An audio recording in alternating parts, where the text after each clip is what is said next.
The hour of 1:30 having arrived, the Santa Cruz City Council will come to order, and the clerk, would you be kind enough to call the roll? Thank you, Mayor. Councilmember Triguero. Present. Bruner. Present. Newsom. Present. Boulder. Here. O'Hara. Here. Vice Mayor Kalantari Johnson. Present. Mayor Keeler. Present. Quorum having been established, let me see if there are any members who have statements of disqualification they wish to reveal at this time. I do not see any. We will move on. We will be going into closed session in a few minutes, and this would be the opportunity for folks who would wish to address us on a matter in our closed session. This would be your opportunity to address us. And Ms. Bush, do we have anyone online at this time with their hand raised? We do not. We do not. This would be the opportunity. Last call on closed session. Closed session. Seeing and hearing none. What we will be doing is we have items 1 through 5 on our closed session, as well as a conference with legal counsel. Those are all in the public published agenda. What we will do at this time is we will adjourn into closed session. We will come back no later, we don't know, we will come back no earlier than 2 o'clock. No earlier than 2 o'clock, even if we finish earlier so that folks can be here in a timely manner. We could be here later than that time, but we'll be here no earlier than 2 o'clock. Everyone good? We stand adjourned into closed session.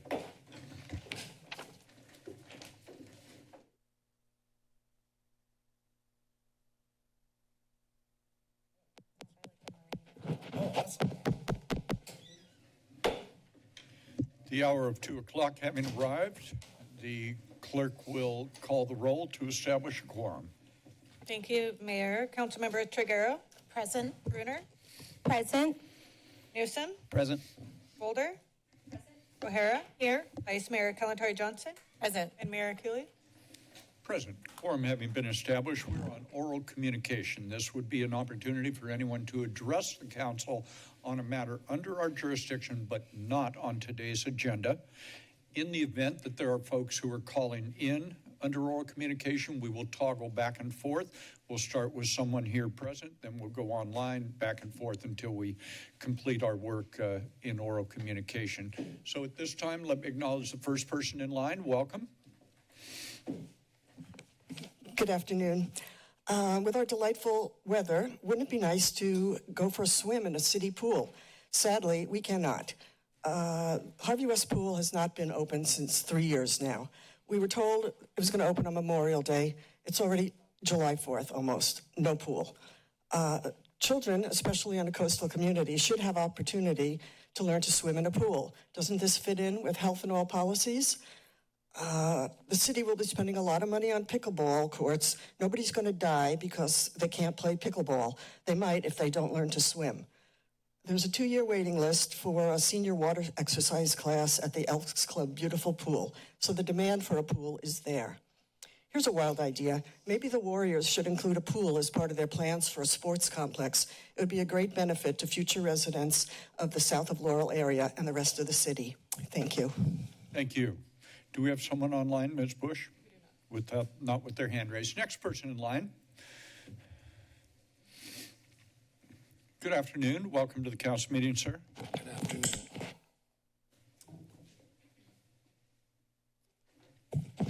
Good afternoon, Mayor Keeley and council. I'm Kevin Cummings, and I'm here to commend City Attorneys Condati and Bronson for exceptional legal craftsmanship in the GVC St. George versus City of Santa Cruz settlement. This agreement is a masterclass in tenant protection. By securing an 8.8% increase for 46 non-vouchered units before June 1, 2025, these tenants are permanently locked under AB 1482's rent caps, a landmark achievement. The 10 Section 8 households retain the Housing Authority as their advocate.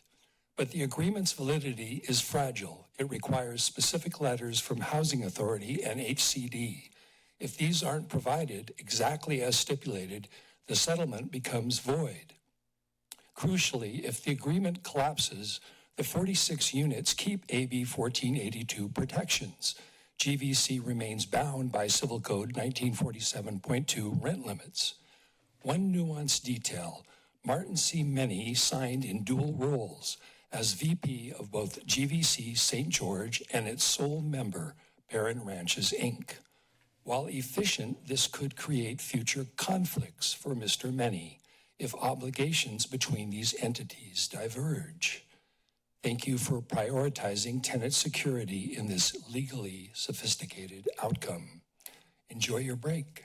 Thank you. Thank you, sir. Good afternoon. Welcome to the City Council meeting. Good afternoon. Hello, Mayor Keeley and City Council members. I'm here today to talk about a request that you prepare a resolution to support AB 1243 and SB 684, the California Make Polluters Pay Climate Superfund Act. The multinational fossil fuel companies must pay their share for the costly effects of climate change.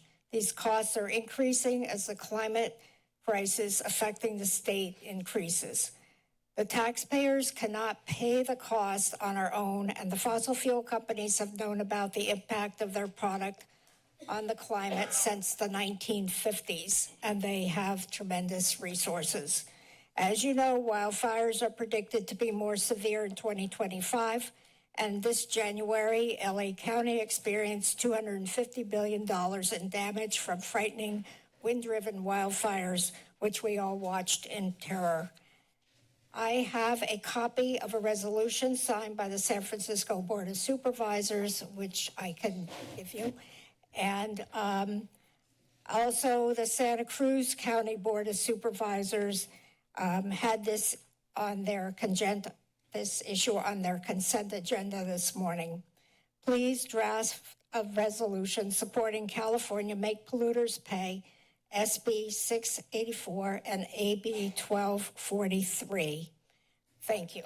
Thank you very much. The clerk will be glad to take your document. Thank you for being here.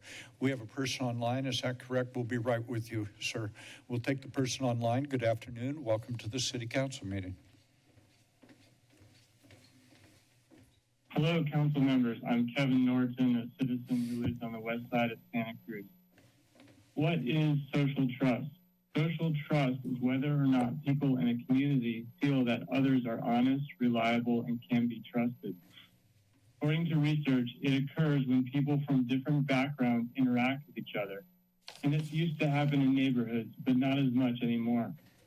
The social fabric in the U.S. and in Santa Cruz has been disrupted because of the thousands of foreclosures that happened after 2008, the rise of Airbnb and vacation rentals, the rise of digital technology, and the fact that families now need 2 wage earners just to get by.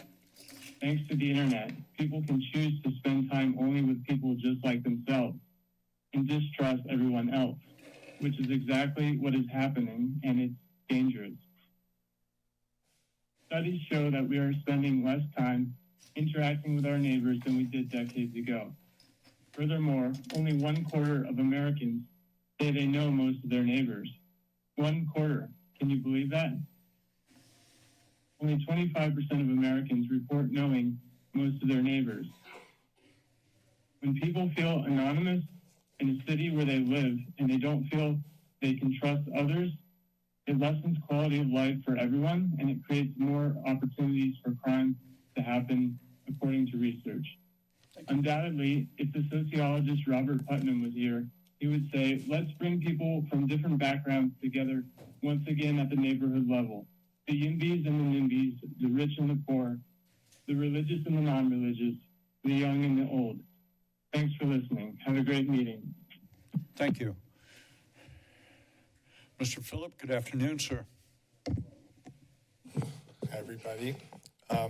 Hey, I note the group Indivisible seemed to obtain the cheapest and smallest rental permit parcel available in San Lorenzo Park, $35 an hour Duck Pond Stage. And I'm curious whether they lived up to that permit's conditions and perhaps broke the terms of that permit with overcrowding, blocking traffic, or trashing the place. Did they? Since they plan many continuous divisive events, I hope you are sucking up their nationally organized dark money and are receiving the full real cost of those events. Indivisible is nothing but division and divisiveness. Do you think Indivisible can disagree without being disagreeable? Nationally, others like them are sure disagreeable with violent acts of anarchy given the opportunity and chance. They claim that they aren't political, so don't report where the money comes from. However, I read it's laundered money from bigger nonprofits, including ACLU branches and the like. And ironically, it's probably half laundered public government money laundered through layers and layers of leftist nonprofits being used against the very government who strangely funds them. At its core, they are against law and order, have probably many paid protesters, and I must mention any complimentary and supportive comments by the mayor citing the Sentinel gives one the impression the city is against enforcing immigration laws. While you're mistaken, sanctuary city policies are one thing. If and when professionally agitated, useful idiots by enemies of the United States violently attack federal agents enforcing law, I'd say it's a serious mistake and betrayal of vested authority not to have clearly and publicly stated in advance a policy that the police here will protect federal agents against assaults on them if help is requested with maximum force and arrests, just as they would when protecting the public. Violent mobs will only be emboldened to total anarchy if they believe the authorities have lost control of lawful order and don't care. Well, I suspect that No King's idea, which oddly rallies against a monarchy that doesn't exist, targets an older, more peaceful, progressive crowd, but the constant agitation may well turn to violence when deportations of criminal illegals comes to Santa Cruz. Thank you, sir. Do we have anyone online on this? Good. Welcome. Next person in line. Welcome to the City Council meeting. I've been here a couple times talking about this project, or this issue, and I'd like to keep it in the forefront of everybody's mind. I'm talking about the Murray Street Bridge. The Murray Street Bridge needs to get done as soon as possible. I've already pulled out of my pocket in the past 2 months, 3 months, probably about $15,000 to make it through, right? When I drive across that bridge, which I do many times a day, I see crews of 4, 6, maybe 8 people working on it. I just spoke with the guys from the Public Works Department, and they said more guys are going to start working on it. But this needs to get done as soon as possible. You're going to destroy the entire Seabright neighborhood. We've lost all our traffic. And it's just the one way. The two-way, you just close it in both directions. Now it's going to start affecting the harbor side. It's just, there needs to be more than 6 people working on it, right? You guys need to, this is like the biggest project in the city, in the county. You have 2 sides of the bridge. I'll drive by and they'll be working on the east side. Then I'll come by and they'll be working on the west side. There could be crews, multiple crews. So I hope the city manager, my council member, the mayor, I hope you guys all stay on top of the Public Works Department, which are trying to do the best they can. But, you know, this needs to get done. It needs to hurry up. Every minute counts. Every day counts. I can't drive by it at 10 o'clock and not see anybody working on it. I can't drive by at 3 o'clock and not see anybody working on it. I can't be told they're going to work on Saturdays and only have 3 guys working down there. It needs to be of main concern. Thank you. Thank you, Mr. Spatafor. Next person in line. Welcome. Good afternoon.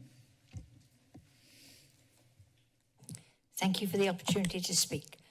Pauline Seals, Santa Cruz Climate Action Network. I was going to talk some more about polluters pay, but I decided to counter the No Kings. No Kings was a great success, in part because there were no police.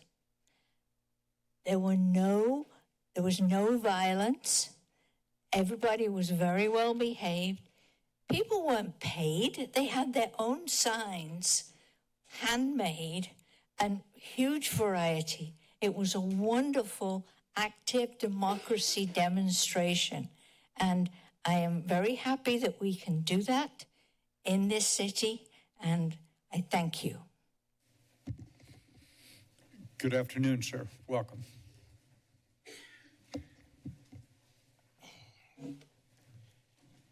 Hey, Council, Bradley Snyder, longtime city resident, although now I live up in the mountains, probably because of affordability. About that 64-foot putt at the 125th U.S. Open. That was pretty. J.J. Spawn hit that.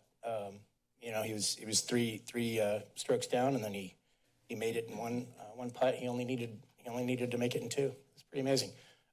So New York right now has a primary election where they're trying to decide who's the next mayor of New York, and Eric Adams is running as an independent, and it just makes me reflect on how we have this new system of direct elections of mayors in Santa Cruz, and next year we're going to be facing the same sorts of decisions, like who's going to bubble to the top.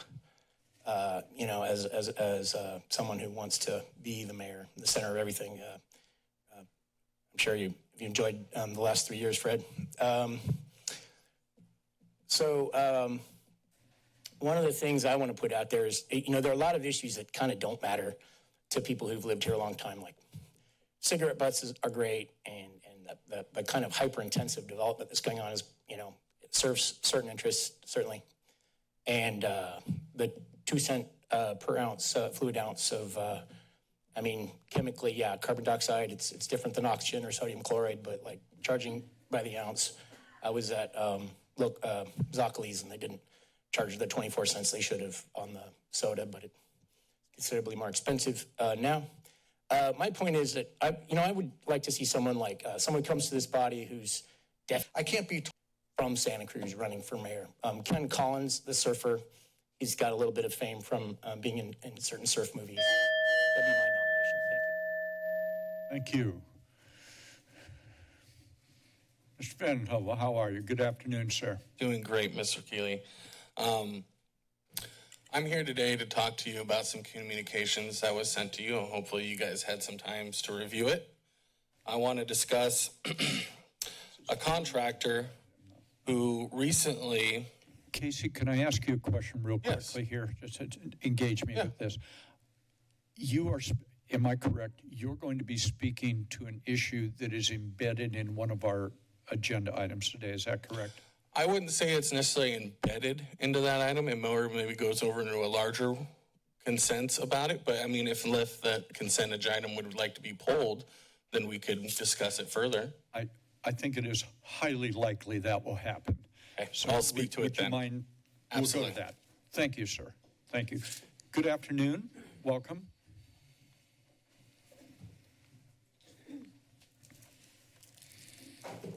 Good afternoon, sir. Hey, good morning. My name is still usually James Ewing Whitman. I appreciate being announced. Welcome, Mr. Ewing. It's amazing how many times in the minutes I'm the unidentified person. I wonder why. Let me do it again. Good oh, it's afternoon. okay. No. I'm having fun. Hopefully, Okay. I'm not going to step on too many people's feet. I've counted at least 20 people that are wearing blue shirts during the regular consent agenda last week, the June 10th. On item 32, I'll be speaking on that during the consent agenda. So the 20 people behind me, if you want to, you can speak twice on that item. Friend gave me a brand new U.S. flag. It's just like the flag outside. Not like these flags. There's a definitely different legal meaning. So it sure has been exciting since I've seen you guys the past 2 weeks. Oh my goodness, I don't even know what to say. Except since 1946, there's one terrorist nation that has invaded and bombed over 55 countries. And that's the government that controls the United States. Iran hasn't done that to any countries. So I'm going to read this because I think it's important. Iran once had a democracy. The West destroyed it. Every time the Western leaders talk about freedom and democracy in Iran, they either don't know history or they're hoping that you don't. Iran had a democracy until the CIA and MI6 overthrew it. Why? Because Iran dared to nationalize its own oil. That was in 1953 when the elected Prime Minister Mohammad Mossadegh, I can't pronounce that correctly, was toppled by Operation Ajax. Why? Because British Petroleum, yes, BP, didn't want to lose control. So let's stop pretending that the West ever cared about the Iranian people. It was always about oil and imperial control and those parroting freedom today. That's it. I'll respect the time. Thank you, Mr. Ewing. Anyone else under oral communication? Ms. Bush, anyone else online? We are completed with oral communication. We're going to go to, excuse me? Of course you can. Is this oral communication? Sure you can, of course. Welcome. Of course. Greg Cole, architect, and I've been stamping people's dreams for 50 years. I know you've heard that one before, but you've heard another one, and that is I would like very much for you to join in my book, Amazing Grace, It All Began, and help me with this chapter as co-authors. It's called Three Princes of Surf Point. You can do it. You, as city council, are in fact the conscience of Santa Cruz. You know that. And I think collectively, if we all together choose a very good solution for the point, we'll be proud for generations to come. I'm going to pass this around. It's ammunition for that case. Thank you. I'm assuming Scott? you want that back? Do you want that No, back? that's for you, all the way around. Thank you, sir. What I brought this here for is very simply a little history on what the point was. When the surfers did in 1885, introduced surfing to the Western Hemisphere, they surfed and it was like this. See the ocean on both sides of the peninsula. That's why it worked. But then, according to Charles Canfield, the city gave this peninsula to the state. The state built a walkway all the way out to the point. That orange line is the old walkway. We've all been out there and enjoyed the sunsets and the sailing. And then this became, yes, the largest beach in Santa Cruz because of the breakwater at the yacht harbor. Well, then the state took down the walkway. Two people died on this. One person died on this side. The other person's in a wheelchair for life on the other side.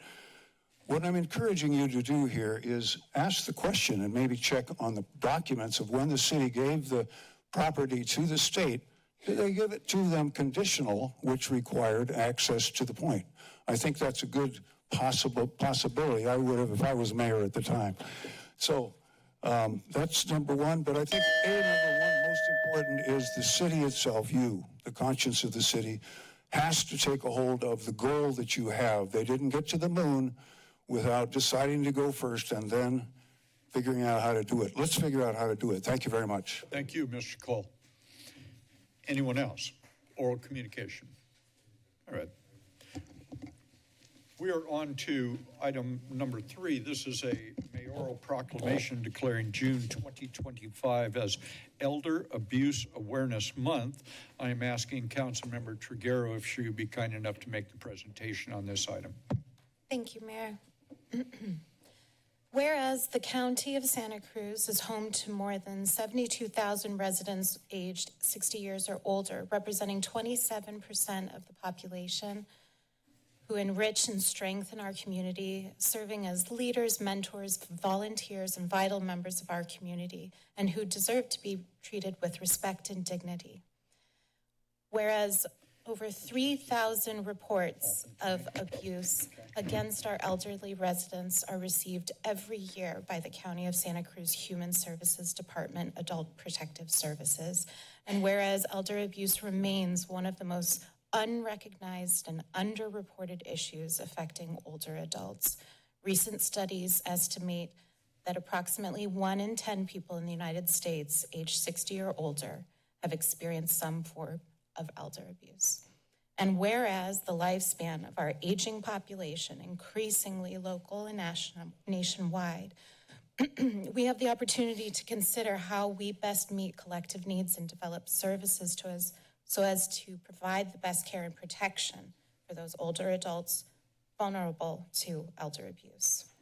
And whereas Santa Cruz County is a leader in the state of California by earning an age-friendly community designation by the AARP, bolstered by collaboration amongst the Santa Cruz Human Services Department, the Santa Cruz County Sheriff's Department, local police departments, the district attorney, the local seniors council, the area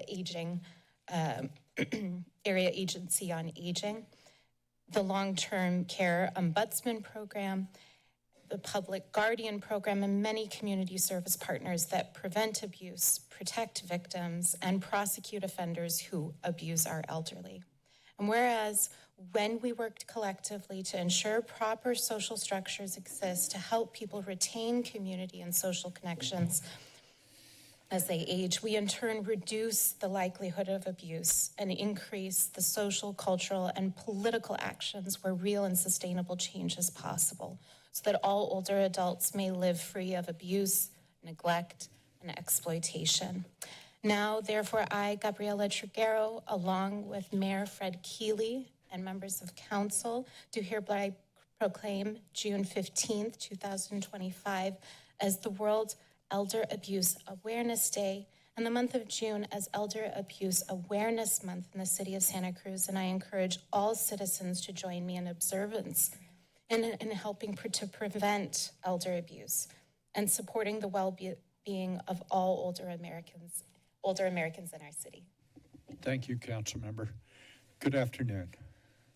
Good afternoon. My name is Tracy Hagum, and I'm a senior social worker with Adult Protective Services.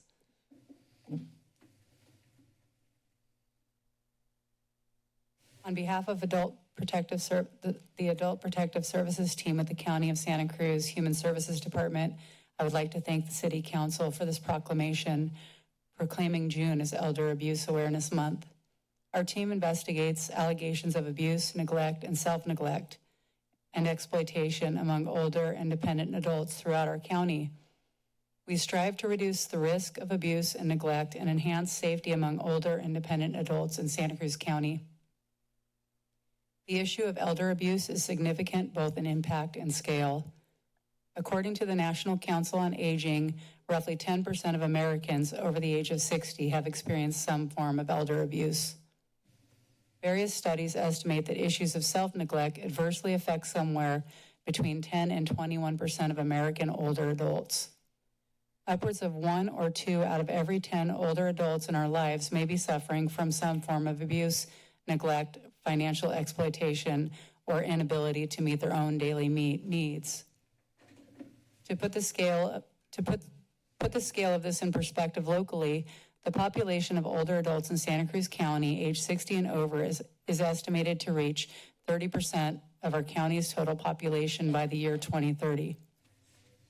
It's imperative to keep in mind that we estimate only 1 in 24 incidences of abuse is reported. This highlights the importance of the City of Santa Cruz proclaiming June as Elder Abuse Awareness Month. Raising awareness on the issue of elder abuse will increase attention to the issue, ease fears of seeking help and support, and hopefully create a community where we can all come together to work toward the elimination of older adult abuse. Thank you. If you would just stay there for a second, I want to thank the council member for bringing this matter before us. But I want to thank you and your colleagues. Please take back to the county our thanks and appreciation. You are the ones at local government who do the vast bulk of the work in this area because you are county government and health and human services. We do somewhat, but really the successes that we're able to achieve in Santa Cruz County on this issue is because of you and your fine work. Please thank your colleagues when you go back and see them. I will do that. Thank you. And I have to pass along a message to you, Mayor Keeley. My husband works for Public Works and really likes you, and he made me promise to say hello. His name is that's Dana. One out of 60,000, so okay, there we go. Thank you, that's very kind of you. Thank you.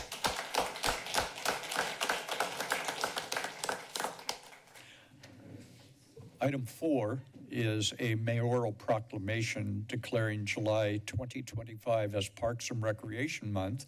And Councilmember Golder, who has no small amount of activity with the younger set, shall we say. I do. Is going to do the presentation. Thank you, Councilmember. Thank you, Mayor. And I just, before reading parts of this proclamation, want to thank Parks and Rec, your whole team. You do provide programming to people of all ages in our community and visitors alike. and as a recipient of spending my youth in the Santa Cruz Parks and Rec and sending my kids through the programs, I'm eternally grateful. I know the city manager and our deputy city attorney and even our Parks and Rec director all have kids down at the Battle of the Beaches today in Capitola with our rival over there, where my daughter works now as a lifeguard. So just battling it out for junior guard titles. I think this is so appropriate today. And I just want to say, whereas the city of Santa Cruz is home to a vibrant Parks and Recreation department that plays a vital role in enhancing the health and wellness, environment, and community life in our city. And whereas the Santa Cruz Parks and Recreation Department provides inclusive and equitable access to parks, beaches, trails, and open spaces that serve visitors, that serve as places for connection, creativity, reflection, and play for all residents and visitors. And whereas the dedicated staff and volunteers of the Santa Cruz Parks and Recreation Department work tirelessly to support the community, resilience, social connection, and environmental sustainability through their programs and facilities. And whereas in 2025, the National Recreation and Parks theme is Build Together, Play Together, reflects the city of Santa Cruz continued commitment to creating spaces and experiences that welcome everyone and strengthen our community. Now, therefore, I, Renee Golder, on behalf of our Mayor, Fred Keeley, and the Santa Cruz City Council, do hereby proclaim July 2025 as Parks and Recreation Month in the city of Santa Cruz. So thank you very much. Thank you. Thank you. We're presented to these fine arts.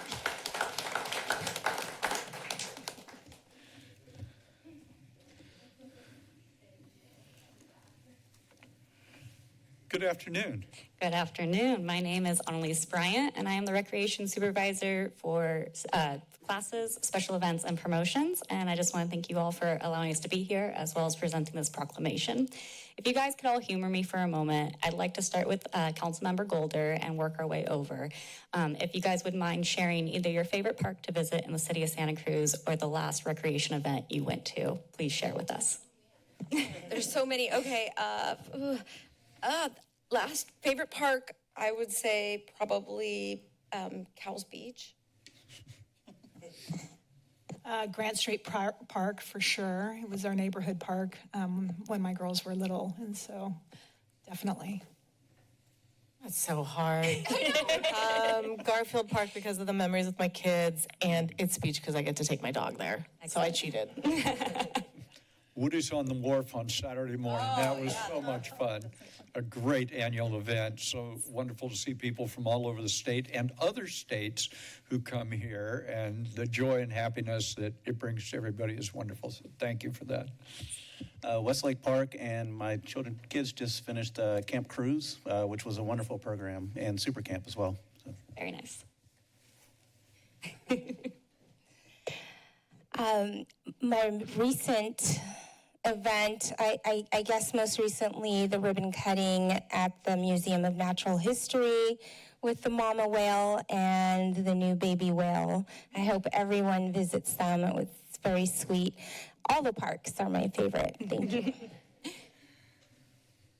Most recently, San Lorenzo Park became my favorite park again. A very special memory standing with Mayor Fred Keeley as we watched thousands of people fill that park together. My favorite memory recently is my son Rashad and I dancing with Trey and Councilmember Bruner at the head of the drum line. Thank you so much for sharing. I do have a brief presentation for you all, so let's get started. So July is Parks and Recreation Month. Since 1985, people in the United States have celebrated Parks and Recreation Month to promote building strong, vibrant, and resilient communities through the power of Parks and Recreation, and to recognize Parks and Recreation professionals that maintain our country's local, state, and community parks. This year is marking our 40th anniversary throughout our nation. So this year, as mentioned in our proclamation, is the 40th anniversary, and its theme is Build Together, Play Together. As you can see, some top priorities there of what we do together. We build and maintain sustainable parks and green spaces We build high-quality programs and spaces that are accessible and inclusive for all. We build thriving communities focused on health and wellness, and we also help people play and connect. This year's theme, Build and Play Together, reminds us of the contributions of more than 160,000 full-time parks and recreation professionals, along with hundreds of thousands of part-time and seasonal workers and volunteers who maintain our country's close-to-home parks. Now, our very own Parks and Recreation Department is essential to our community. We are truly the heartbeat of this community, and we are committed to transparency and honest communications. We are the spirit of equity, openness, and innovation. We welcome differences and diversity. We're committed to service to the community in a manner that is sustainable, safe, and responsive, and accessible to all. And lastly, our collaboration to achieve results that reflect our department's vision, leveraging our strengths of our community. We have several facilities and partners. We have over 30 parks that we're responsible for, including 7 facilities, 3 beaches, 3 open spaces, and several community partners, as you're about to see here. Without these partners, none of this would be possible. We are truly a collaborative spirit, and and you guys all got a little piece of that in those goodie bags for you. Now, a little stats at a glance from over the last year. Our junior grads program had over 1,000 registered participants. Our adult sports league saw over 3,500 adults participating. Classes had over 8,000 registered participants. Summer camps, over 750 youth were serviced. Our teen center saw over 3,000 visitors throughout the year. Our seniors average about 40 walkers in that group, the Walking Adventure group. It's fantastic and very popular. Our London Nelson Community Center saw over 4,000 reservations from our public, and the Civic Auditorium had 48 plus days used only by within our city departments, and then an additional 160 days of the main hall rentals from the public. And we have several more events going on out there. Mentioned were a couple of our events we had, and we raised over $140,000 at this year's Clam Chowder Cook-Off, which was a new record. We were able to expand the Tuesday Night Live concert series from 5 shows to 8. There's one tonight if you guys are available. It's extra large. And we also have several other events happening this year. We included a pride picnic and a rainbow retro prom for adults at London Nelson, as well as other events that are coming that we'll be showing for the month of July. Some new classes and activities that were also expressed to us from our community that we were able to include were Pilates Sculpt, which was a collaboration with our HR department. And so if you haven't gone to one of those classes, I highly recommend on Wednesdays. It's open for city and community community. Skater Things, open skate at the Civic. I believe we saw Sonia there a few times. And that's coming back for a pop-up series as well.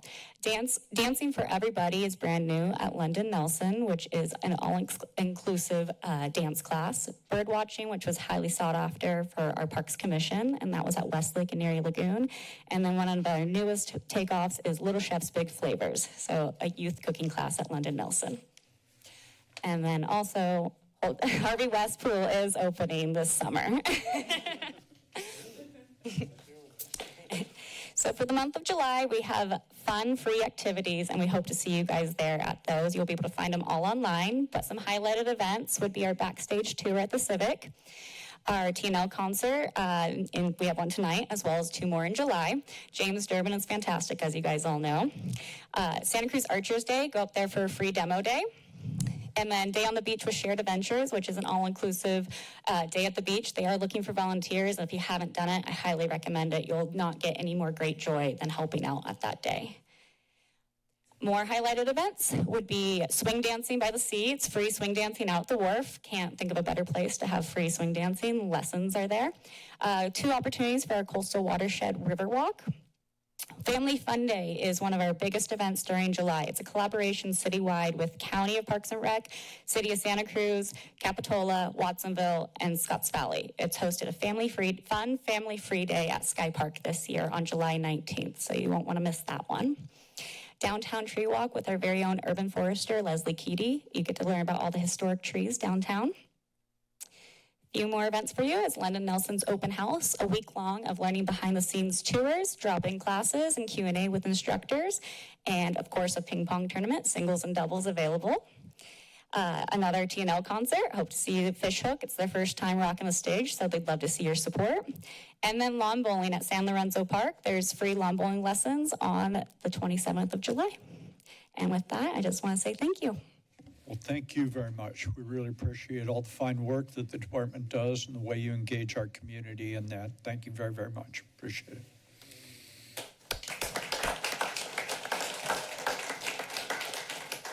We are on presiding officer announcements. What we are going to do today is very briefly, because there will be other opportunities for our community to do so, is to take a moment and acknowledge the great contributions that former multiple-time mayor and longtime city council member Mike Rotkin made to our community. In so many ways, both in this body and on the Metro Board, and so many ways throughout the last 4 decades in the county of Santa Cruz, and all of his service in this city on behalf of the broader community. And I don't think it's too much of a risk to say here that Mike, one of the truly outstanding public officials in the history of our city, that he never varied in being at the center of virtually every important decision for the last 4 decades, and certainly left the community better than he found it. Council member. Thank you, Mayor. I have something written up that I'm going to read. This is what a feminist looks like. One could see Mike Rotkin sporting this T-shirt at just about any type of event, Metro Board meeting, a DWC picnic, at campaign events. He didn't discriminate. He literally wore his values on his sleeves. That's one of the things I admired about him and why I consider him one of my mentors. I've known Mike for 20 years, going back to my days as a community organizer working to address underage binge drinking. Mike was mayor and was instrumental in advancing the social host ordinance. Over the years, we kept in touch. He helped me establish an internship program at UCSC and connected me with many of his amazing students. I really got to know Mike when I decided to run for Santa Cruz City Council in 2020. We had many meetings in my shed over the years. I didn't always agree with his perspective, but I knew I could count on him for his honesty and his directness, for cutting to the heart of an issue, for truly listening and considering differing views. He coached me through some tough campaigns and helped me understand what it meant to be a pragmatic progressive. He didn't just talk about compromise without compromising values or principles, he lived it. I'll miss seeing him in that well-worn T-shirt, a walking statement of allyship. I'll miss our regular shed sessions, his long-winded but insightful stories, his sharp wit, his candor, his wisdom, and his warm, knowing smile. Our community has lost a true public servant, someone who showed up, stood firm in his values, and never stopped doing the work. Santa Cruz is better because Mike Rotkin called it home. Mm-hmm. Thank you. Thank you, council member. Council member. Thank you, Mayor. I also have some remarks that I wrote down. I learned of Mike's passing last week during a Housing for Health Policy Board meeting when Sheba received the news. Being in that room, surrounded by colleagues working diligently on one of our most difficult challenges, felt appropriate. We sat in silence for quite a while to hold space for Mike. And since then, I've been thinking a lot about him, taking in the community's outpouring of love and reflecting on what I've learned from Mike over the years. So I'm getting a little emotional. A few words keep coming to mind when I think about what it means to be like Mike. Not Mike Jordan, but Mike Rotkin. First, humor. Shepard just remarked a little bit about this. Mike was so funny, sharp-witted, quick to smile. He had a remarkable ability to find levity in difficult moments and tough conversations. That ability to disarm with humor, even while holding firm to his values, was something I admired deeply. And it's with that same spirit of humor, Mike's wry, brilliant, and ever-present humor, that I offer these next reflections. So please forgive, because some of these are meant to be funny. To be like Mike is to be strategic. I'm wearing this puffer vest today in his honor. My husband and I affectionately referred to Mike as Permavest because he always wore one at council. Turns out it was a strategic choice, not just a fashion statement. You never know if the public comment is going to be ice cold or burning hot in this room. And the temperatures in chambers usually matches. Layers are essential, and Mike knew. I think Bonnie has already changed the thermostat since we've been here. To be like Mike is to be resourceful. He once showed up to a Coastal Watershed Council board meeting in the brightest green Patagonia puffer jacket I've ever seen. When I asked about it, he said, I've been using Patagonia's lifetime guarantee for decades, and this is the one they gave me this time. A classic move from someone who didn't waste anything and always found a way to make things last. Mike, that was Mike, practical, adaptable, and never wasteful. To be like Mike is to be dedicated. I witnessed Mike's dedication again and again, especially to water supply sustainability.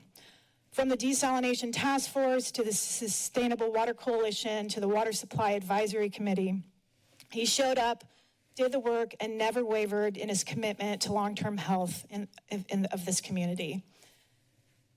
To be like Mike is to be pragmatic. About 10 years ago, I got an out-of-office reply from Mike that read, Dear friends, I'm out of the country and all communication. I do not want to come back to 3,000 messages after my trip, so I will dump all my messages received while I'm gone. Please resend your message after May 11th if it's important. Thanks, Mike. I was astounded. You could do that? Mike reminded me that doing the work doesn't mean doing all the work. And sometimes being pragmatic means making space for others to step up too. To be like Mike is to look out for others. Even in his final months, Mike was still connecting people, still advocating for his students. I received an email from him about one of his students, Riley, who's in this room, who he described as bright, focused on public service, and a real go-getter, with good progressive values, without being woke, in parentheses. He went on to say that Riley would be an asset in any City Hall office, no cost, just credit, just promise, just something worth lifting up. That's what Mike did. He didn't just teach, he opened doors, quietly, consistently, and generously. And lastly, to be like Mike is to be generous. As a city employee, I watched in awe as he sang songs. He wrote and sang songs to commemorate city retirements. That kind of warmth and generosity of spirit is rare. So after this week of reflection, I know a few things for sure. I want to be just like Mike. We should all be just like Mike, humorous, strategic, resourceful, dedicated, pragmatic, always looking out for others, and deeply generous. In his honor, I commit to carrying the torch on water supply sustainability. Heidi, I think I saw you just walk in. You've got a new Mike for at least another 3.5 years to continue his legacy. And I really hope this is a call out to the community that someone will step up and sing a song and write and sing a song for Mike at a future council meeting. Something worthy of commemorating the joy and humanity that Mike shared with this community. Thank you, Mike. We will miss you dearly. Thank you, Councilmember. Councilmember Golder. I haven't written or prepared anything, and I'm just going to be brief. And I would like to thank and acknowledge him for all of his years of amazing public service and just his ability to mentor, I think, all of us in getting to where we are now and continuing to support the community through writing op-eds or bringing interns in to City Hall and just being an ear and giving advice when I needed it. So I really appreciate him for that, and we'll always remember him for that. Thank you. Councilmember News. Thank you, Mayor. I don't have anything written as well, just Mike meant a lot to our community, meant a lot to us, had a great impact on our community and provided an excellent model of what a public servant should be and what a mentor should be, and he'll be deeply missed in our community. Thank you, sir. Councilmember Bruder. Thank you, Mayor. I just wanted to share a couple of memories. And I've first met Mike Rodkin working downtown Santa Cruz, I don't know, years ago. But he was always engaged with the community and was very personable, and probably one of the first mayors that was so engaging to the community. And I didn't know him that well at the time, but fast forward to 2020 when I decided to run for city council, Mike Rotkin was, I believe, the chair of the Democratic Women's Club of Santa Cruz County, and reached out to me and asked me, invited me to sit on a panel to talk about why I was running. And we had a few conversations, and he just always brought a really broad lens and always brought a perspective to kind of bring it back to you to think about and to learn from, and I always appreciated that. Fast forward 2022, when I was mayor, Mike invited me to one of his classes up at UCSC, and we had a great discussion with all the students talking about some of the community work that the city was working on. And the students, I remember, just had such a great discussion and had great questions. And out of that, Mike connected with me, and I believe at some point all council members, but always would connect us with potential interns from the university. And so out of that experience, I had 2 interns for several months for one of those terms.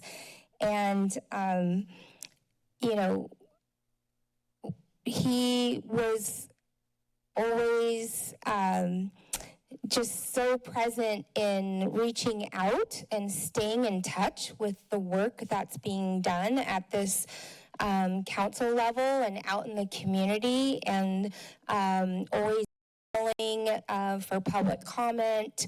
And I remember back in I don't know, several years ago, there was a campaign for the Garfield Park Library, and just so you all know, the fireplace there is in his honor. I hope you all visit it. Back when there was a chance of the Garfield Park Library closing due to funds, there was a campaign to keep it, and he was such a supporter of the library system. And I mean, it was just one example of how engaged in the community he was. And so I didn't really see him for his political views, but more appreciated a lot of the work that he did and engaged in our community. And just about 5 weeks ago, I got a call from Mike, and he said he wanted to meet with me. And we scheduled a date and time, and the night before we were supposed to meet, I have a voicemail from him that says, "Hey, I need to reschedule with you. I'm having some medical complications. Let's talk later." And that was the last time I talked to him. I reached out, tried to reschedule, there was no response, and then I read the news. And so it's just a reminder to appreciate everybody every day, and I appreciate all that Mike gave to our community, our city, and to me. Thank you. Thank you, Councilmember. Councilmember Triguer. Thank you. Yes, Mike was a resounding leader for us, and the utmost feminist ally that I've met in recent years. He was an incredible leader on the Democratic Women's Club, which holds very, very carefully the spirit of our Democratic Party. And he's been at the center of that for so long. Mike was a very, very unique person and taught at our university and made a huge mark there as well as here at the city. He taught Marxist theory up there for many decades. And here at the city, he served, I think it was 6 terms on council. He served as mayor far before I was born even. But he was one of the first people I met when I became democratically involved in the county. And so he was also one of the first people to email me with congratulations when I was elected. He was modest in a room, sometimes in a group, but the most incredible, sparkling leader. And one of the things that always tickled me about him was his long history of protesting the Vietnam War, protesting apartheid, protesting racism. And he was arrested for his civil disobedience, as he said, a dozen times perhaps. And I loved that part of him, that resisted, that spoke up, but also gathered and led. And I know that in our city's history, during his tenure, maybe 20 years in city government here, he really did increase the social spending programs that we now enjoy, I think, under his leadership. And so I think we all as a community will forever be thankful for the impact that he's had on us. Thank you. Thank you. Thank you, each and every one of you. Little insight, maybe not everybody gets a chance to do, and that is at the dais, there is a drawer in front of each of us here. And in the mayor's drawer, what we've got is that each mayor signs the inside of this drawer. So you can see Don Lane, Marty Wormhout, David Terrasas, Neil Coonerty, Ryan Coonerty, goes on and on and on. But there are two names on here that have like a long list under them. You'll never guess who they are. Cynthia Matthews. Name is on here and then has a lot of, but there's one name that has more dates under it than any, and that is Mike Rotkin. And we loved him dearly. And Madeline, we send all of our love and best wishes to you. Our city will, as we move along in time, probably this summer, not probably, this summer, we will do more as a city to recognize and thank Mike in a more permanent way. We are on statement of disqualifications. Any member have a statement of disqualification on our, please, council member. Item number 20 as it relates to my employment downtown. Very good. Any others? Very good. Additions or deletions? Madam Clerk? Mr. City Attorney? Yes, good afternoon, Mayor Keeley, members of the City Council. This afternoon, the council met in closed session to discuss two items of business. The first item was liability claims. Those are the liability claims of Mia Murray, Christina Olson, Armando Tellez, Michael Bradley Ulrich, and Installed Building Products. Item two was a conference with legal counsel concerning anticipated litigation. The council received a report from and gave directions to the city attorney's office on one item of significant exposure to litigation. There was no reportable action this afternoon. Thank you, sir. Council meeting calendar, Ms. Bush, anything you'd like to draw to our attention? Yes, just a reminder about August 4th, the special meeting. Very good. At 1 o'clock. Thank you very much. We are on the consent agenda. For those of you who might be unfamiliar with it, we will be taking up items 6 through 40 on one motion. What we will be doing is I will move around the council here and ask each council member if they wish to pull an item, comment on an item, or ask a question on an item. When we finish with that, we'll go out to the public. You have the same options. If you wish to speak cumulatively on one or more items, you will have 3 minutes to do so. Let me start with Councilmember Golder on the consent agenda. I have a couple of comments on 18 and 19. And is someone going to pull 20? Yeah, okay. Let's just take care of that right now. Yeah, I think, Please go ahead. Can we pull item 20? There we go. Because I think people want to speak to that. And then, So for you, make sure everybody understands this. What this means is that we will take up the consent agenda without item 20. We will hear it separate and apart from the other consent agenda items. Councilmember Golder. okay, so my comments on 18 and 19, I want to say thank you to city staff for including this. I hadn't even considered a mosaic on that bridge, but it's just so exciting. I haven't been down Westcliff. I was gone while it opened, but I know the community is really thrilled. And so the mosaics, the icing on the cake, I'm excited to see that. And then with the downtown play and Paseos project is another one where I know as people move into some of these new units downtown with less outdoor space for children or people to actively engage, I think this is something we've been talking about for years, and I'm excited to see this moving forward. Very good. Thank you. Councilmember O'Hara. Thank you, Mayor. Consent agenda.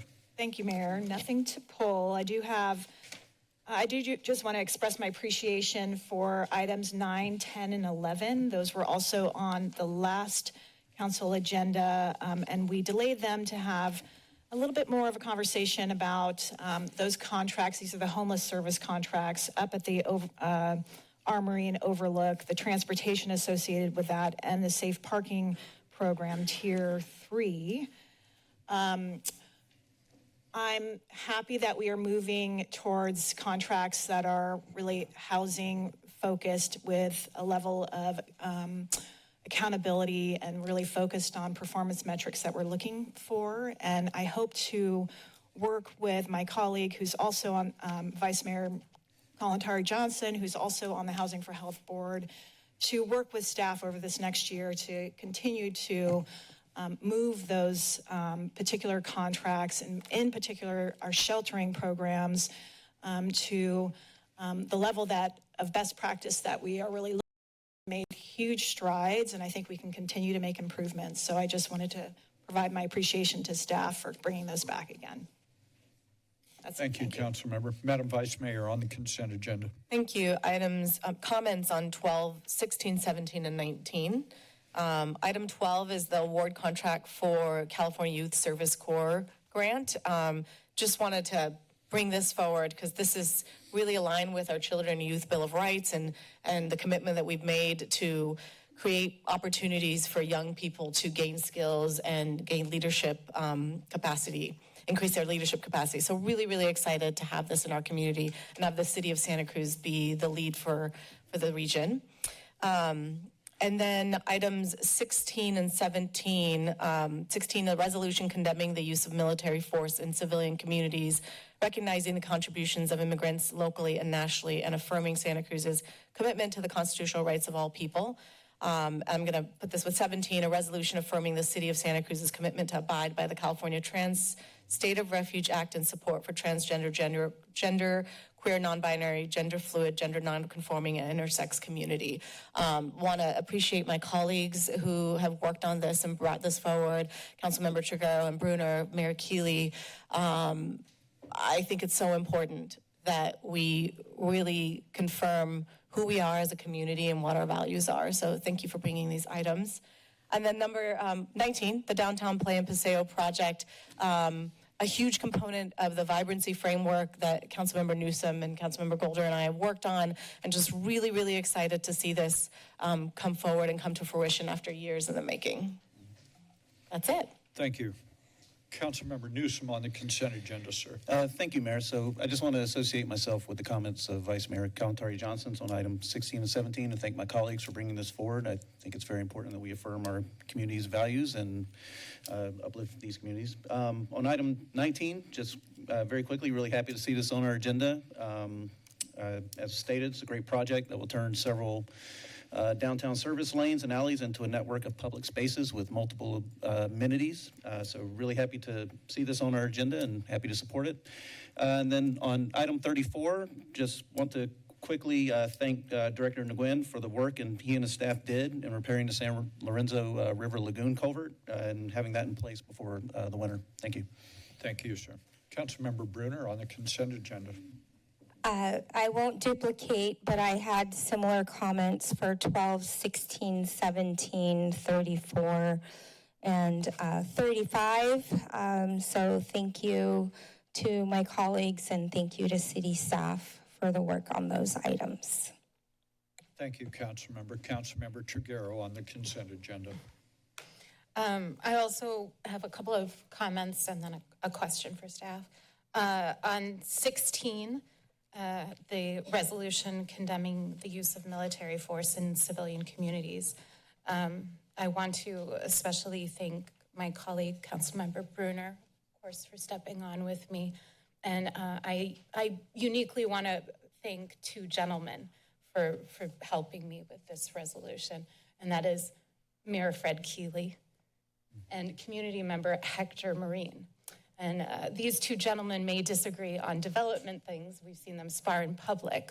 But uniquely for me, it was a testament to both of them as community leaders, that they were the first people to so boldly stand and support the action that I was bringing.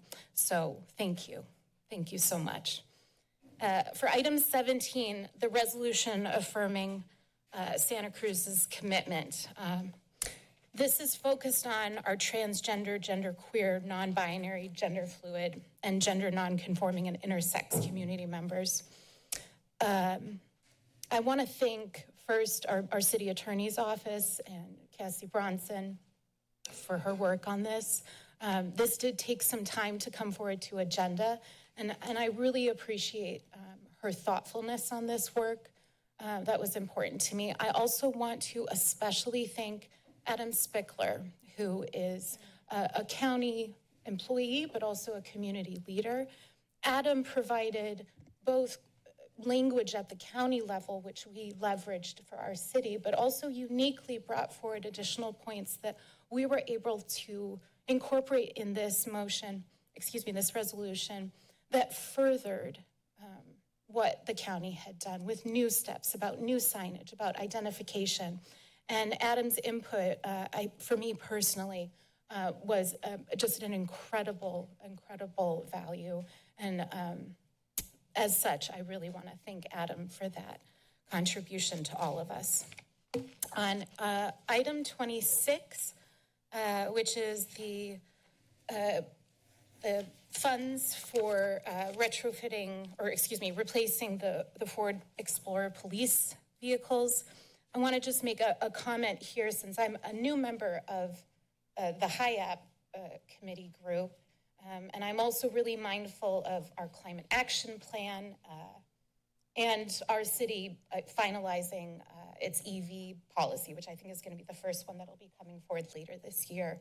And so while there's technically no policy right now that requires us to make those commitments to EVs, I'm hopeful that we will see that in the future. And so I just want to air that here because I know there's been some initial exploration with the police department on EVs, but their pursuant vehicles don't have a suitable EV replacement at this juncture. And when it comes to the refuse truck, I'm so proud that our city did make that recent purchase. And I know that our Public Works Department is using that vehicle, tracking that performance, right? That it's bringing, it doesn't have quite the capacity of combustion vehicles. But I'm hopeful that in the future that we will be seeing more EVs rather than replacements of those. So that's my comment on 26. And then on 29, I did have a question. And this, I believe this was also brought to the county. So this is Santa Cruz County Regional Bike Share Program is what I'm commenting on. And I believe they had discussed this at their county meeting too. But the question I'm kind of interested in is this 30 minutes, that the change from 60 to 30 minutes is a perception of a challenge, right? Where if someone can't find a space on a rack near their destination. So I'm interested to know how might this work across the jurisdictions that are in the contract? And are they all on board with that reduction to the 30 minutes from 60 minutes? Thank you, Council Member. Ms. Galuli from our Public Works Department is recognized. Thank you for the question. Yeah, so previously when we originally negotiated a contract with B-Cycle, it included walk-up, monthly, and annual memberships. The annual membership included, as a typo, a 60-minute duration trip. B-Cycle elected to honor that typo as we move forward through the first 2 years of the contract. What they found was that most users, I want to say it was 97% of all trips, fell within that 30 minutes. My professional opinion here is it's more of a perception of an impact than it will be a real impact. most of the trips that you're taking on B-Cycle are shorter trips around town. Spending longer than 30 minutes is actually likely to get you out of our service area. And if you are a regular user, as you would be with an annual membership, you likely have a very good mental map of where all the stations are. You have an unlimited number of trips, so as you're approaching 30 minutes, you can easily dock a bike and immediately remove it again to continue on your trip. Thank you, Claire, for that. Thank you very much. This would be the opportunity for anyone to comment on the consent agenda cumulatively for a period not to exceed 3 minutes. Mr. Ewing, good afternoon again, sir. Yeah. So yeah, it's nice to be here.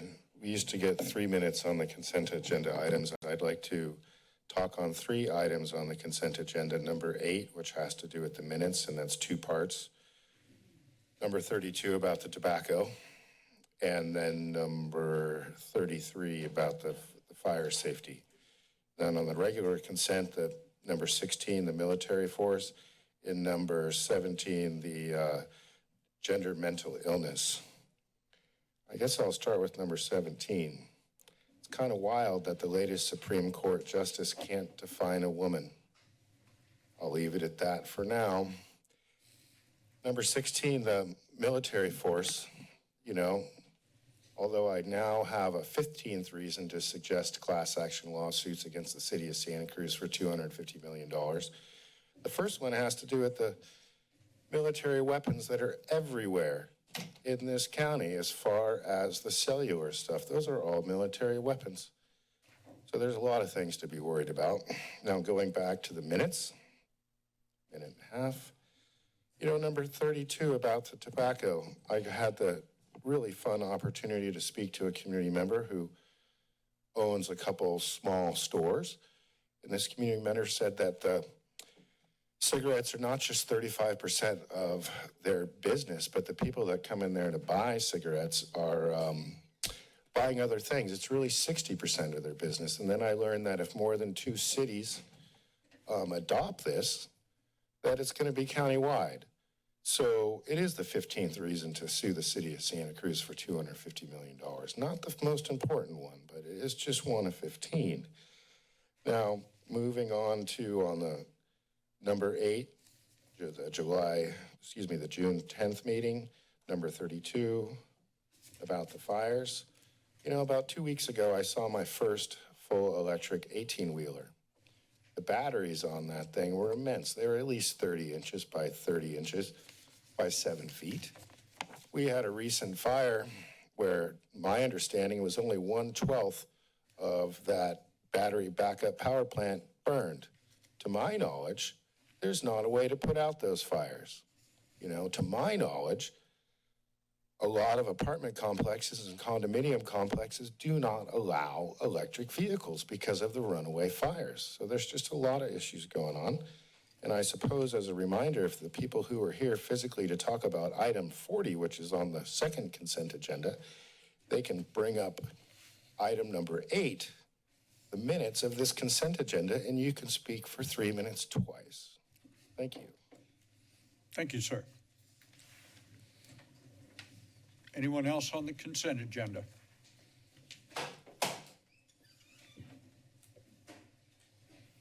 Good afternoon again, Mr. Phillip. Yes. Okay.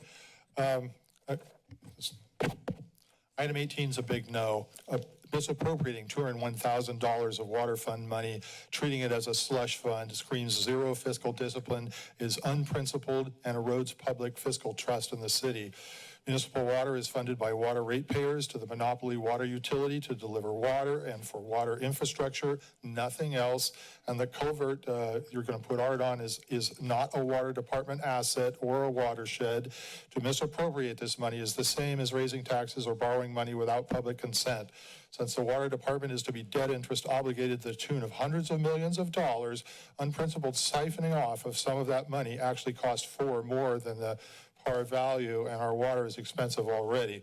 If you won't fund art appropriately through the Public Works General Fund, well, we can't afford it. And they also have a huge CIP backlog. While it's a nice big-eyed wish list item, it is a vulnerable location while unscrupulously funded and pretending it's water department related insults our intelligence while coercively emptying our wallets.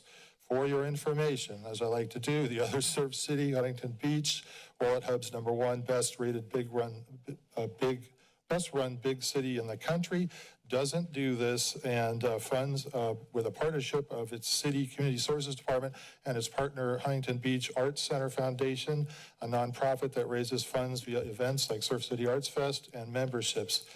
And for your information, Huntington Beach also has a resolution specifying it's a non-sanctuary city. Anyway, on item 16, on June 19th, the 9th U.S. Circuit Court of Appeals said Newsom is a lizard brain loser. Oh, wait a minute. It unanimously and indefinitely blocked an injunction effort by Newsom, ruling the federal government has sufficiently shown it indeed has the right to intervene militarily. That military deployment to them seems a legal act with defensible rationale in addressing the riots that Newsom and Mayor Bass failed miserably to contain, aimed at harming federal officers and property in L.A. That ruling indicates Newsom and you are just plain wrong. It's almost like you're on the side of violent rioters. Are you? As to item 17, the Supreme Court has ruled that states have the right to ban minor transgender affirming treatments, such as chemical castration, gender-affecting hormones, and surgical sexual butchery of children. 26 moral states have such laws. Research says the growing public opinion majority view is that gender is birth sex, and the growing majority public opinion view is also that the doublespeak gender-affirming care for minors should be illegal. The entire child shop for profit industry is perversely immoral. Of course, real science says one's sex cannot be changed. It's in the DNA, and so transgender biology is only belief, not based in reality. Thanks. Thank you, sir. Do you have anyone online? We'll take the person online, then we'll be right with you, Ms. Greenside. Let's take the person online. Person online, good afternoon. Welcome to the City Council meeting. Good afternoon, Mayor Keeley and council members. My name is Jasmine, and I'm speaking today on behalf of the National Association of Tobacco Outlets and the local retailers in Santa Cruz. We share your concern about litter in the community and absolutely support efforts to reduce environmental harm. However, we respectfully urge the council to reconsider item number 40, the proposed ordinance banning cigarette filters. While the intention may be to reduce filter litter, the reality is the majority of littering is caused by visitors and tourists who bring in products purchased elsewhere.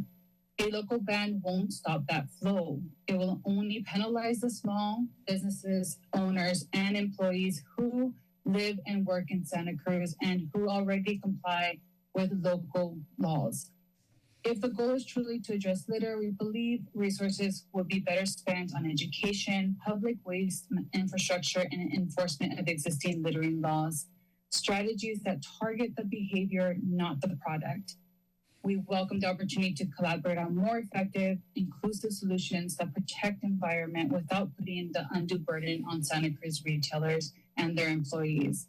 Thank you for your time and consideration. Thank you very much. Ms. Greenside, good afternoon. Welcome. Good afternoon, Mayor Keeley, council members, Gillian Greenside. I'd just like to say a few words on item 18, the Bethany Curve Bridge Community Public Art Project. First of all, a huge thanks to Public Works and Granite Construction for finishing this very complex project. I just saw it when it was finished, and it is, to me, it is a beautiful work of art in and of itself. And I've been involved with West Cliff issues for quite a while. I was on the technical advisory committee and, have kept up to date. So I thought I knew what was happening. But when I saw this item in your agenda report, was the first time that I was aware that there was a plan to put public art, and it's not clear to me exactly where, if it's on the bridge itself. And I looked at the renditions, and they didn't give me any more sort of insight or appreciation for what's planned. I know this is a small item in the scheme of things, but it is sort of our town going forward and the view of the town. So to be clear, I'm opposed to this art installation, however well done it is.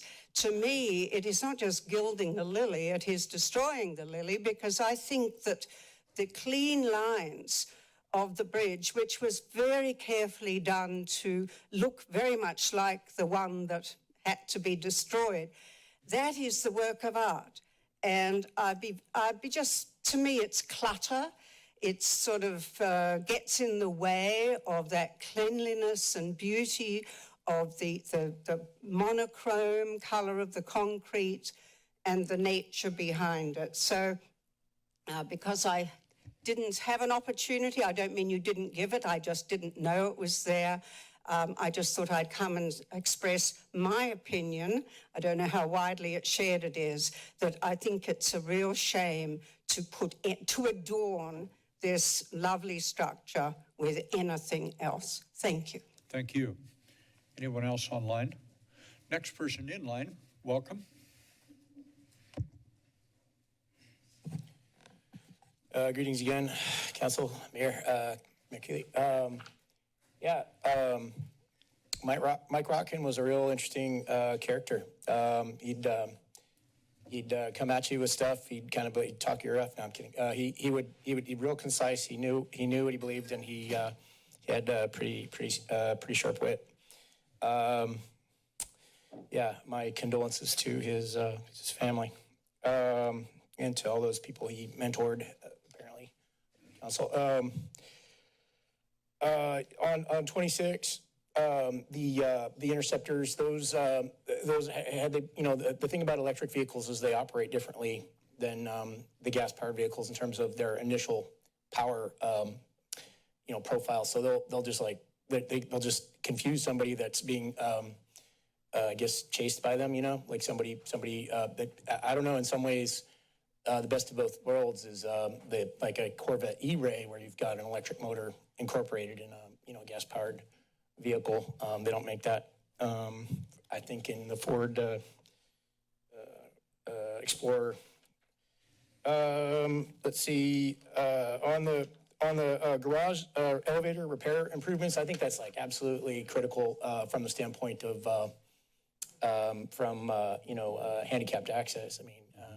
I was over in the library, and their one-story elevator, is really creaky and old, and I guess we won't have to build that, retrofit that. But I would like to see some improvement to the different parking garages around the city. That's a very, very good thing to do instead of buying making a new one. Just refurbishing the many parking garages we already have. On the resolution condemning the use of military force and civilian communities, I've only heard of two so far injuries. The initial injury of the labor leader Huerta, and there was a Quaker missionary in a youth group that went in. I guess he lost the sight in one of his eyes because of a rubber bullet, and so that's real serious stuff. And I certainly don't envy Mayor Bass and some of those issues. With the wharf, I don't know if the crane has been, Oh, great. Okay. Yeah. Why was it out there in the first place? That's a really heavy item to have on there. Beyond that, I wanted to, I don't know, it's kind of pursuant to my interest in the elevators. The gentleman who spoke on the point, if I could have a copy of one of his, if it's possible, I would love a copy of that. He handed out. Thank you, Renee. Will do. There we go. Full service council member there. All right, very good. Welcome. Good afternoon. Good afternoon. Judy Grunstra. Item 19, I think the Paseos is a good idea. I don't recall ever there being an opportunity for the public to weigh in on that. It's another example, even though the city says we want community input, it's another example from designs being handed down from on high. So as we go forward, I hope you'll encourage city staff to make these public spaces really available for the public to provide some ideas, including the Spruce Street Plaza in south of Laurel. So the public should have an opportunity to help design these public spaces. Thank you. Thank you. Welcome. Welcome. Good afternoon, Mayor Kelly. Good afternoon. all city council member. My name is Sherry Dang. I'm a Vietnamese refugee, escaped the war-torn country, Vietnam, after the communists killed my father. We were homeless in Vietnam for 7 years. I got on a boat, escaped Vietnam, got to America. The reason I escaped, because the dictator in Vietnam took all of our freedom of choice away. I'm one of those lucky few got to America okay. Through hard work, my partner Kirk DeChico and I now operate 4 local 7-Eleven stores, one in Santa Cruz, 2 in Watsonville, and 1 in Salinas. I am here to tell you, we are not just the small business owner, we are family.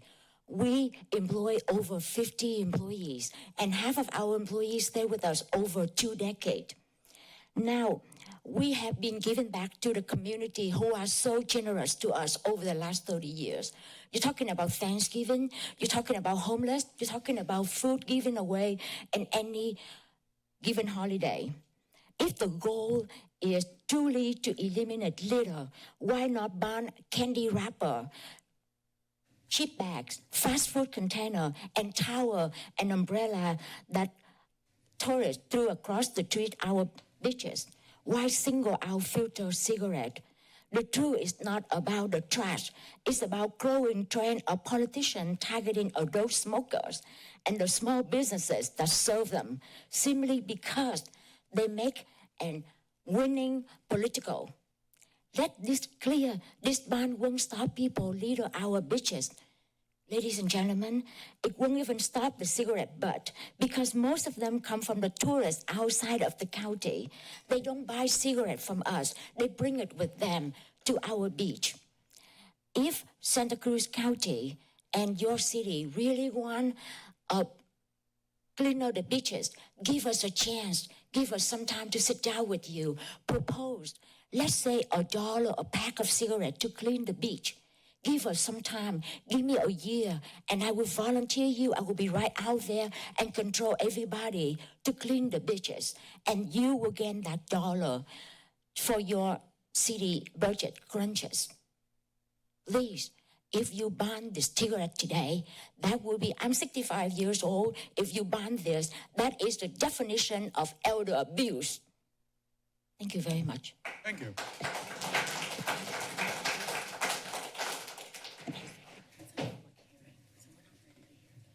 Oh, young lady, you stole my thunder.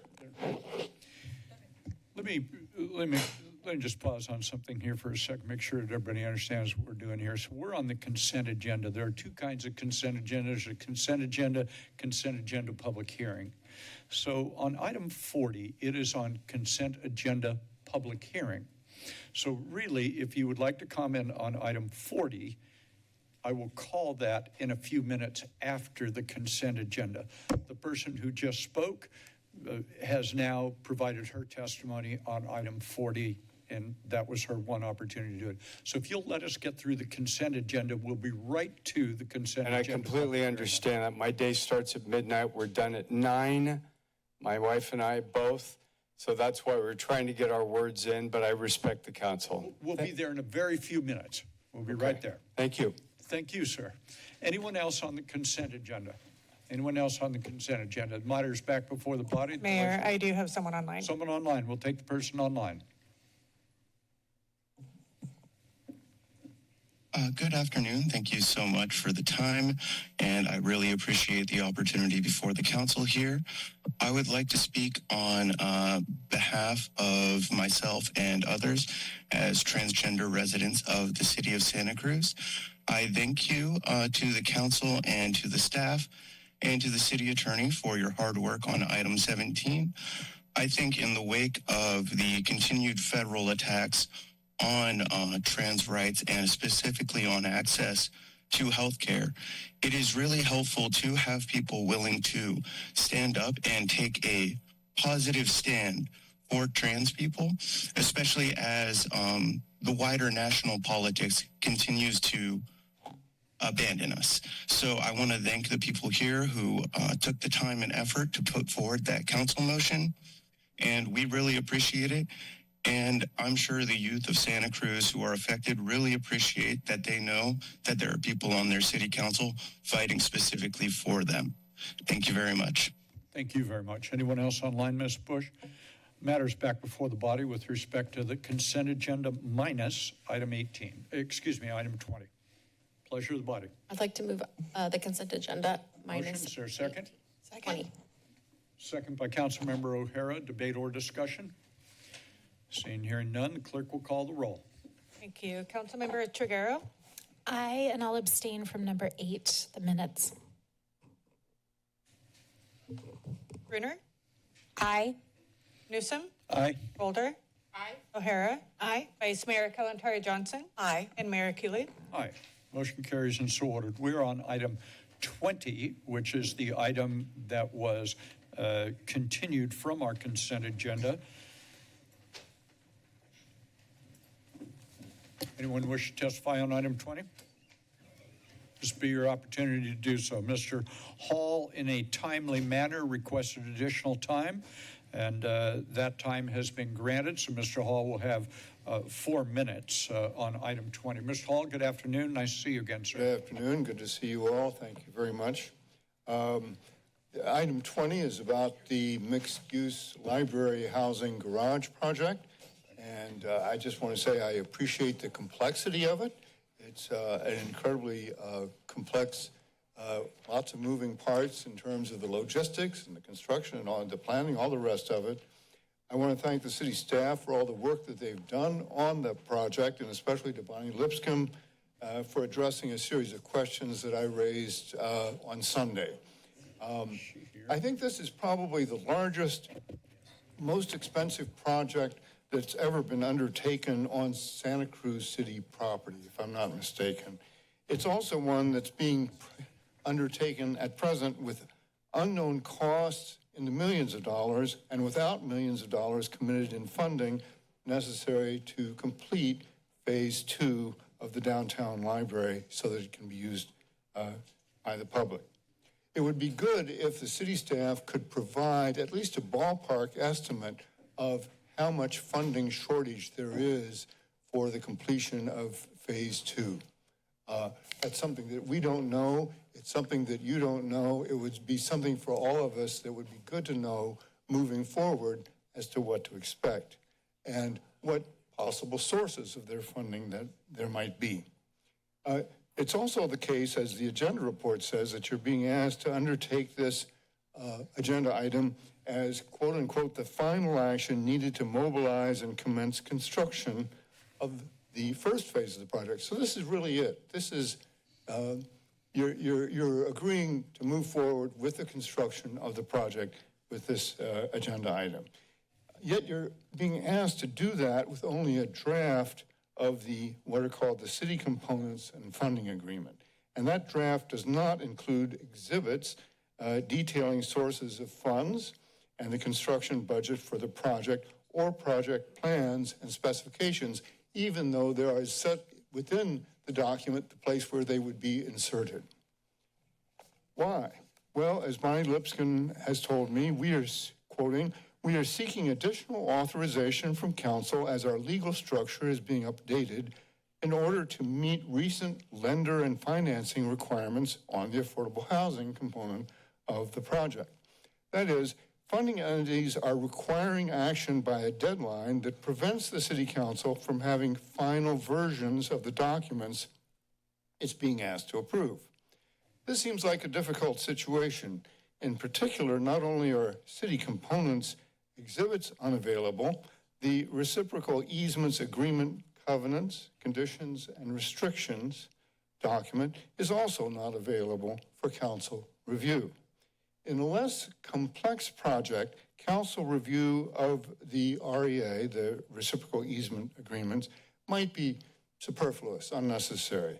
However, in this case, the REA for this project will involve complex relations and legal obligations among multiple entities: the library, the garage, housing, a daycare center, and a private for-profit organization, potentially as well as requirements by future lenders and funders who hopefully will cover the library funding shortfall. Under these circumstances, I submit the interests of the City of Council reserves the right of the mayor and the council to view the easement agreement before it is legally adopted, and to reserve authority to negotiate specific amendments to the REA if necessary after legal adoption. Again, I appreciate all the work of the city staff. My hope is that the City Council will move ahead in a way that does not encumber the city with legal obligations of excessive significance. Thank you very much. Thank you, Mr. Hall. Anyone else on item 20? Good evening or afternoon. As a former librarian, I have followed this issue for years. Back in 2017, when the Downtown Library Advisory Commission was discussing which of the four options could provide us with a 44,000 square foot library, the size of the current downtown library, they were led to believe the funding was limited to $23 million of Measure S money, and that the only option to get a equal size library would be to share the costs with the garage. Housing really wasn't part of the discussion then. One can only wonder if they would have chosen a renovation or a new library that in fact could have been made available, like the 40, now we have a project that's going to cost $40 to $50 million. So if the Downtown Library Advisory Commission had been told that money was somehow going to be made available, they might have made a totally different decision. So taxpayers have lost millions of dollars because of the escalation costs and inflation. We could have had a perfectly serviceable, beautiful, renovated or new library by now. So, you know, we'll never know. This is the state of things, but transparency was not the greatest in this project. I tried to get the figure from the Joint Powers Authority, from the library director, how much money of Measure S is left. For years, no answer, you know. So now we see this mechanism has come about. Could have been a very different situation. Thank you. Anyone else on item 20?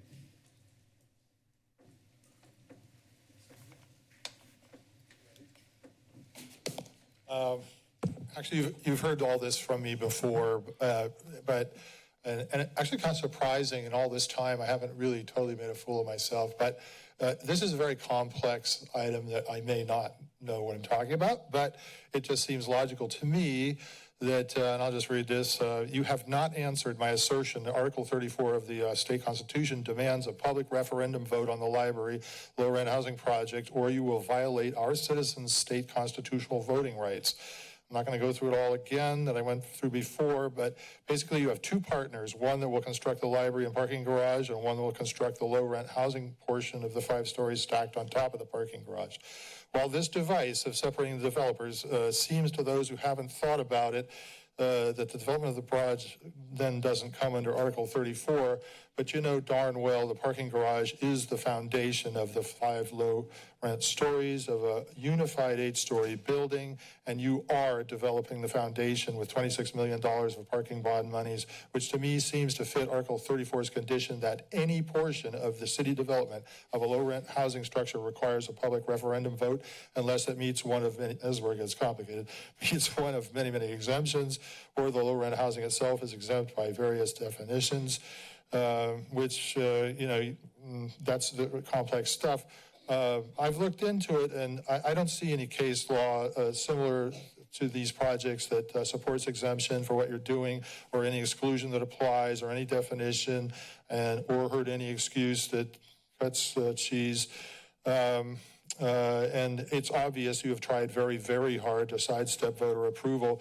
Well, my question is why, and did you really succeed? And if so, why won't you explain now? Previous attempts at explanation fell short. These kinds of nonprofit partnerships are corridors for corruption, since nonprofits can easily be over-subsidized compared to free market costs. They have no limits on what they can pay themselves beyond actual construction and operating costs or the quality or value of what they build. The cost to taxpayers is far more than the initial construction cost subsidy, since many can be property tax-free for the next 65 years in this case, which is a huge subsidy which is borne by other taxpayers. I asked before if you were going to calculate the total public subsidy per unit, including taxes over time. We didn't hear anything. I'm pretty sure you didn't bother with these kinds of cost estimates to see if taxpayers actually are going to get their money's worth, because you want what you want, and the only constraint is how much of other people's money you can lay your hands on. I suppose someone who cared about the public's rights could have filed an Article 34-based injunction against this project and probably won, but the city would then lose big, and such actions are not without liability, even if they're won.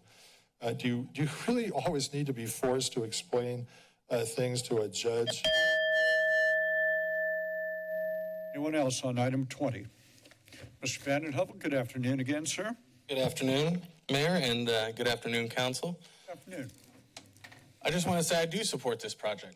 I think this city needs it. We need to provide housing. And when we do build these projects, it's important that we are employing good contractors. I think we can all agree on that. But when you are not looking and reviewing the subcontractors list when he's giving you a bid, contractors fall through the slips or fall through the cracks. This contractor we've submitted a complaint to the California License Board with violations of labor code and insurance fraud, failure to pay prevailing wage, overtime, wage theft, misclassification, failure to pay apprenticeship training programs, and workers' compensation fraud. And you say, well, how does he do that? Or how does one do that? It's basically not reporting that workers are on the job site. Because unfortunately, the state, the county, the city, or whatever awarding body does not go out there and verify who is on that project on a daily basis. And it's tough. That's a lot of regulations. That means someone's full-time checking somebody in. This contractor has over $500,000 in wage violations. 8 indictments on insurance compensation fraud. And he is currently working right down the street at the Pacific North Station. And there's rumors that he is going to be on this project, the library project. Now, how do we prevent this from happening? I know you and me, Fred, have worked continuously on that effort. But with 5 similar-sized projects coming to the city right now, how are we going to guarantee that those contractors on those projects are good contractors? Because we cannot wait. How many more people need to be taken advantage of? How many more people are not going to be able to get on this project because they are a stand-up contractor? So again, I ask you to please review the subcontractors list when they submit bids. And please reach out if you have any questions on contractors. I'm happy to provide these type of things. And that's why I suggest that you toss out that bid and rebid this process so that real high road construction contractors, ones that are doing Melgard is doing the HVAC right now in the Pacific North Station. You've got George H. Wilson's right down the street that pay union wages every single day. Casey, thank you for all the good work you do on behalf of working women and men. Appreciate it, sir. Anyone else on item 20? Good afternoon, sir. Hi. I was just at the library earlier, and they had a sign in the men's room. Someone, I guess, took out a mirror, and instead of replacing the mirror, they put up a sign, notice prohibited behaviors in the restrooms include, but are not limited to, bathing, doing laundry, shaving, other types of personal grooming, sleeping, engaging in unlawful behavior. And then it said, thank you for your cooperation and I edited it a little bit. I said, you are the reason we can't have nice things.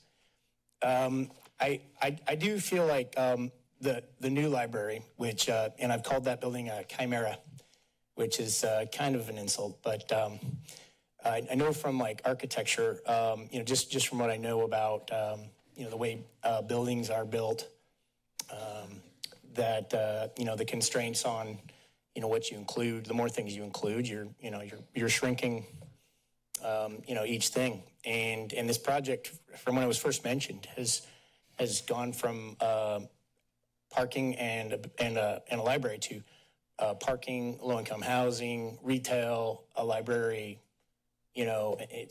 So I'm just concerned that the new library is a better library than the current library because, okay, it's understood that, your farmer's market over here is really gorgeous. I had a great time. I made $1 making balloons. Bought some, got some, samples of peaches and bought an orange and I think it was a Savoy cabbage, which I didn't get to use because I let it go. But basically, it's going to be a shame to see those magnolias go. If you guys, get underway with this building, it's going to be a shame to see that place that the community for so long has seen as a center of community. Every Wednesday, the farmer's market, people coming repeatedly, and but okay, hey, life is change. But anyway, this is just kind of ridiculous. This in the bathroom, for me, people do need to have access to these sort of things. Now, what you did at Loudon Nelson was you said, we have London Nelson, excuse me. They misspelled it earlier. That was hilarious. They took out the restrooms and for public access. And, maybe that was seen as necessary, but it was also, it's repeatedly, fewer amenities. I was talking earlier about the Locust, I was talking about the garages. At Locust Street Garage, still there are public restrooms, but they've always been pretty terrible since they built the place. But it would be nice that that kind of infrastructure would get more attention. Thank you. Good afternoon, Mr. Ewing. Or unidentified person, yeah, Mr. James Ewing. So when I first started showing up here 6 years ago, the only 2 of the 11 would be the city attorney, Tony Condotti, and the 2 clerks. It's all changed hands. But maybe 5 to 6 years ago when this initially came through, as I recall, people were saying, just to prove this, the funds will somehow appear. I definitely have some sensitivities to the frequencies. I have many friends that have great sensitivities to the frequencies. And my friend Marilyn Garrett spoke about those sensitivities. She can't even go to the library. She spoke about this, what was it, the June 12th meeting in the city of Capitola. So I have a lot of compassion for people that haven't figured out how to deal with all the sensitivities. But as I recall, this library is going to not have any windows. I don't know if that design's changed or anything. And it went from a library without windows like a coffin to a parking structure and now supposedly affordable housing. Whenever you walk around or drive around Santa Cruz, there are a lot of vacant buildings that are ready to rent. But my greatest concern about the library is over the past 5.5 years, I've probably collected between 250 and 400 old books of my choice that I thought were interesting to me. Because, this digital weapon is great until it gets wet. And we're dealing with all kinds of crazy things going on that could knock out our digital memories, And so there's nothing I can do that can stop this progress, but it sure would be neat to see a couple things built in this town that were actually majestic. Because 100 years ago, everything was kind of somewhat majestic. So it'll just be interesting to see how this financing actually goes through. Within the next couple of weeks, our fiat currency should be replaced with an asset currency. And maybe some people don't think old books are really good assets, but I think old books, like old people, are the best assets we have in our lives. That's enough. Thank you. Thank you, sir. As an old person, thank you. Next, anybody else on item 20? I'm going to ask Ms. Lipscomb, if you could come up for just a moment. There've been some emails flying around on this topic, and I know you provided a response to the City Council on some of what Mr. Hall has raised and some of these other items. So you would just take a couple of minutes, that would be helpful. Thank you. Sure. And I also want to acknowledge Brian Berguno, who's the project manager. And so on some of those responses, he actually drafted those initial responses. So whichever one of you. Yeah. Just in general, just a couple of comments. You know, the items before you today, we're here because due to the financing, we have a couple different components. We have the affordable housing piece, which is, you know, roughly 110 million. And then we have the other components, the public parking structure, the daycare, which has been wrapped into the affordable housing component. And we have the library. And we have a little piece of commercial. We're moving forward now. We have fully funded the whole first phase, which is the entire housing funding has been secured.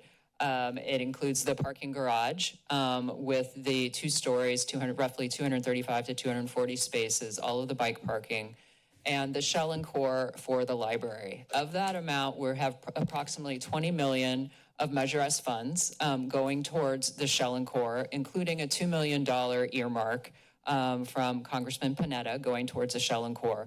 We're going to have approximately 8 million left over of Measure S funds. We recently closed on the bonding, and we have a little bit more than we thought we would originally, which is great. So we're going to have that to apply to phase 2. Phase 2 will be the tenant improvements of the library. So all the interior. We also have, from a prior council approval, the proceeds from the sale of Sky Park. That will be approximately, probably at the end of the day when they pay that, about 8 million. And then we also have the Friends of the Parks, Friends of the Library contribution of 3 million, which they've done an incredible job to date in raising that funding. So that's the funding that we have secured right now. We have the funding for phase 1 completely secured. We have about 19 million already secured for the phase 2 tenant improvements. So our next steps involve moving forward with phase 1, breaking ground. The time sensitivity really has to do with the financial closing. We were awarded tax credits. I say we, developer team, awarded tax credits. And as such, they have a time constraint. It's roughly about 6 months from when they're awarded and when they have to break ground. We have been working through, because of all these elements we've been talking about, it's so complicated. We originally thought we only needed 1 ground lease. It turns out we need to actually divide the parcel in 2 to separate the housing component from some of the other, which will be the public components. So we wanted to come back to you and get that additional authorization just to be really transparent of what we are doing. So that's why we're here today, is really to make sure we have that authorization to go forward and execute these new legal instruments. We already had authorization from you to start the project, but because we're dividing it now into 2 parcels, we are coming back to you today. So I just wanted to clarify what are the actions before you now. We'll come back to you once we get a little further along. We're in plan check review right now for the tenant improvements and for that second phase. We'll come back with a better accounting. Once we have that plan check, we'll have a sense of what's going to be in the final product. We will put that out then through the architect, the project architect, and they'll do an updated cost estimate. That's in our contract with them. At that point, we'll have a sense of what the full cost of the phase 2 will be. We don't have that today. We're focused on getting the phase 1 under construction and moving that forward. The other thing I would say about sort of the contractor process, this is a privately bid process. We have an agreement with the developer. We went through a public process to award that to the developer. They are going through a bidding process. They will not conclude that process until we have the closing financial documents. And I will say, and having spoken with them, that process is very much open. They have not completed that process, there are union contractors that have put in bids that they are considering. Because it's not a public process, they are not held to the same bidding requirements as we would be at the city. So I also wanted to clarify that as far as the lowest bidder, which we would do at the city. From a private process, they can take in other considerations as well. So they're looking at it, making sure they're getting the right fit for the project as they're going forward. Thank you. Questions, members? All right, thank you very much for being here. Matters back before the body. Pleasure of the body. I'll move item 20 to accept staff recommendations for item 20. There is a motion. Is there a second? I second. Second by Councilmember Golder. Debate or discussion on the motion? Seeing and hearing none, the clerk will call the roll. Councilmember Triguera. Aye. Councilmember Brunner disqualified. Councilmember Newsom. Aye. Golder. Aye. O'Hara. Aye. Vice Mayor Kalantari Johnson. Aye. And Mayor Keeley. Aye. Motion passes and so ordered. We are on the consent agenda public hearing item. That is items 39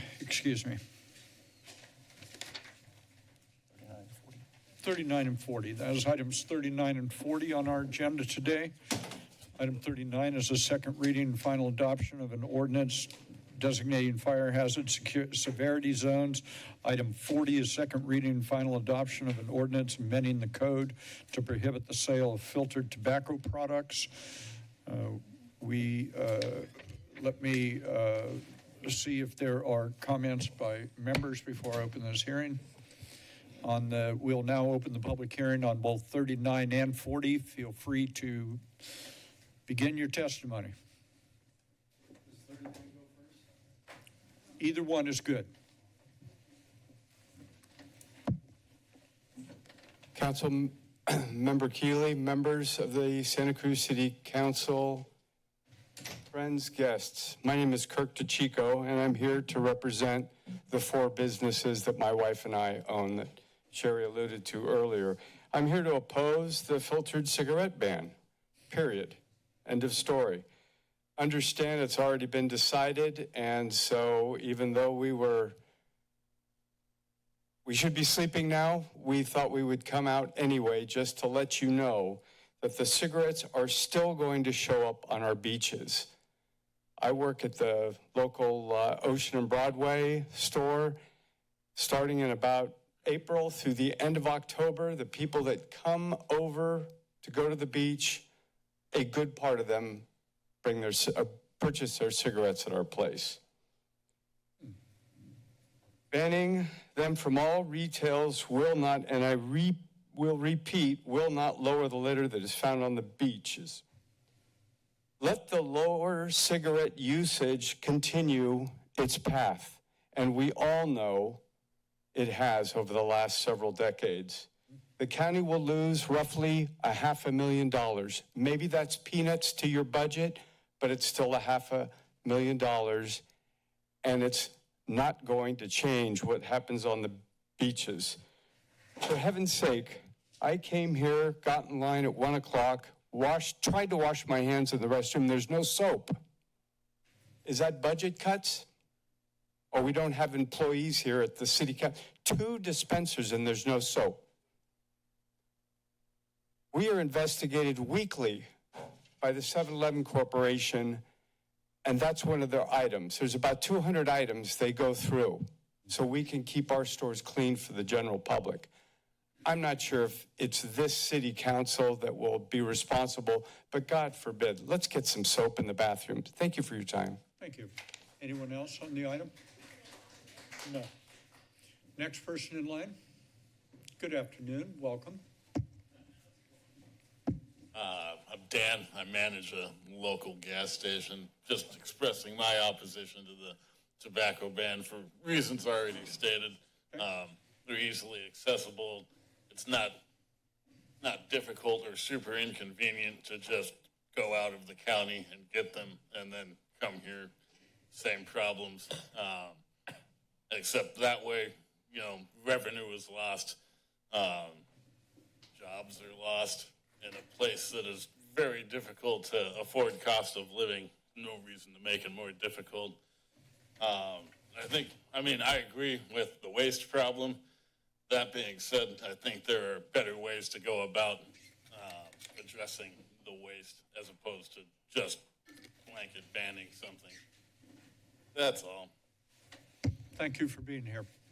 Next person, good afternoon, welcome. One, two, okay. Good afternoon. Good afternoon. My name is Elizabeth Graham. I'm the CEO of the California Fuels and Convenience Alliance. We represent, as a nonprofit, represent all these guys. That's about 12,000 gas station convenience stores. 95% of our members are small business, with 60% of those being independently owned, like this couple here. Retailers across Santa Cruz have expressed to us, to our organization, serious concerns about this filtered tobacco ban, and I'm here today to represent them. For many of our small business owners, these products represent a significant portion of their revenue, as you guys have already heard. In today's challenging retail environment, not just in this city, but in California, losing this income stream could be the difference between staying open and closing their doors permanently. This policy simply does not make economic sense. The policy does not account for other filtered products like cannabis that are legal products. They're just driving them to other neighborhoods, and it won't stop that. As you guys know, with over 1 million tourists, as the others have already said, these products are still going to make it to your beaches, to your city. And what we have found is we have followed all of these local bans throughout the state of California. They do not work. Prohibition has historically failed on federal, state, and local. We have found customers will find their products outside the city, regardless of the bans, and it will hurt Santa Cruz small business owners. Thank you so much for your time. Thank you for being here. Good afternoon, welcome. And for the person, just let me say, for the next person in line, we do have a couple of folks online, so we're going to take this gentleman, someone online, then you, someone online, and the gentleman behind you. Very good. Thank you and welcome, sir. Good afternoon, council members. My name is Khalil Rahim, and I am here today as a business owner, a father, and a member of this community. I'll admit I'm nervous. This is my first time speaking at the city council meeting. You're doing great. Thank you. But I couldn't stay silent. What's being proposed today could devastate my family and 3 other families my store helps support. In 2009, after losing my career and struggling to find my footing, I took a leap of faith and opened my first store. Through hard work, sacrifice, and dedication, I grew up that single store into 12. I was just proud of providing for my family. I was creating jobs and opportunity for others in our community. But today I stand before you, just one store left. Local prohibition stripped me of my ability to compete with nearby communities, forcing me to close 11 stores and lay off employees who depend on me. I am a responsible retailer at my store. We take compliance seriously. I train my employees extensively and follow all regulations to ensure products are sold only to adults. I believe in protecting youth while serving adult customers responsible. But this proposed filter ban would make it impossible for me to compete with retailers just a short drive away who won't face the same restriction. I recently signed a 10-year lease for my last store, and if this passes, I don't know how I will survive. Thank you for being here, sir. We'll take the next person online. Person online, good morning, good afternoon, welcome to the council meeting. Good afternoon, council members. My name is Amir Hassan, and I'm the president of operations and retail at H&S Energy, a leading retailer and operator of gas stations and convenience stores on the West Coast, and most importantly, in the beautiful city of Santa Cruz. I appreciate the opportunity to speak today and want to express strong opposition to the proposed ban on filtered cigarettes in the city. While I understand and respect the city's desire to reduce pollution, the proposed ban would have wide-reaching negative consequences, particularly for small businesses and the local economy. For many convenience stores and family-owned retailers, tobacco products, including filtered cigarettes, are cornerstone of their daily revenue. Removing a key product category doesn't just mean fewer sales. It jeopardizes the profitability and long-term viability of these businesses. When margins are already tight, a blow like this can be devastating. And beyond just revenue, this ban would likely decrease the overall value of these businesses, making them less attractive to future buyers or investors. It's also important to consider that in the real-world outcome of a ban like this, demand doesn't disappear, instead it shifts. Residents who want filtered cigarettes will simply drive to neighboring cities to make their purchases, which means their money and associated tax revenue leaves Santa Cruz. That's a direct hit to the city's general fund and a loss of support for local workers and small business owners who depend on these sales to survive. We're not solving the problem, we're just exporting it. For the record, there are over 300 stores that would still be able to sell these products that are within 10 miles outside the city. If the core issue is environmental, then let's tackle that directly. Instead of banning a legal product, the city could install dedicated cigarette disposal bins in key areas, increase enforcement of littering laws, or launch a public education campaign encouraging proper disposal. These are practical, targeted approaches that address pollution without gutting a legal marketplace or punishing responsible business owners. The proposed ban sets a troubling precedent. Once we start outlawing specific consumer products based on environmental impact without first pursuing less extreme alternatives, we risk a slippery slope that can make Santa Cruz a difficult place to do business. And in doing so, we ignore the reality of economic sustainability and environmental responsibility can and should coexist. Please consider the unintended consequences this ban would have on our small businesses, our tax base, and our city's reputation as a place of balanced, thoughtful policymaking. I urge the council to pursue more sensible solutions that achieve environmental goals without putting local livelihoods at risk. We at H&S and other retailers are willing to work with the city to come up with any viable solutions. Thank you very much for your time. Thank you very much. Good afternoon, sir. Welcome. Good evening, Mayor and Council members. My name is Jimmy, and I'm against the proposed ordinance banning the filtered tobacco products. I live in town, part of the community. My kids go here. I sold my house to buy my store. While I support the environmental intent, I urge you to consider its economic harm to local businesses, layoffs, risks of black market, and strain on our deficit budget. First, Santa Cruz claims to be pro-business, yet this ban contradicts that stance. Local retailers, including convenience stores and smoke shops, rely heavily on filtered sale cigarettes. Second, this ban risks creating a black market for filtered cigarettes. Unregulated vendors could thrive, bypassing age verification and giving those to under the age of 21 easy access to tobacco. This undermines public health efforts and could increase youth smoking. Third, the city budget is already strained with millions in deficit last year and projected deficit this year too. Banning filtered cigarettes could reduce sales tax revenue from the tobacco. Without the evidence that this ban will deliver proportional environmental benefits, the city risks a net financial loss.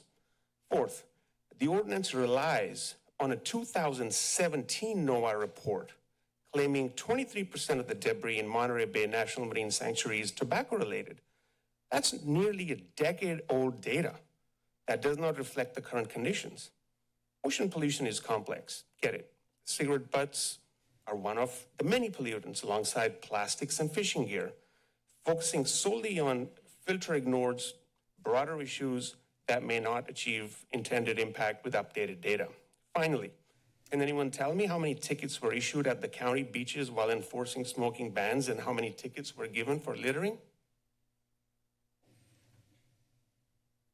I think we need to access this data to make an informed decision. Without clear enforcement metrics, we cannot gauge the effectiveness of the existing measures or the necessity of this ban. I urge the council to conduct a current economic impact study, access the black market risks, update the environmental data rather than 2017, and review enforcement statistics. Alternates like increasing littering fines, a litter abatement fee, as implemented by San Francisco, could address pollution without harming businesses or public health? Thank you. Thank you. Before we take the next person, I just want to correct a factual issue here, and that is the city's budget that was adopted in the 24-25 fiscal year was not a deficit budget. It was fully funded and balanced. When the city manager released the 25-26 fiscal year proposed budget, it had a component part when it was initially submitted, which did have borrowing from an internal fund to be able to balance the budget. Following the city council's budget hearings and the updated both projections with regard to revenue and expenditures, the budget that was adopted by this city council, which will go into effect on July 1st and be in effect till June 30th of next year, is a balanced budget with no borrowing. Welcome. I didn't understand a thing you just said there, Fred. On 39, for the fire hazard severity zones, I just have a question. Maybe Bonnie can answer. Which district is that? Is that in Susie's district above campus? So I just had a conversation with Fire Marshal, the fire chief, about above campus. And I just want to say something about it. Hopefully I'm not getting outside of the bandwidth I'm assigned to here. But up above campus, you have just a whole huge amount of, in contrast with state parks that are really good about this, you just have a huge amount of deadwood up there.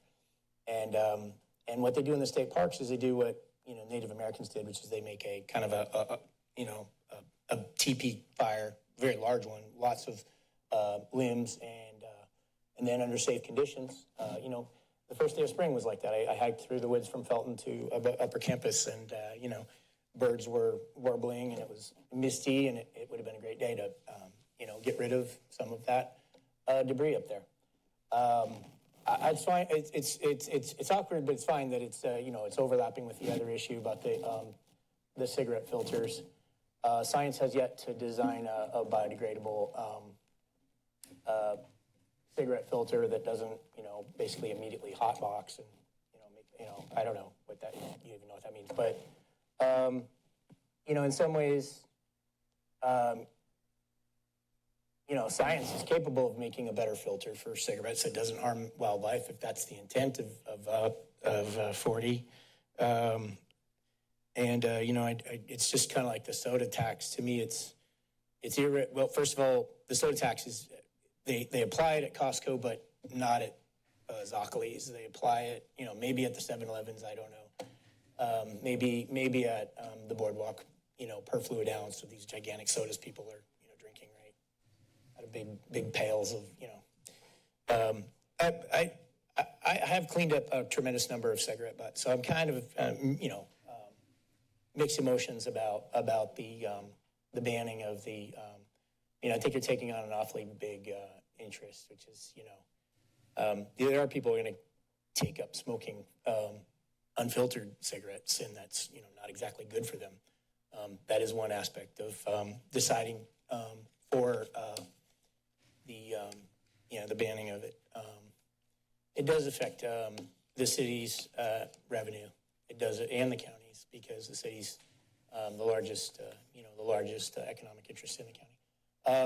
And these convenience stores and these gas stations are huge, as an aggregate, are a huge part of the local economy. So thank you very much. Thank you, sir. Next person online, we'll be right with you, sir. Next person online. Afternoon, welcome to the City Council meeting. Good afternoon, Honorable Mayor and City Councilman. This is Ann Sakon. I'm a very, very concerned citizen. You guys were elected to represent every single person. You were not elected to take away my rights, my right to choose. Banning cigarettes, really, you have on your books already. You can't smoke on your beaches. You can't smoke in the parks. It's illegal to litter. The fines for littering are $100 to $1,000. And if a person doesn't stop the first time, The fines could be $750 to $3,000. Ask yourself, how many fines, how many tickets, how many citations have been given out? I guarantee you, if somebody was cited for $1,000, social media would have it all over, and you wouldn't have this problem. So look at what you have on your books. It's a proven fact that bans don't work. Figure out why these laws are not being enforced presently. I mean, is it there's no manpower? What's going on? Why are there cigarettes on the beaches when it's illegal to smoke on the beach? Something's just not right. And to just say, okay, let's just ban this, it's just not right. You really, really need to think about it. As one of the earlier said, hey, get your facts together, find out. I mean, courts can even, if somebody's littering, courts can even tell them to pick up the litter. So I don't understand why we're not looking at what's already there. It's already illegal to litter on the beaches. It's illegal to smoke. What are you going to achieve? Bans don't work. California banned menthol cigarettes. Guys, if you think that even happened, ask people who are on the border of Nevada and Phoenix, Arizona. They're coming into California like there's no yesterday. So please look at this again. Bans don't work. Appreciate your time. Thank you very much. Good afternoon, sir. Mayor Keeley, council members, I'm just here for there's a lot of good topics that were brought up, a lot of good suggestions. I manage some retail stores through H&S Energy, and I feel that there was a couple things that weren't brought up for customers. Freedom of choice. There's a lot of people are kind of panicked about a lot of things that are going on in the community. You have a soft voice. So just people are kind of concerned about a lot of things that are happening and can be scared, which is rightly so. But they want to be able to have a choice to decide if they can get Zen pouches or whatever they smoke. I'm not a smoker, but that was a good topic. I haven't heard much about education on litter dangers. I feel like if there's more education on litter dangers, that people can be more aware, and maybe that can be another option. I think all options on the table are great. Again, one thing that was brought up as well as, people wanting to have the freedom to choose is not being able to have the right funds for businesses. It hurts a lot of businesses. I've worked for a business where I think the tobacco license was taken for 60 days, and just for the pack of cigarettes, they'll come and put $50 in gas, they'll get some ice or whatever, everything else, but just not having that ability to get those cigarettes, they'll go somewhere else to get the cigarettes they need or whatever. So I just wanted to bring up those two topics, and thank you for your time. Thank you, sir. Okay. Thank you. Do we have anyone else online at this time? We'll take the next person on then. We'll be right with you. Person online, good afternoon. Welcome to the City Council meeting. Hi, I am Lee with the California Fuels and Convenience Alliance, representing fuel and convenience retailers throughout Santa Cruz who share your environmental concerns but urge you to reject this filtered tobacco ban. This ordinance will devastate local businesses already facing economic challenges. Filtered tobacco products represent significant revenue for our members, and this ban threatens jobs and could force store closures, particularly for independent retailers who anchor our local economy. This ban won't solve the environmental problem. Customers will simply drive to neighboring cities for these legal products and bring them back to Santa Cruz. The city loses tax revenue while smoking rates and litter problems continue unchanged. Prohibition of legal products has a long history of failure, including in California. Our state currently has the second highest tobacco smuggling rate in the country, with nearly half of all cigarettes consumed in our state being smuggled in by nearby states and countries. In addition, cigarette prohibition will not get rid of filters. The proposed ban is limited to tobacco products with filters, which means that cannabis products with filters will continue to be available. Proven solutions exist that address litter without devastating our economy. We urgently request that the council, 1, reject this ban and partner with retailers on environmental solutions. 2, install public disposal receptacles in educational programs. And 3, implement targeted litter prevention initiatives. We are committed to working with you on solutions that protect both the environment and our local economy. Please vote no today. Thank you. Thank you. Good afternoon and welcome. Hello. Hello. My name is Sam Rupel. I'm the Volunteer and Outreach Coordinator for Save Our Shores. Our organization has been cleaning up our marine environment around Monterey Bay over the last 40 years, as you well know. And we've been compiling data on those items that we've collected over the last 11 years. Many of our storm drains here in the city of Santa Cruz lead to the bay, so it's not just our beaches and our rivers. I personally find literal piles of cigarette butts in these areas while working with Save Our Shores stewards to survey and mark storm drains that lead to the sea. This continues to be the most singular identifiable item that we're collecting and has been over the last decade and beyond. I run our public beach cleanups, and while I consider these cleanups an incredibly important, our beach and river cleanups are not a solution, they're a tool. These help us identify our main sources of trash so that we can stop it from being produced in the first place. And while there are many sources of marine debris that we collect off our shores, cigarette butts remain the #1 most identifiable item, regardless of a decrease in smoking. We've tried litter abatement, we've tried fines, none of that works. Brick by brick, these local ordinances connect, they drive large-scale change. Our neighboring cities and counties are going to follow. We have the opportunity to start something huge here, and others are ready to join us. So we need to pass this now. Thank you. Thank you for being here. Anyone else online? Good afternoon, sir, and welcome.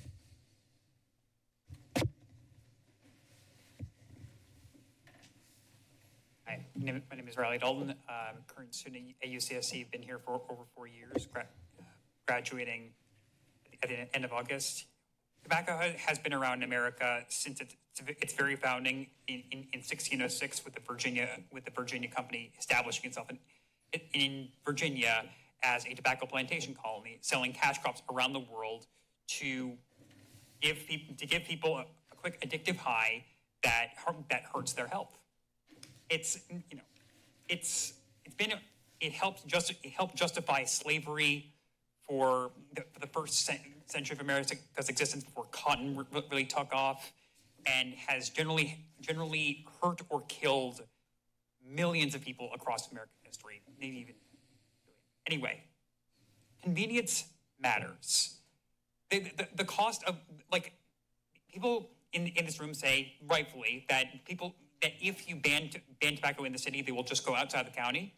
Sure, the people who are really that dedicated to driving 30 minutes to an hour outside of the city instead of just 5 to 10 minutes to the local gas station aren't going to go there. But people who can't be bothered or can't be bothered to switch to something that's less harmful, that can make a difference and cause positive externalities positive benefits for people around them in terms of less smoke for people in the city, a lower public health costs with people not dying of lung cancer as much or suffering from tar-related symptoms.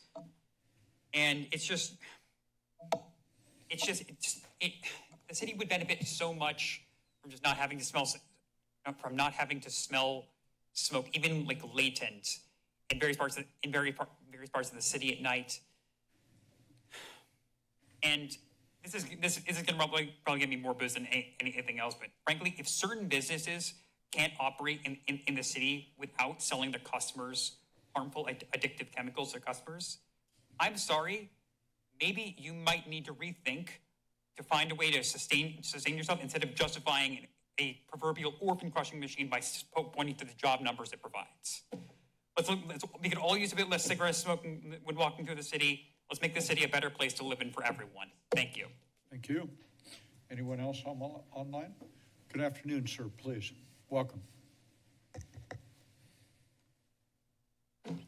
Good afternoon, Mr. Mayor and respected council members.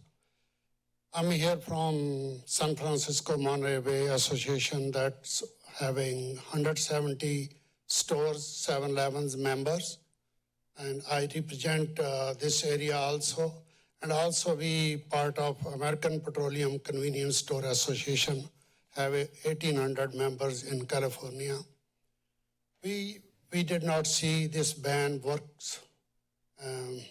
Even the menthol ban still is going on. If you guys came from Nevada, came from Oregon, you check the people's car, they will bring and go to the Oakland, go to San Francisco afternoon or late night. They are selling backpacks, all the menthol cigarette over there. And everyone, whoever has an account online, they can order. I don't know how you guys be just punishing the small business to be ban it, but it's not going to be work. Tell me the data. Menthol ban is banned here for the 3 years, but still you can order online. It's a legal product. Did you guys ban that one on the online? No. There's no way you can find out. This is what happening. If you guys be going to be filter ban, people will still buy and still use it. We need to educate the people, or we need to make it like more signs on the beach. People, they not throw all the butts, or make it public places, non-smoking. No matter is filter, no matter is marijuana, no matter anything. We need to work on those things, not to be punish the small business. If someone want to be smoke in their house, where they can get that cigarette? It's a safe for comparison to the non-filter. What do you think about that one? If someone has a habit to smoke, he's an adult and he's buying a legal product. I want to smoke in my backyard and I will take care of the butt. Do I have the rights to live in this city? No. Do I have to visit this city? No. That's what you guys doing. I want you to be strongly say no to ban. Thank you very much. Thank you, sir. Good afternoon and welcome. Good afternoon, sir. Fred. Hello, everyone. Hello. My name is Samir Fidel. So You're another one of those folks with a very soft voice, so pull that microphone nice and close. There we go. Can you hear me now? Yes, sir. Stop the ban. Okay. Loud and clear. Yes. So traffic and pollution will increase eventually when you do this ban.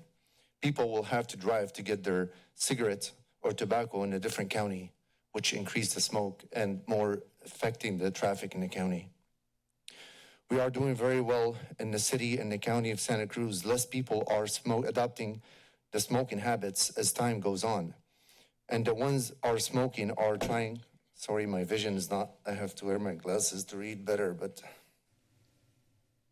So less people are adopting the smoking habits as time goes on. And the ones are smoking are trying to quit. Making the ban will increase revenue in other counties and elevate the illegal transportation of tobacco as vape and flavor ban, for example, people all still do. But business owners in the city and the county of Santa Cruz will suffer from the ban. So we opened Cigar Palace 1, year 2009. We are in compliance. So we opened Cigar Palace 1 in 2009, Cigar Palace 2 in 2011.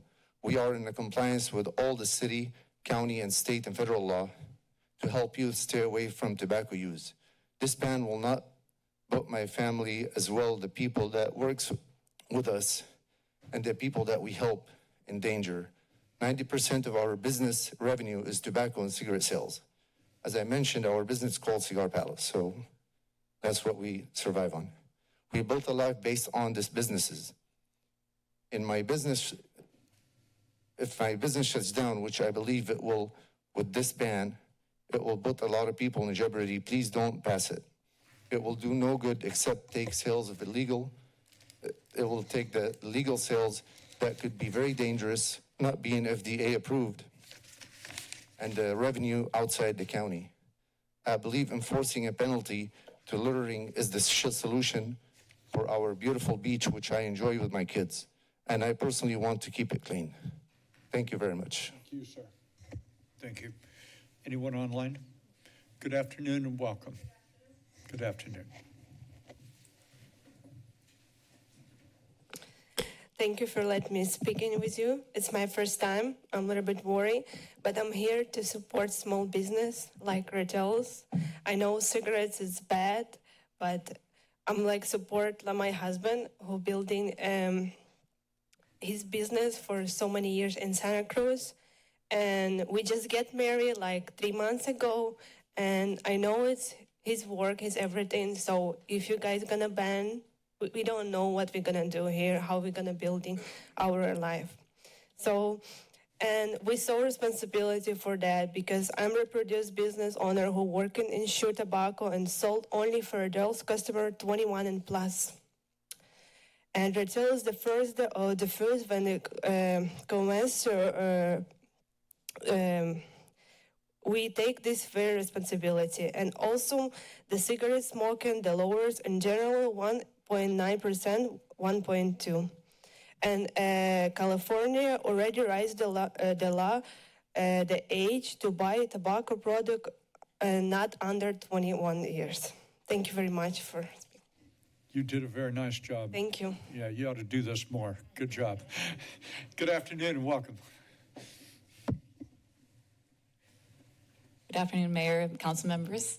I'm Katie Thompson, Executive Director of Save Our Shores, and I'm here to provide strong support for the ban on filtered tobacco products. I have spoken here before about the millions of dollars spent and hours invested in outreach activities trying to change behavior related to cigarette butt litter or butt receptacles. It doesn't work. The rate of smoking is 6% in California, meaning that 94% of the rest of us have to pick up their garbage. And here at Save Our Shores, we are at the front lines of that cleanup. We have more than 5,000 volunteers a year out on our beaches picking up trash. These are kids, adults, churches, schools who volunteer their time and care about the cleanliness of their home to pick up this toxic waste. Today, I speak for them. Over 11 years, we, 60,000 Santa Cruz area residents, have picked up nearly 500,000 cigarette butts around Monterey. 189,000 of those come from right here in the city of Santa Cruz. A 2023 NOAA study showed that 24% of debris found on the shores of the sanctuary between 2017 and 2021 was attributed to smoking.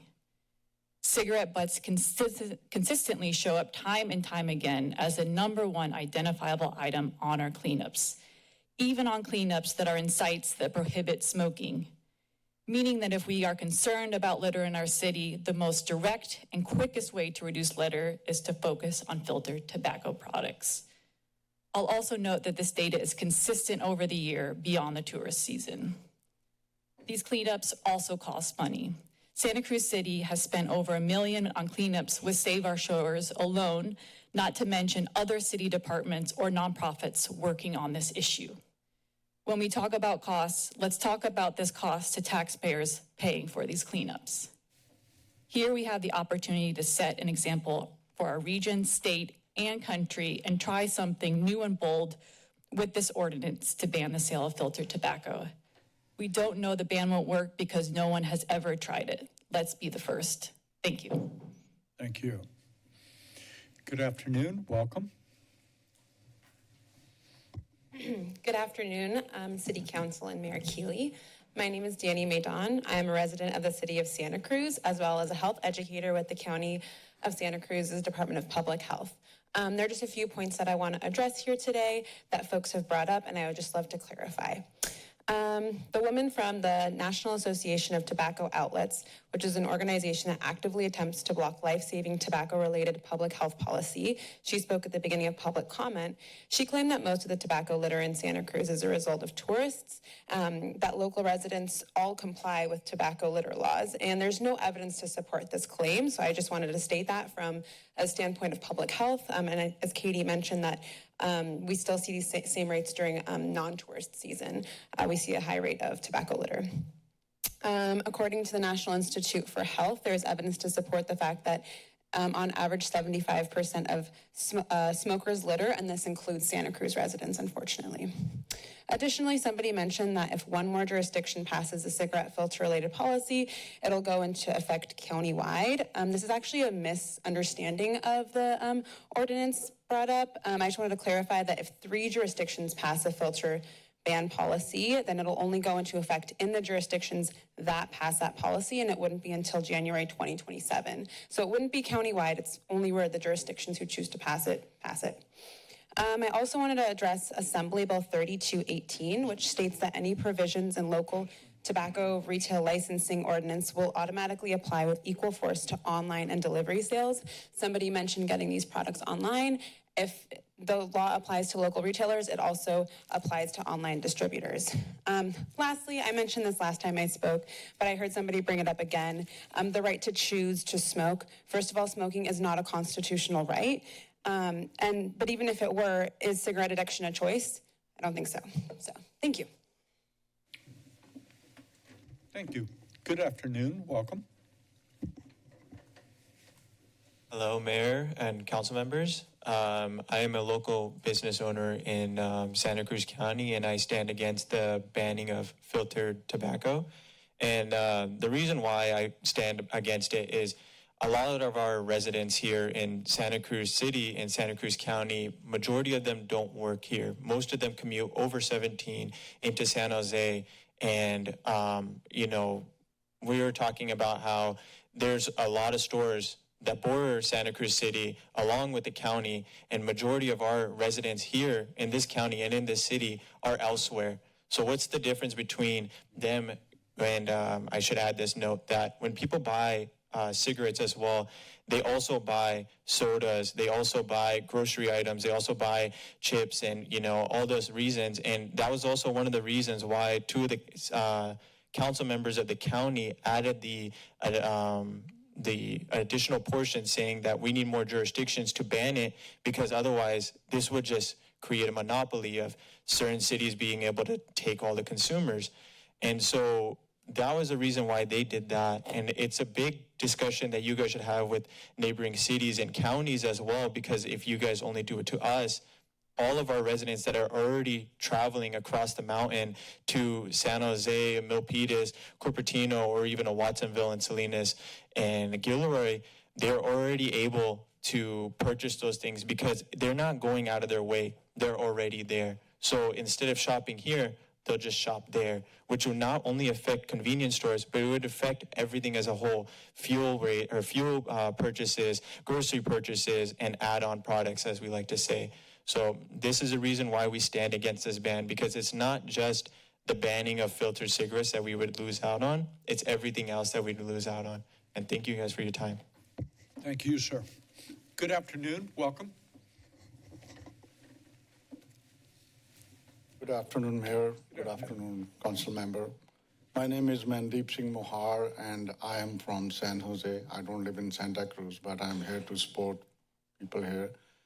I am a member of board director of San Francisco Monterey Bay, and we represent almost about 200 stores.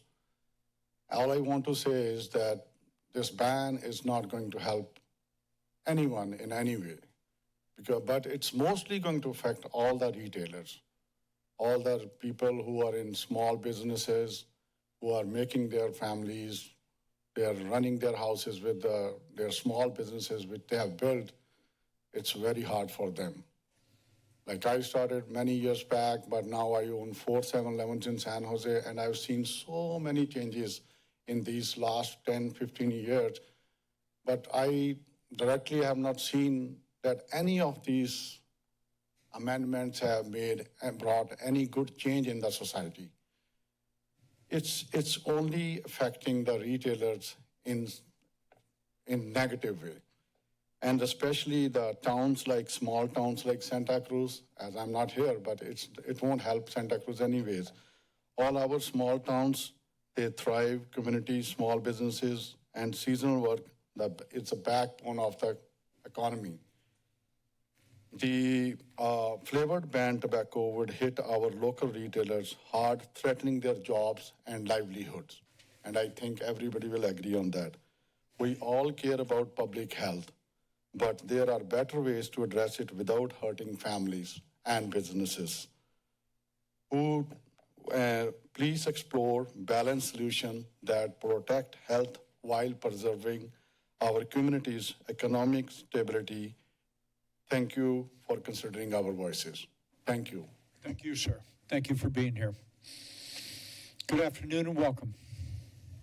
Good afternoon, Council. I'm Tara Leonard, and I'm the Project Director for the Tobacco Education and Prevention Program at the County Public Health Department.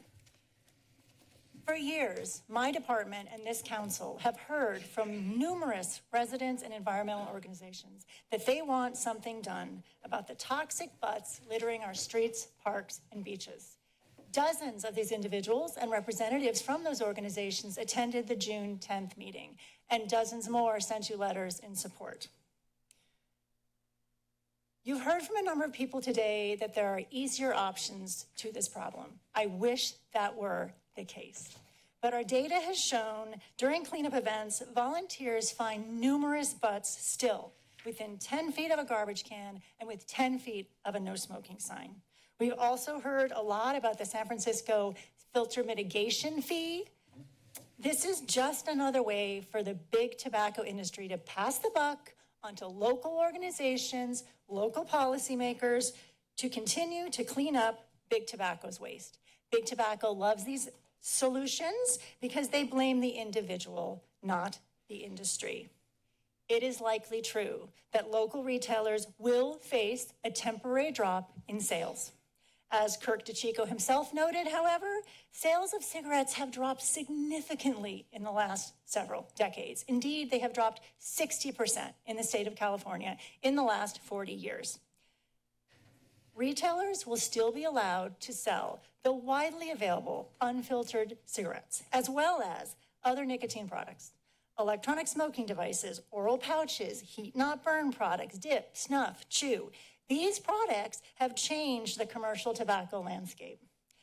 And that's why, more than likely, according to a financial analysis by the County Administrative Office after the 2019 ban on the sale of flavored tobacco products, tobacco sales did drop 3.1. We saw a 3.1 decline in sales tax revenue for the first 6 months.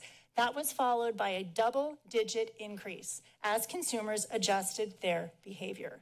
At the same time, a recent study by San Diego State University showed that the city of Santa Cruz alone spends over $2 million a year mitigating tobacco waste.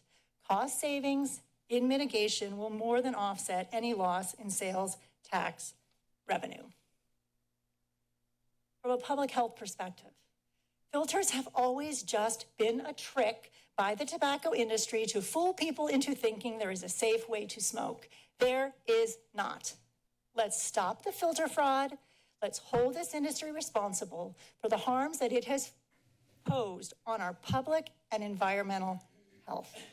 Thank you. Anyone online, Ms. Bush? Do not. Ms. Greenside, welcome. Thank you. I wasn't going to say anything, but I've been listening to the speakers, and I thought I would share a few words. Obviously, this is a difficult decision because the store owners have a very good point, and it's hard to ignore.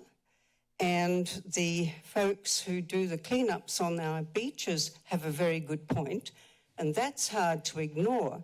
So for me, the question is this ban really going to make a difference to the litter of the filters on our beaches, etc.? And so I started to think, I used to be a smoker many decades ago. Now I smoked Camel unfiltered cigarettes. So this ban wouldn't have affected me. But I think what hasn't been acknowledged is that one becomes, you're an addict, you're a smoke addict. And if there'd been a ban on unfiltered cigarettes in the city of Santa Cruz, I'd have just gone to another town to buy them. There's absolutely no way I wouldn't have smoked cigarettes until I finally gave them up. So I don't see that this ban is going to achieve the very worthy goal of preventing butts on our beaches. I don't know any smoker who is going to stop smoking cigarettes with filters because they can't buy them in Santa Cruz. I mean, they'll go and stock up in, the closest city, and people who come, whether they're locals or tourists, creating the litter. I just don't see it. I'd like to be persuaded that it would make the sort of difference that the Save Our Shores folks are talking about. I don't see it. So the question is, what harm will it do to the folks who are making a livelihood from their stores and gas stations, etc.? So I appreciate this is a difficult decision, but I think you should look at whether the impact is going to be what you would like to see. And if it's not, then I don't think it's worth doing. Thank you. Thank you. Anyone else? Sure, why not? I brought up the minutes about this issue before. Really some interesting dialogue. I really appreciate the small business owners that have actually been here. You elected officials are controlled by a city manager. I recall March 23rd, 2020, coming in here for the paperwork and coming in here on March 24th, 2020, and seeing the previous police chief, Andy Mills, behaving like a panicked child. So we had these lockdowns. This room was shut down for 2 years. How many businesses have been destroyed? Why isn't the county and the city being inundated for lawsuits? So here we have some small businesses, because some of the big businesses were allowed to stay open, like some of the grocery stores and like Home Depot and Lowe's, and the liquor stores and the cannabis stores. How many hundreds of businesses were destroyed? There was at least one gentleman that said he had 12 businesses, now he just has one. I wonder how many of those 12 businesses he lost in the last 5 years. So I just gotta wonder, with all the dialogue from the well-meaning indoctrinated communists, which seem to be most of the UCSC students, what's really going on here? What difference is it really gonna make?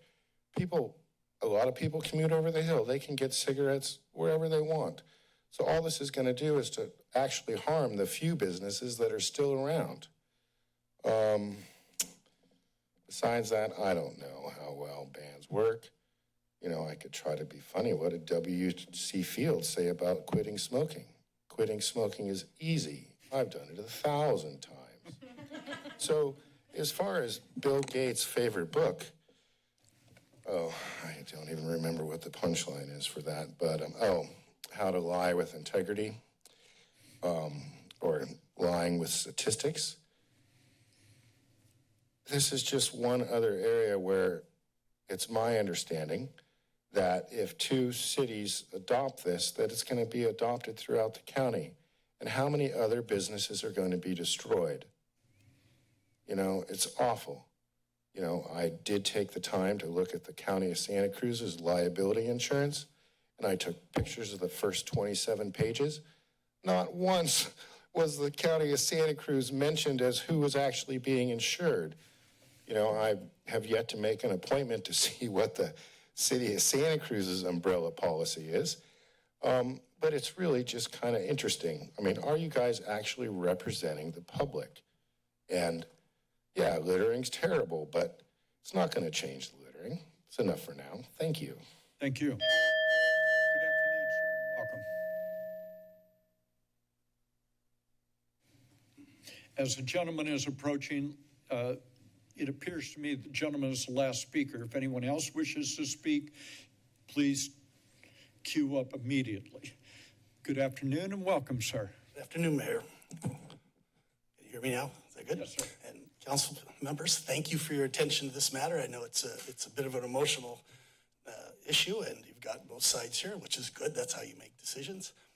I want to just say, first off, I'm asking you to not ban this, right? All right, so we just get that out of the way. Because I'm of a certain age, and I've lived through a number of bans here in California that never work. People always figure out a way to get around a ban. And so they will figure out a way. They'll either, like the gentleman said, they'll either online order them, or they'll go out of the county or the city to buy them. So they will figure out ways to get around. So you're not eliminating that. And it's not a binary issue where the vendors and the markets are encouraging polluting the streams. Nobody wants polluted streams, right? So if you do vote yes, I would just ask that you put in a provision in there that you're going to check what is the measure of success. Because after 6 months, if you still have the same trash in the ocean, you didn't accomplish anything here, right? You just put a bunch of people out of business, and you should measure that impact. What's the impact of putting people out of business? You know, you can talk about tax revenue, but it's really about people's lives, because these people all have created lives. A lot of these guys you could tell were immigrants. They came here to this country to get the American dream, and they've achieved it. And so now we're trying to force them to change. And some of them, it's not as easy as, well, we'll just take that item out of the store. Some of that's their main source of income is in that store. So I would encourage you, if you're going to do this, think about it from what's the impact to them, and then what is the success of this, right? Because if you go out and have these people, and I'm happy they're doing it because I don't like to see the cigarette butts there too, but if they haven't changed, then this is law, or this is, whatever. No, sorry, it's not a law, but you get what I mean. It's not successful, and we want it to be successful because otherwise it becomes unenforceable. And those are the worst laws, the unenforceable ones. So anyway, that's my, thank you. Thank you for being here today. Thank you. I just want to make sure. Anyone else online? Last call if anyone wishes to testify who hasn't already done so. Matters back before the body. The Vice Mayor is recognized. Thank you, Mayor. I'd like to make a motion to approve consent public hearing item 39 and 40. I'll second. There's a motion. There is a second by Councilmember Golder. The Vice Mayor may, excuse me, I'm sorry, did I not hear that? I'm a very old man. By Councilmember O'Hara. Councilmember Kontar Johnson, you may open on your motion. Thank you. I did it right this time, right? I made the motion. And then I'll speak. I want to thank everyone for coming out here. I know that you took time out of your work schedules, out of your livelihoods to be here to speak to us. And I really do take to heart what I've heard today. And I want to say that I have seen our retailers, we have seen, our community has seen our retailers are resilient. We have seen our retailers pivot, and we have committed to a partnership. We have committed to working with our retailers through this transition. I'm not going to go through all the merits of the proposed ordinance. We heard 2 weeks ago pretty thoroughly, pretty comprehensively why this is needed in our community. We heard some of that again this afternoon. We also heard the statistics that when other similar restrictions were passed, our retailers were resilient and our retailers pivoted, and we worked with you to find other alternative products, and we're committing to doing that. Absolutely correct to the last speaker that we do want to see that this is working, as well as Ms. Greensight. We want to ensure that this is working, so we've included that. Measurement methods to see that this ordinance is effective. I personally have seen the similar types of ordinances effective in other jurisdictions in Southern California that have outright bans. You walk on their beaches, they're clean and they're beautiful. And that's what we're hoping for here. And I really, truly believe we can accomplish both. We can accomplish supporting our small businesses, and we can accomplish not just beautiful beaches, but the long-term health of our beaches, the long-term health of our coastline, the long-term health of our community. So with that, I am once again supporting this ordinance. I think it's a start of the direction that we need to go in. For the debate or discussion, Councilmember O'Hara. Thank you, Mayor. I agree with the Vice Mayor, and I do want to reflect on a few things before I recommend a minor, hopefully, amendment. This is in large part what I was hoping to experience on council. At the last meeting, we had a huge contingent of folks come out largely in favor of the ban, articulate, came with a significant amount of data, heartfelt. We had youngsters, younger demographic, older demographic, environmentalists here. And today, we're seeing the counter argument to that. And this is what makes this job so critically important. And this is actually what we hope to experience when we're sitting on council. Oftentimes, these chambers are empty. And so I agree with the Vice Mayor that we should be sharing a lot of gratitude and appreciation for the time that you spent to come out and provide your perspectives. I also agree with Ms. Greensight and others that this is an incredibly difficult decision, and one that I don't weigh with any, that I do weigh. I'm not going to do a double negative, with a significant level of thought. I see who's come up here that are small business owners, a lot of minorities, a lot of people of color. This is something we should be paying attention to. This is your livelihood. And so I just wanted to let folks know that we're not here.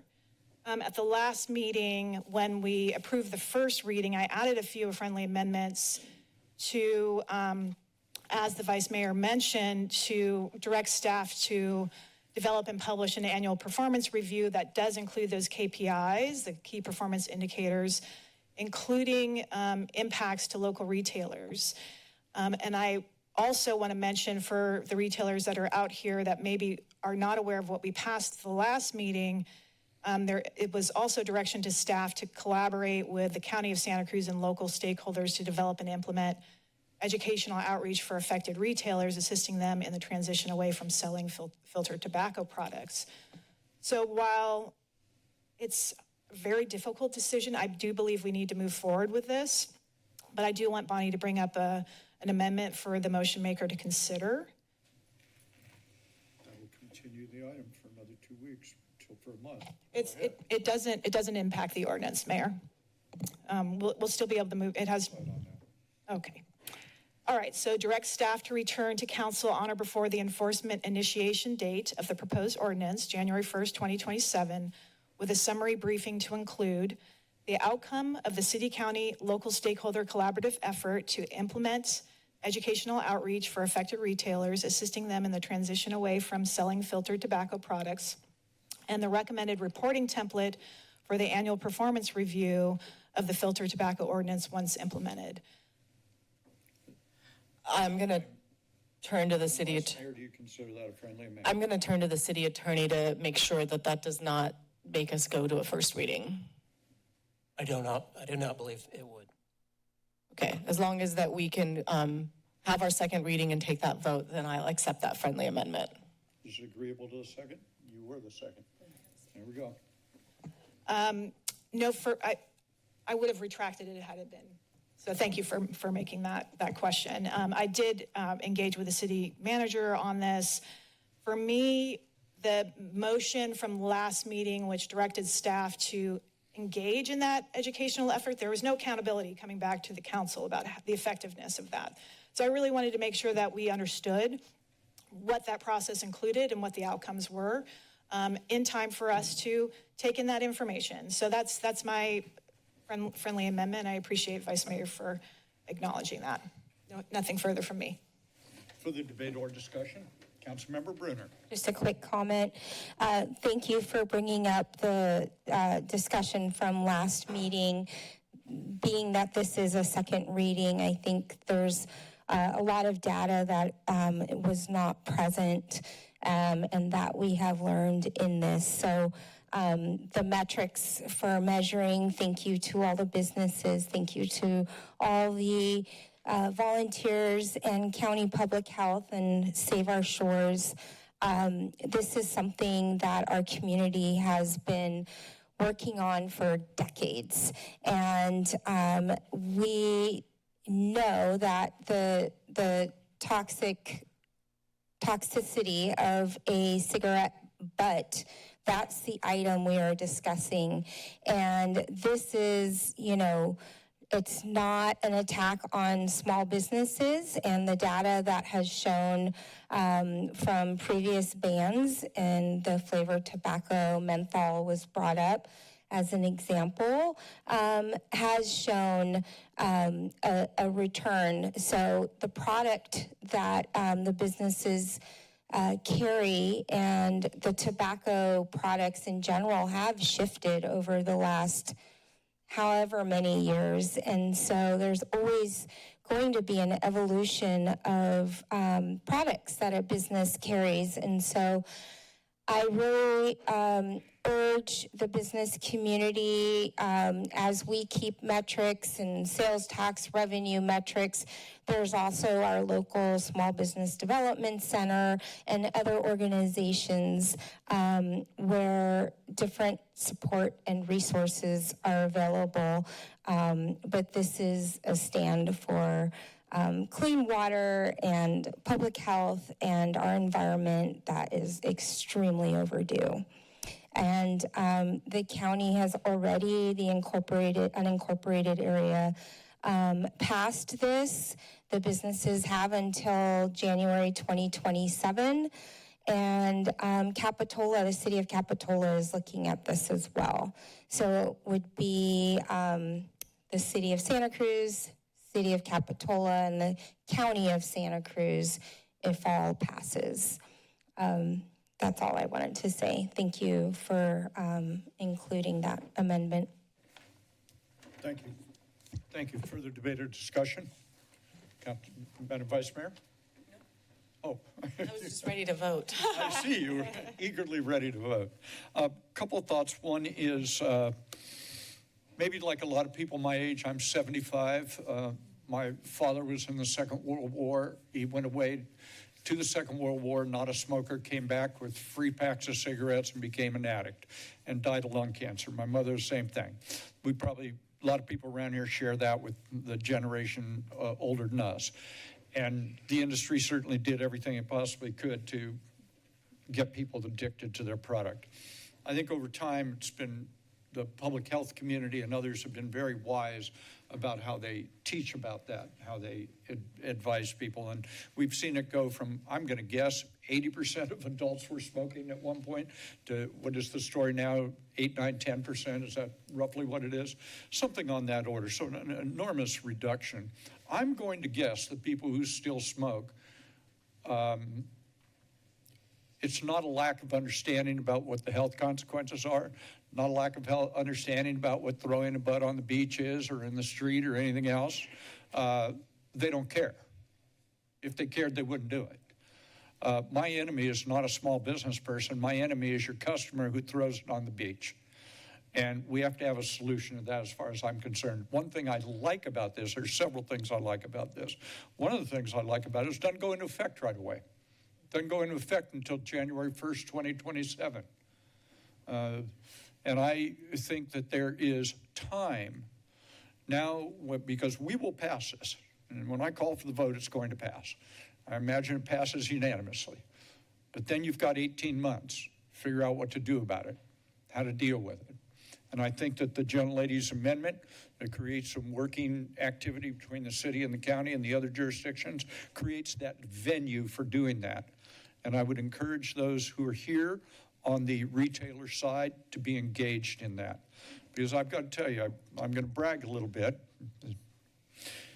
When I was in the legislature, I rewrote all of the marine life management laws in the state of California, all of them, to go from a passive management to an active management so that we could improve the fisheries, the health of the water column, and so on.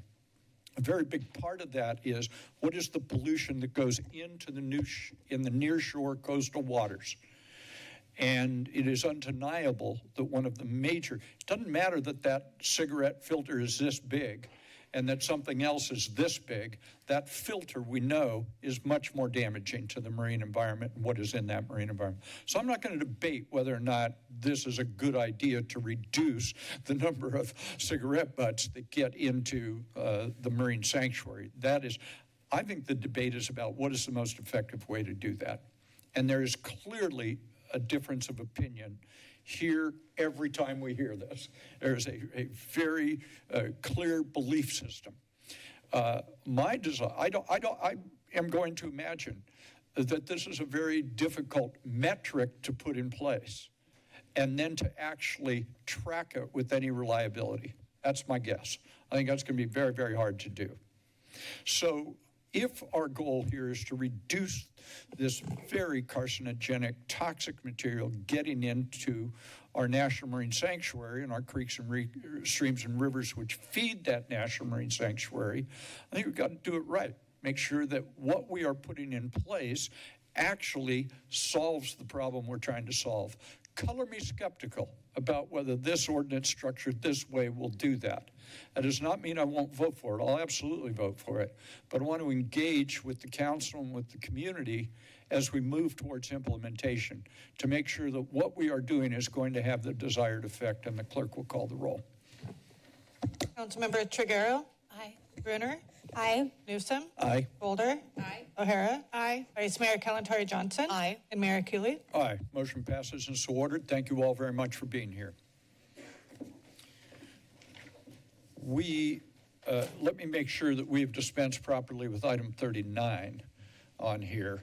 The motion was on both 39 and 40, so we are completed with both of those items. Thank you, those folks who were here on item 39.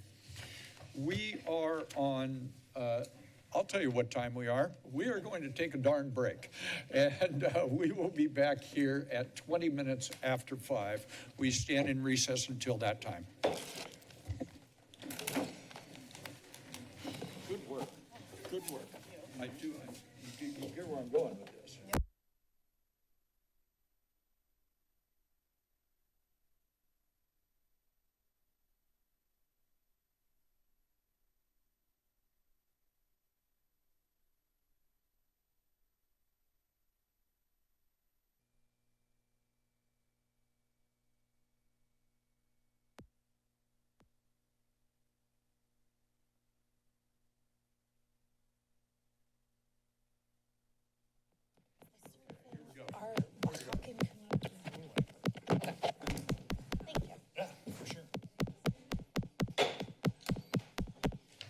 Following the City Council's early evening recess for a few moments, we are back in session and we do have a quorum.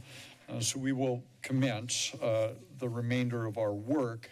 We will at 6 o'clock have a noticed public hearing, rather an appeal on a land use item. Between now and then, I will hope that we can move our way through items 41 and 42. Let me acknowledge Mr. McCormick and thank him for all the good work that he does and that the department does. And the floor is yours, sir. All right, thank you. I appreciate you having me here tonight to talk about the Ocean Street Beautification Project. Once again, my name is David McCormick with Economic Development, and I'm project manager on the Ocean Street Beautification. All right, I'll try and keep it quick here. I use the remote. Brevity will be rewarded. If I can get the remote to... And the opposite is also true. All right, we'll try and go quick here. All right, so the staff recommendation before you tonight, it seems really complicated. It's got 4 items, but it really isn't too bad. First one is really just to authorize staff to move forward with development of construction plans and specs for the project. The second one is to select 2 artists or their partners for the production of artwork for the space, that being Melissa Marzan and Idea Fab Labs as a partnership, and Chris Mosley for the sculptural elements. The first party, Marzan and Idea Fab Labs, is on the signage. And then the next step is to identify or direct us to look for other alternatives, different locations that we could use the remaining artwork that wasn't selected for this project, should the opportunity present itself. So consider the artwork that was produced for this project, but not selected for a final installation for other potential locations. And then, of course, the approval of the CEQA determination. All right, so the Ocean Street beautification process is summarized on this slide. It began with an initial survey of the community, and it's based on implementing the Ocean Street area plan, which called for public art and signage at this gateway, that being the entrance to Santa Cruz, our front door at Ocean Street and Highway 17. With the initial survey, we asked the community a whole bunch of questions about types of art, stories, themes, materials, topics of interest and concerns for the gateway. They mainly included safety, dealing with sort of the unwanted vagrancy and panhandling, things like that. And they would like us to look at diverse art representation styles, together with nature themes, recreation themes, sustainability. Those were the key takeaways from that survey. And it had almost 600 responses. From that process, we rolled it into an RFP that went into the initial selection process. We got 9 complete responses. Of those, 5 were selected as part of a sort of an art contest or a design contest as imagined in the Ocean Street area plan. And they were selected by a panel that included 2 arts commissioners, neighborhood and business representatives from the Ocean Street area, including Oceans 11 and the Grant Park neighborhood, as well as city staff.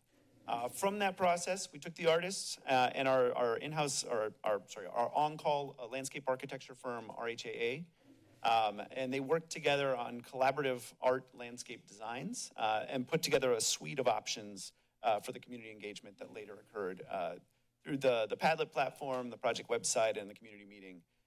These 5 concepts they provided gave us a menu of different landscape approaches, as well as the more fully developed art proposals for the space.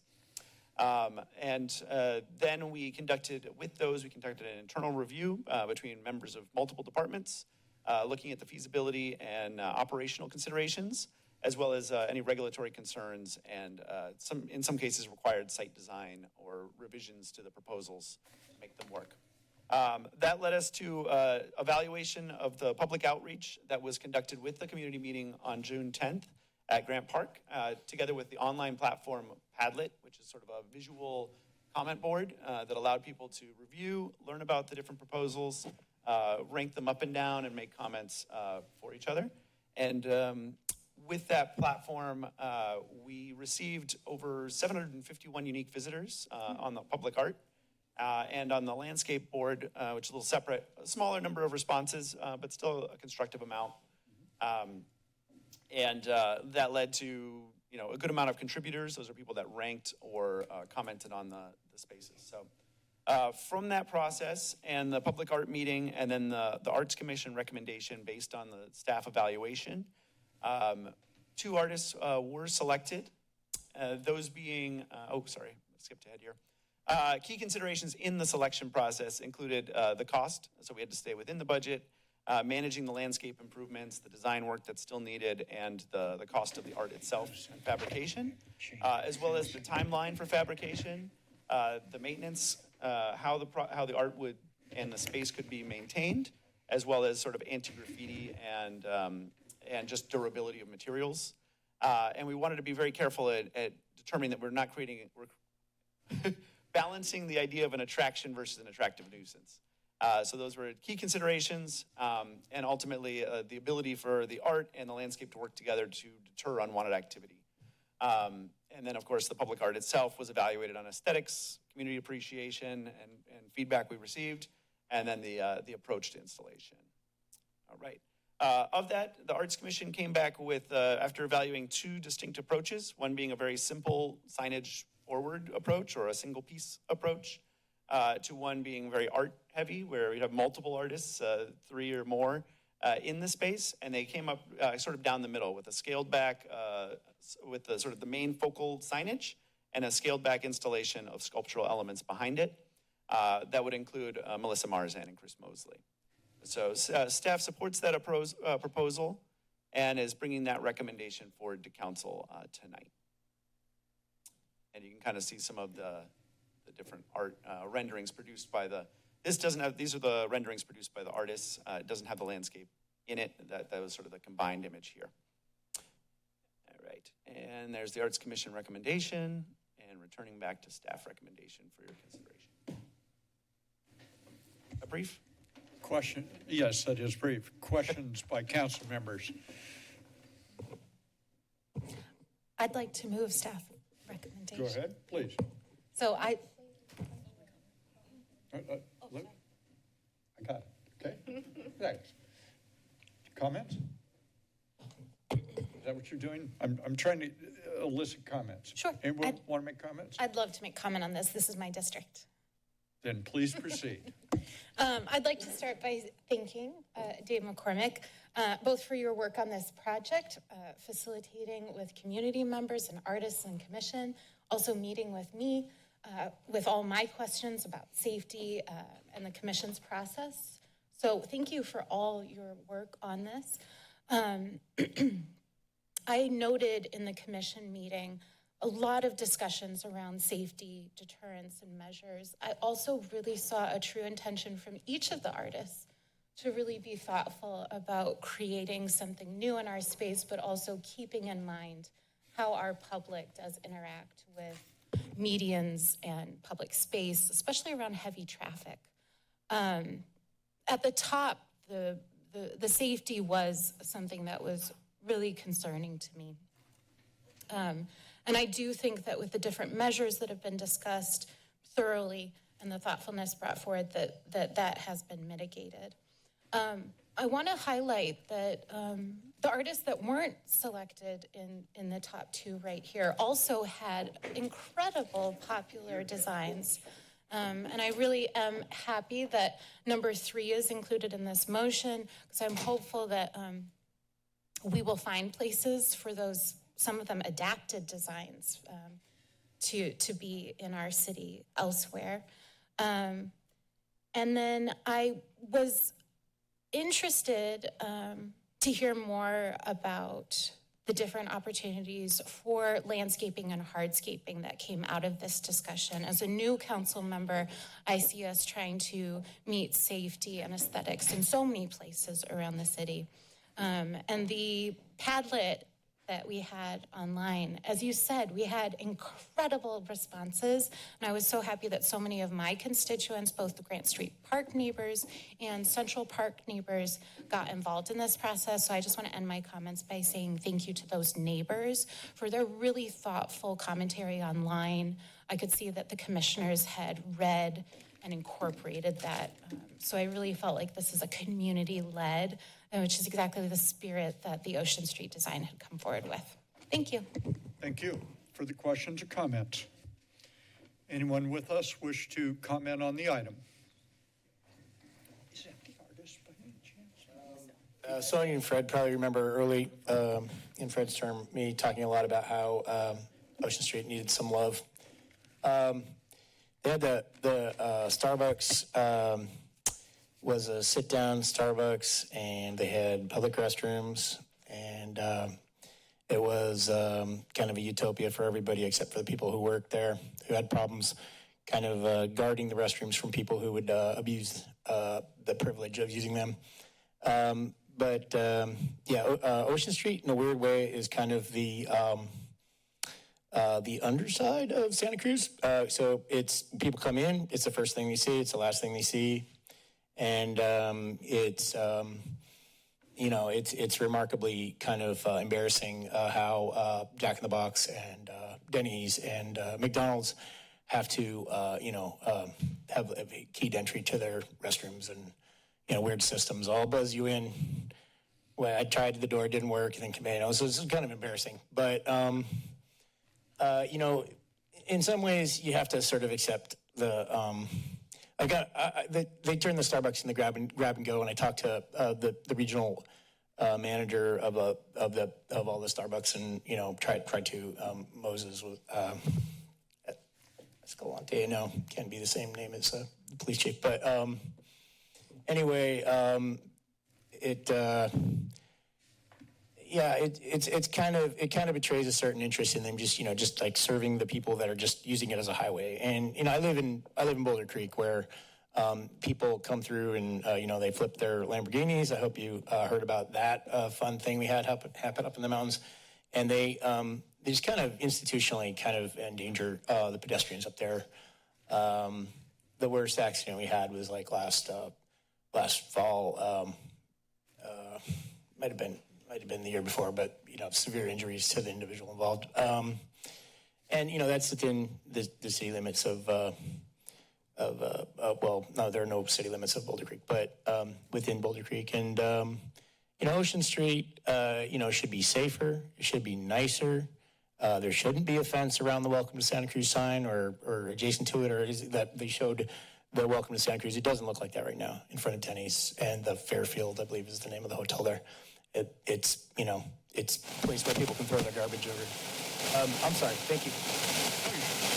Good point. Thank you very much. No problem.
Little reboot.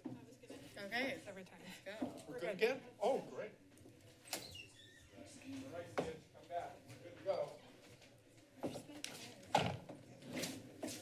Rounding up the absent members.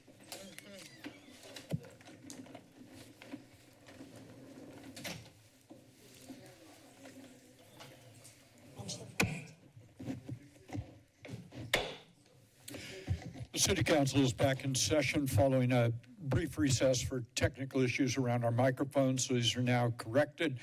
Mr. Mosley, good afternoon again, sir. Good afternoon. Okay, so I was leaving off with some fact data that I found online. So there was an early 2000 project.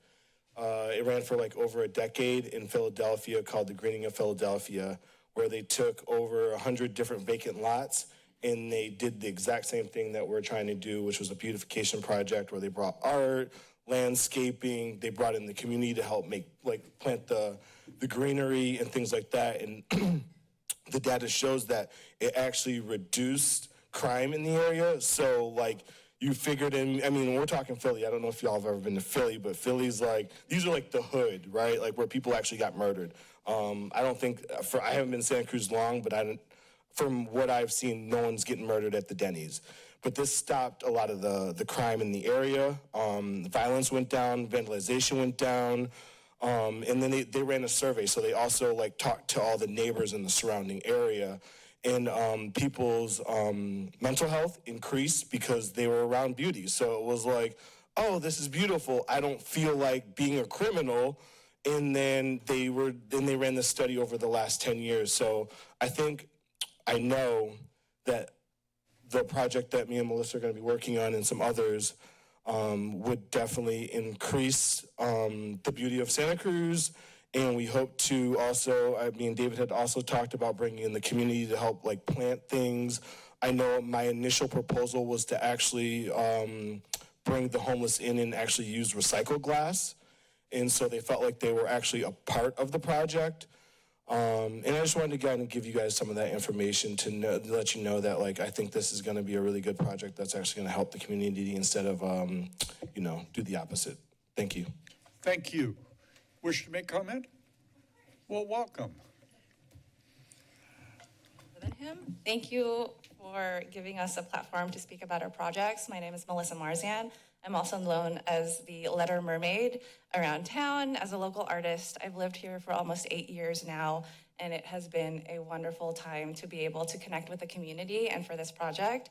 This project has been going on for at least 2 years now, and the last 6 months, or the last of it has been insane. Like, I don't even think I was supposed to be here. Like, I didn't think I was gonna make it this far. As an artist, I had so much little experience compared to the rest of the panel that was chosen, but to be able to connect with the community, see their feedback, and provide a space where their voices are heard, and be reading all of the surveys and just going out into the community. This isn't just an art project for me. This is an art project for the entire community. We're creating art that people care about and people will take care of. So I believe that this motion will help not only the city of Santa Cruz welcome others in, but also to celebrate everything that we are about in this city and help encourage others to protect it as they come by and visit. Thank you for your time, and I'm excited to see this project come out. Thank you for your creativity and for being here today. Thank you very much. Let me ask if there's anyone else who is with us who may wish to make comment on this matter. The matter is, Ms. Bush, anyone online? No. The matter is back before the body. Pleasure of the body. I'd like to move the motion. Mayor, please. There's a motion to approve the staff recommendation. Is there a second? Second by Councilmember Brunner. Councilmember Triguero, you may open on your motion. Thank you, sir. Some of my comments were already captured, but I again want to highlight that this was a highly collaborative, community-centric project. It was born out of the Ocean Street plan. We have some constituents in the audience who also participated in that process a long time ago and put forward this vision. And so I'm so thankful that staff and community members leaned into that process. And I want to thank both the artists that were recommended by the commission for being here today. Both of you adapted your designs, were responsive about your about your art, but you also have brought something unique, and I hope it's the beginning of a lot of art in our community. And I'm so pleased to move this motion forward. I would like to, if possible, make a small friendly amendment to the motion, if I'm allowed. Yes. Look here. So for my second, if you would like to hear this, I would like to direct staff to additionally try to reserve between $25,000 and $50,000 for future adaptive measures from this bond, so that the bulk of it, as the budget is, but that we intend or try to reserve a portion of it so that after the design phase, after implementation, we do have an opportunity for a bit of adapted measures. Let's say we need to. Let me see.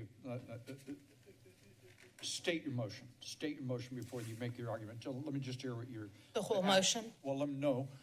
Whatever you want to add, say that, and then we hear your argument in favor of it. But let me hear the exact language you want. That staff try to reserve between $25,000 and $50,000 for future adaptive measures within the design. Okay, and that is, obviously you're making that as a friendly amendment to your own motion. Is that agreeable to the second? I have a few more questions Okay, so it fails for lack of a second. Are you going to second that? Can I ask a question first? We make motions and seconds, and then we discuss items. I accept the second. Very good. Thank you. Please, if you have a question, please proceed. You might be on track to elaborate the adaptive measures, what your intention is with that. Sure. With that small portion of the budget set aside, it has become a practice with other municipalities on projects like this to set aside a small portion. Let's say a path is set, but constituents use a different path, or we find we need additional measures to create safety. This would just allow our staff a bit of dexterity within the designing to create something responsive if there was a public concern that came up post-design phase. Is that captured, Dave? Yeah, essentially, it's called adaptive management. It's a sort of growing trend in landscape architecture and architecture where you have a set-aside fund that you hold on to for, say, a year after a project, and you're able to address things that showed up that you couldn't anticipate during construction. Councilmember Brunner is Thank you. That was my understanding. I wanted to be clear, and I also wanted to ask staff if there was currently any set aside. You have your typical contingency, but often that's gone at the end of the construction phase. It doesn't often get held longer, and it may get used during construction. Adaptive management is slightly different. You hold on to it longer as sort of a separate pot. It really just will depend upon what the bids come in and what the money is, but if we were able to do it, it's great. Certainly it's the type of space that you may want it, because depending upon how popular the art is, you may not know how people are going to react and want to get near it. And one follow-up question, is that amount of money seem like a typical amount for such a project? Yeah, I mean, I'd say it's typically between 5 and 10%. And so that's pretty akin for the landscape component. It's just a matter of, again, where the bids come in and the ultimate costs of the project itself. But if we're able to, support it. Yeah. Thank you. Further questions, comments? Would you put the slide back up of what it's going to look like? Sure. Thank you. And I would just preface that the planting that you see in the image is an ambitious level of planting. It will be very nice, but landscape architects often put a lot more plants in than are realistic.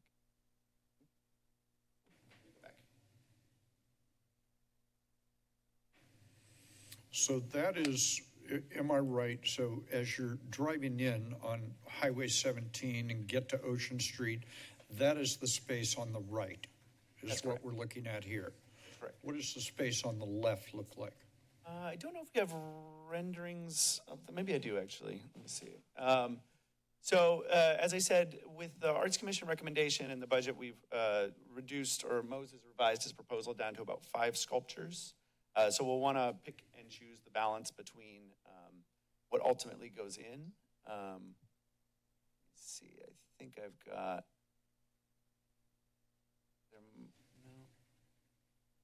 It kind of shows... The one on the right had a pathway. So far, the public feedback is definitely encouraging us not to put pathways in, and that is similar to what the sort of staff recommendation is. But that's where that adaptive management can come in if we find that it becomes an issue to access. From this image, you can see on the right that it originally had a proposal for a few of the sculptures on that side. I think we probably would put 1 or 2 and then have the others on the main western side on the left. But I don't know that there's a rendering of it in here. It may not be in there. Yeah, it doesn't look like there's a rendering of it.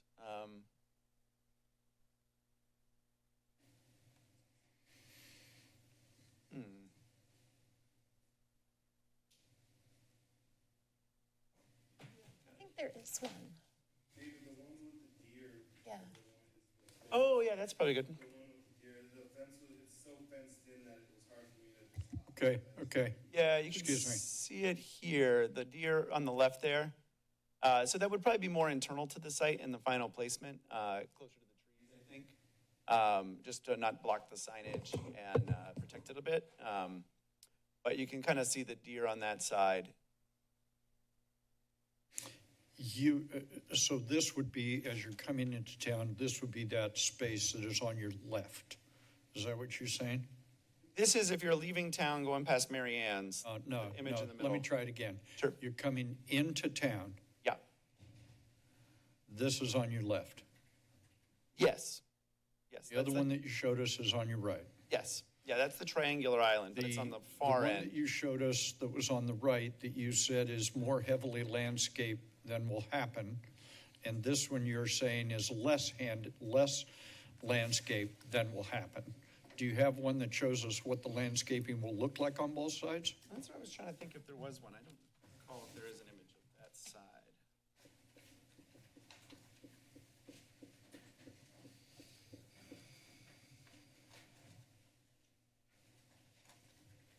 Let me tell you why I'm asking while you're looking that up.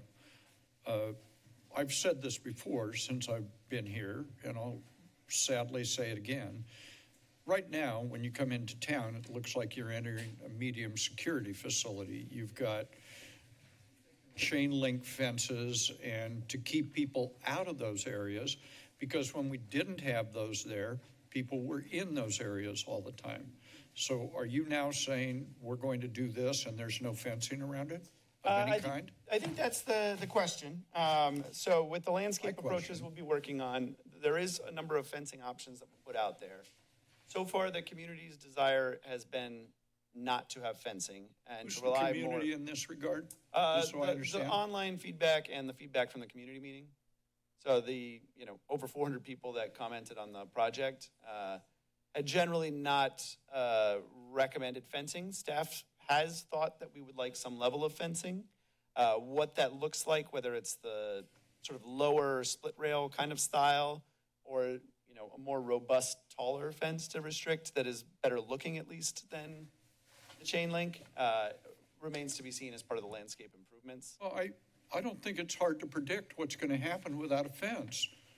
People are going to be there. They're going to camp there. They're going to panhandle there. They're going to walk across the intersection because they're, don't have it together or whatever. I don't think we can go forward with this without an understanding of what the fencing is.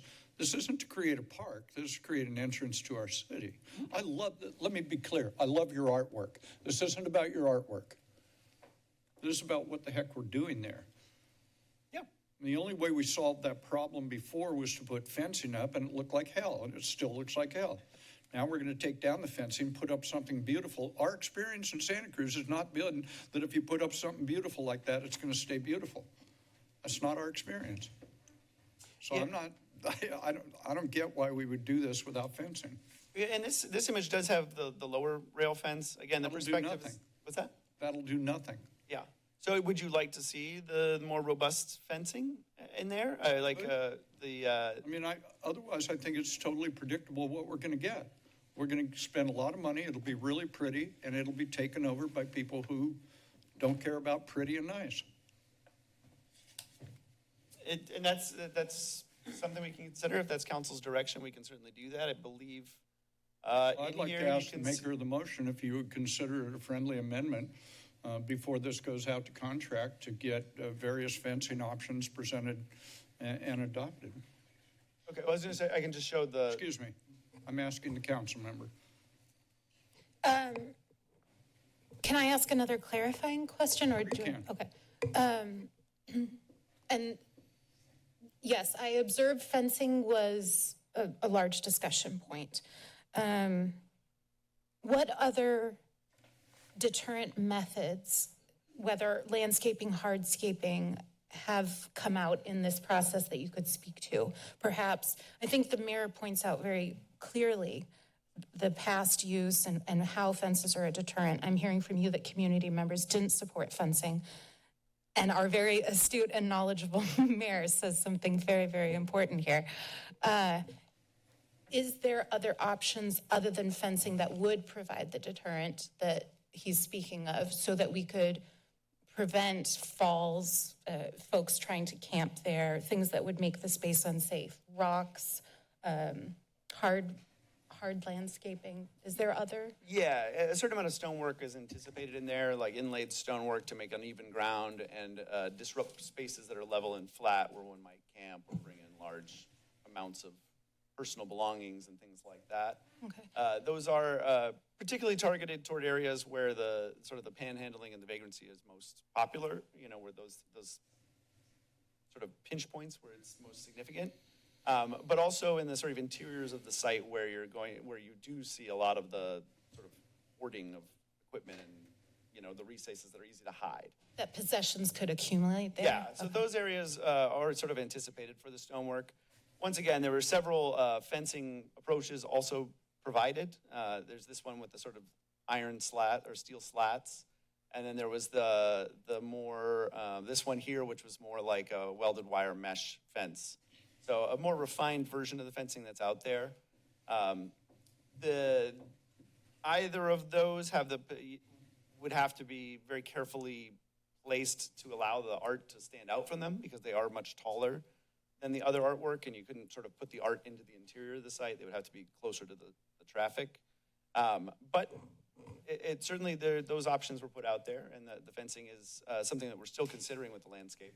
But if council wants to make the direction to absolutely include it in one of these styles or to look at other ones, we can certainly do that.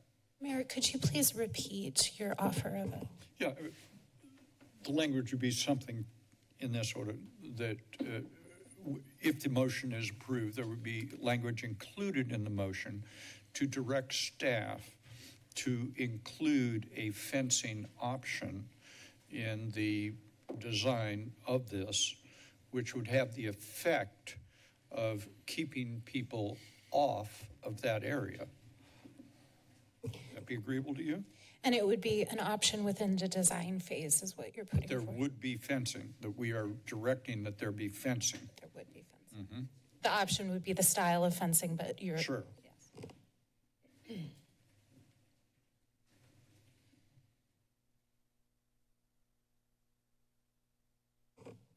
I'm so sorry, Mayor, I need to ask another question. Quite all right, it's quite all right, take your time.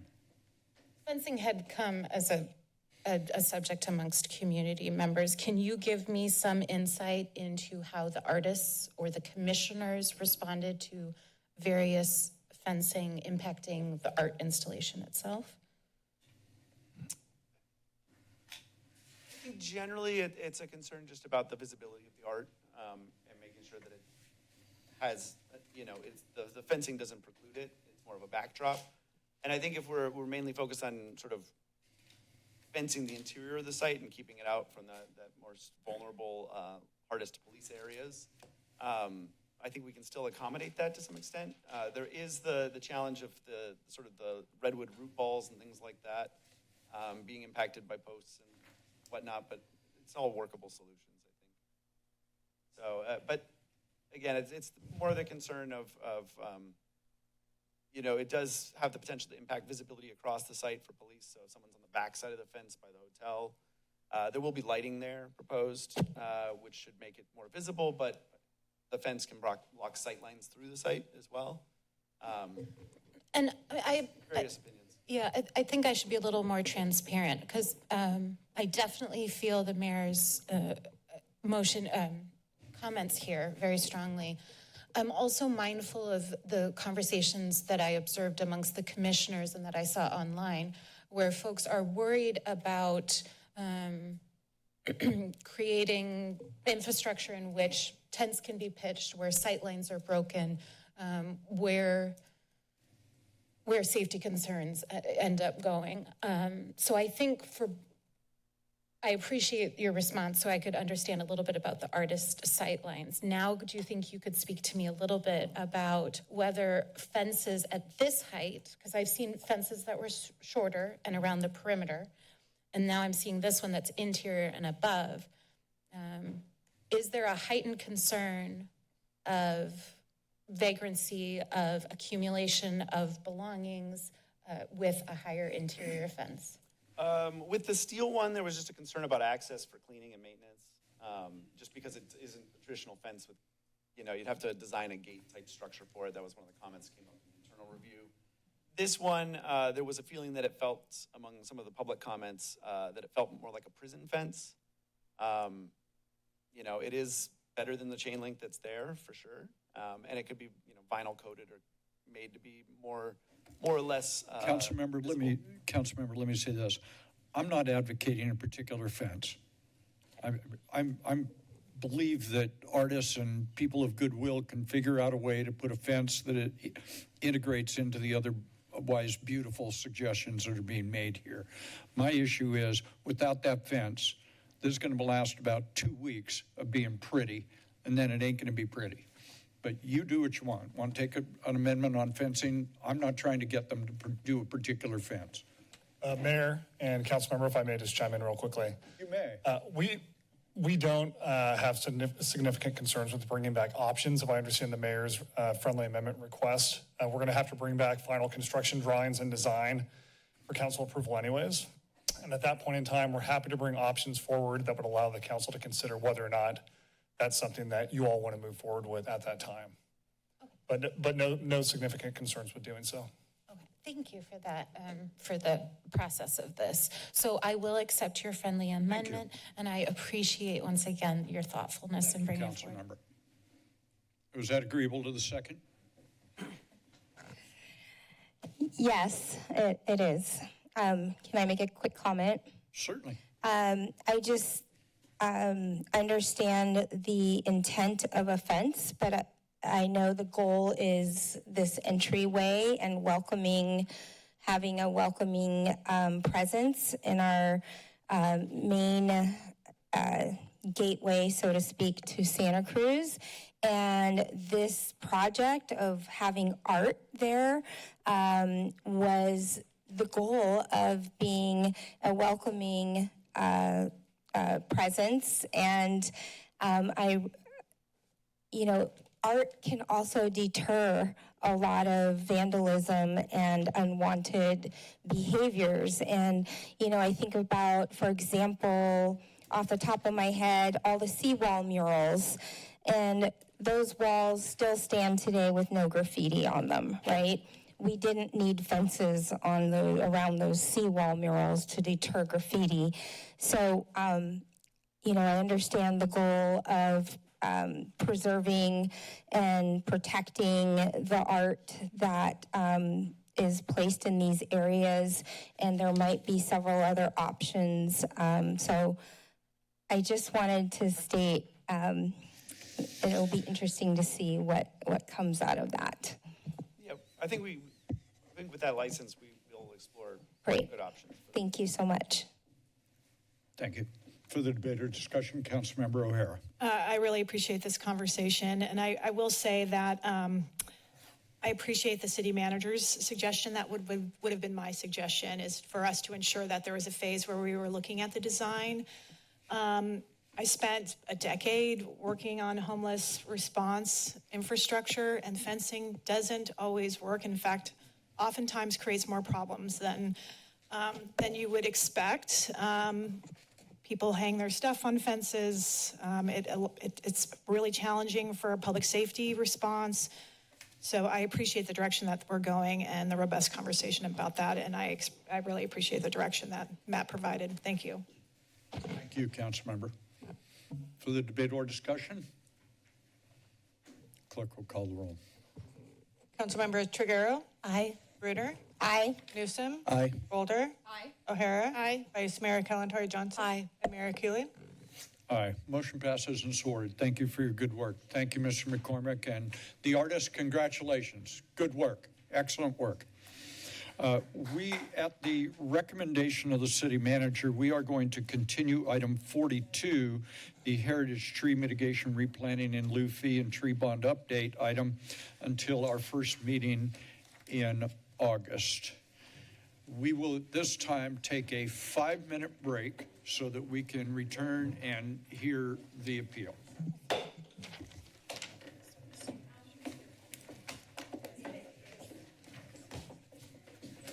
Oh, yes.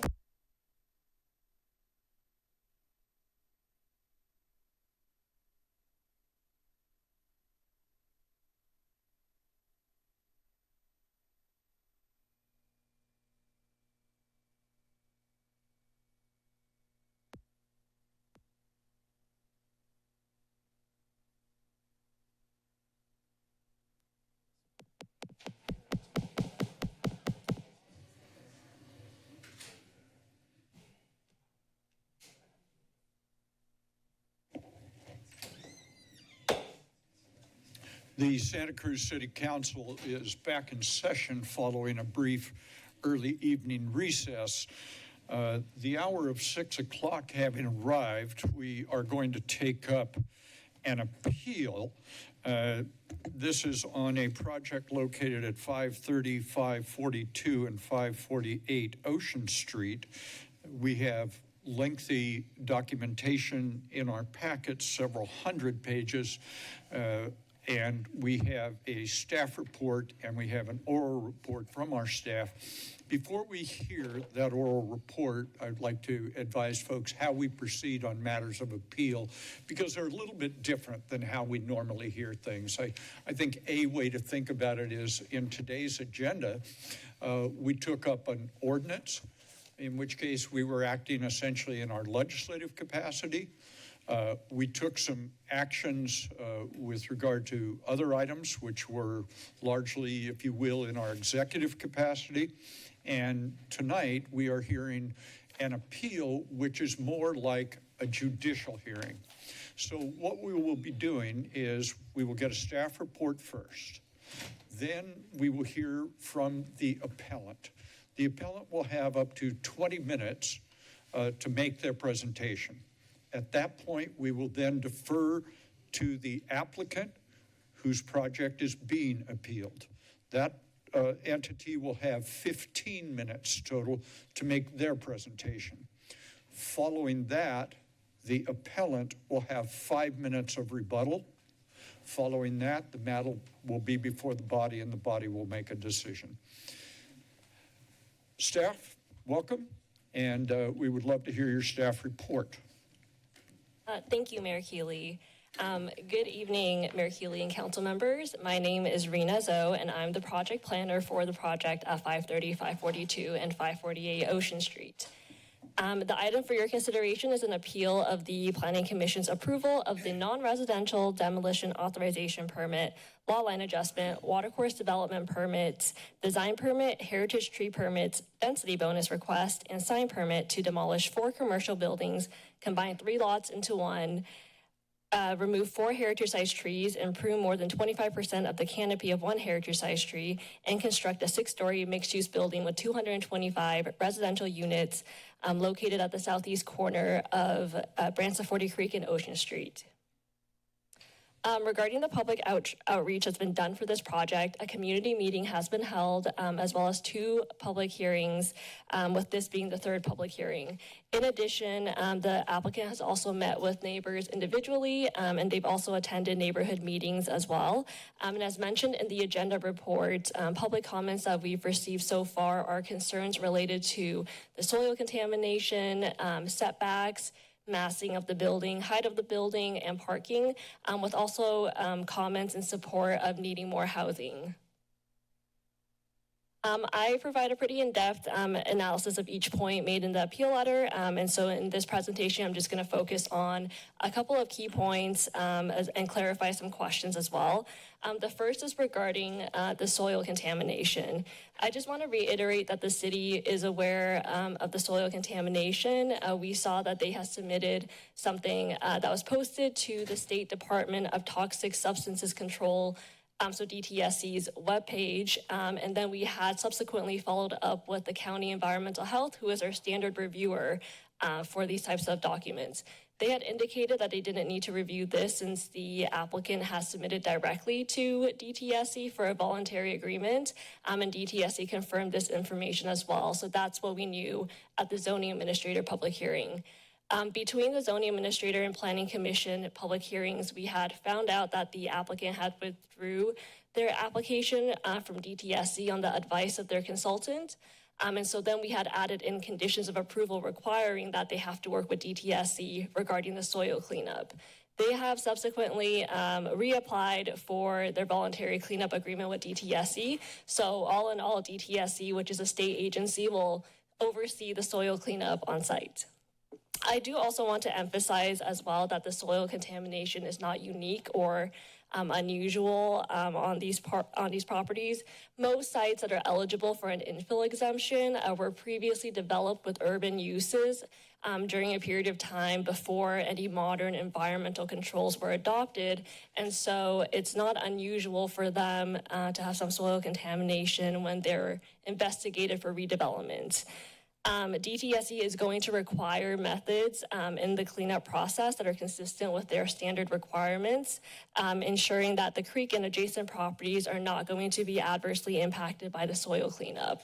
And so they will oversee that. So with regards to parking, we did receive an email yesterday from the State Department, from the State Housing Community Development Department, otherwise known as HCD, which confirmed that they agree with city staff that the properties are within a half-mile of a major transit stop. They agreed that both the current Riverfront Temporary Transit Center and the future Pacific Station meet the definition of a major transit stop, and that the measurement is correctly measured in a straight line as shown on the screen. And so the city cannot require parking for the project. But overall, the removal of minimum parking requirements does benefit the environment because it furthers climate change goals as people move away from driving cars and move towards active modes of transportation like biking and walking, such as in this location, which is close to downtown as well as major transit stops. So this has been a really good change, and it does meet the diverse needs of our community. So I do want to clarify, I believe a question that's kind of come up through the public comments is whether or not the building could be shifted more towards Ocean Street to provide more of a relief in the rear. And so to answer this question, I do want to clarify the location of Ocean Street, the property line, as well as the proposed building.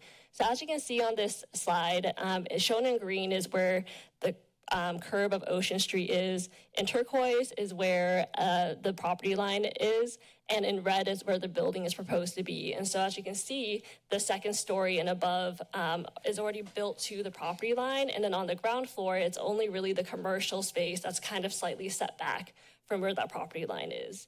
And then this slide kind of shows that even more, where this is the ground floor floor plan, and it shows that a portion of the building is already built to that property line, which is the commercial area kind of set back. And so if the applicant were to shift the building forward, it would go onto public property, which is not permitted.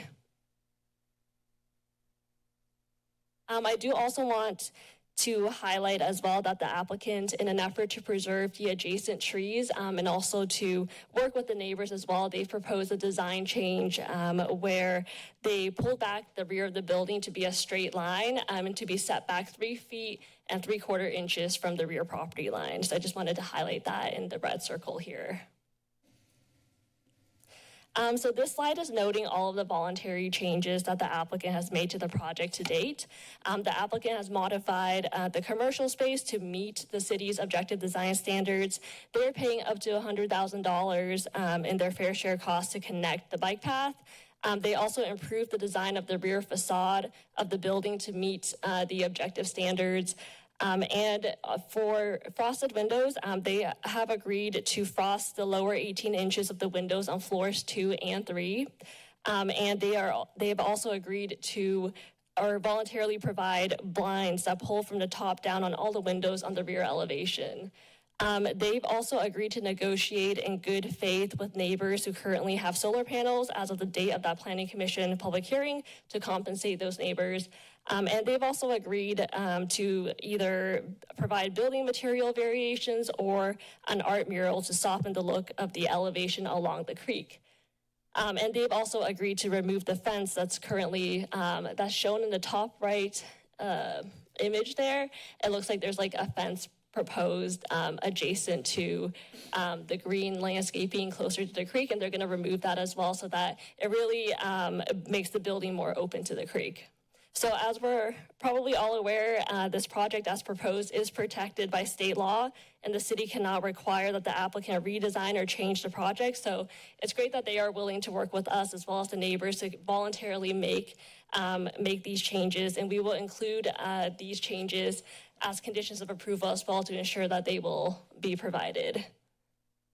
So this slide kind of shows, number 63 and 65 show the conditions of approval regarding the voluntary changes or voluntary changes that the applicant's willing to provide, or voluntary items. And then condition of approval number 62, it has been brought to staff's attention that in terms of window trims in the assembly, there are certain areas in the project plans that show that the trims are slightly projecting outside of the applicant's property line. And so to clear that up, we've included a condition of approval that the entire building, including the window trims and assembly, must fall within the property lines, except for the balconies, which are permitted to encroach into the public right-of-way up to 3 feet. So staff recommends denial of the appeal, upholding the Planning Commission's approval with the revised conditions of approval. Thank you for listening, and we're available for any questions. Questions? Councilmember Golder? Thank you. Thank you for answering. You answered a bunch of my questions, but one thing that just kind of just stuck with me right now is did you say the balconies are allowed to encroach on the public right-of-way up to 3 feet? Yes, that is allowed per the objective design standards under the corridor frontage section. Did you have further? No, no. Okay, the Vice Mayor is recognized. Thank you for the presentation and the work on this. We exchanged some emails, and I'm wondering if you could touch on the Ocean Street area plan and how that fits and where that fits into what's considered for the project. I know that's a really broad question, but I could get deeper, but. Yeah, I can speak to that. So this property is zoned community commercial, and it also falls within the Ocean Street area plan, which provides a lot of guidelines and recommendations for how projects should be developed and designed within that area plan. Currently, with all these state laws, the city can only require objective design standards to be applied to projects. And so a lot of the policies and the recommendations within that area plan are subjective in nature. And so we can't really require that applicants have to meet them at this stage, but we can recommend that they do their best. So follow up, when would the Ocean Street area plan in this project or other projects, how could it be put to use if the state laws supersede it? When and how could it be put to use? Does that question make sense? I would say that like during the course of review, like even during the pre-application and the first review of the formal application, I still review, like I go through the Ocean Street area plan and look at like what the recommendations are, and we include those in the comment letter as recommendations because we can't require that if they're subjective. And so then at that point, it's kind of up to the applicant to evaluate what. So if I'm understanding right, we can use it, the city can use it to help like as a guide for us to make recommendations to developers. We can use it as our guide because that's what the community, that's what we as a city council adopted. I understand that it's pretty dated. But nothing in there is anything that we can require of the developers. They have to, on their own agree to, because it's subjective. Am I following that correctly? Yes. I don't know if I'm using all the right language. I don't think it's entirely subjective. Right. I think Okay. that there are some objective standards in there that we do apply to the project, Okay. but the subjective standards are. Got it. Thank you. Those are my questions for now. Thank you. Councilmember Golder. Sorry, I just had that other last question. It was, so my understanding, the request was for blinds that went up from the bottom, but I thought I heard you say the blinds they agreed to put in were from the top down. That is a great question. So the blinds they're from the top down, and the way they're worded in that way is because if you want to allow light into the unit, you will pull from the top down to allow light in so that from the bottom up, that portion is still covered. Does that kind of make a little bit more sense? No, it doesn't. I've bought those blinds before, and they're called top down, bottom up. They have 2 words, and so you can you can operate them either way. And so by just saying from the top down, that's traditional blinds.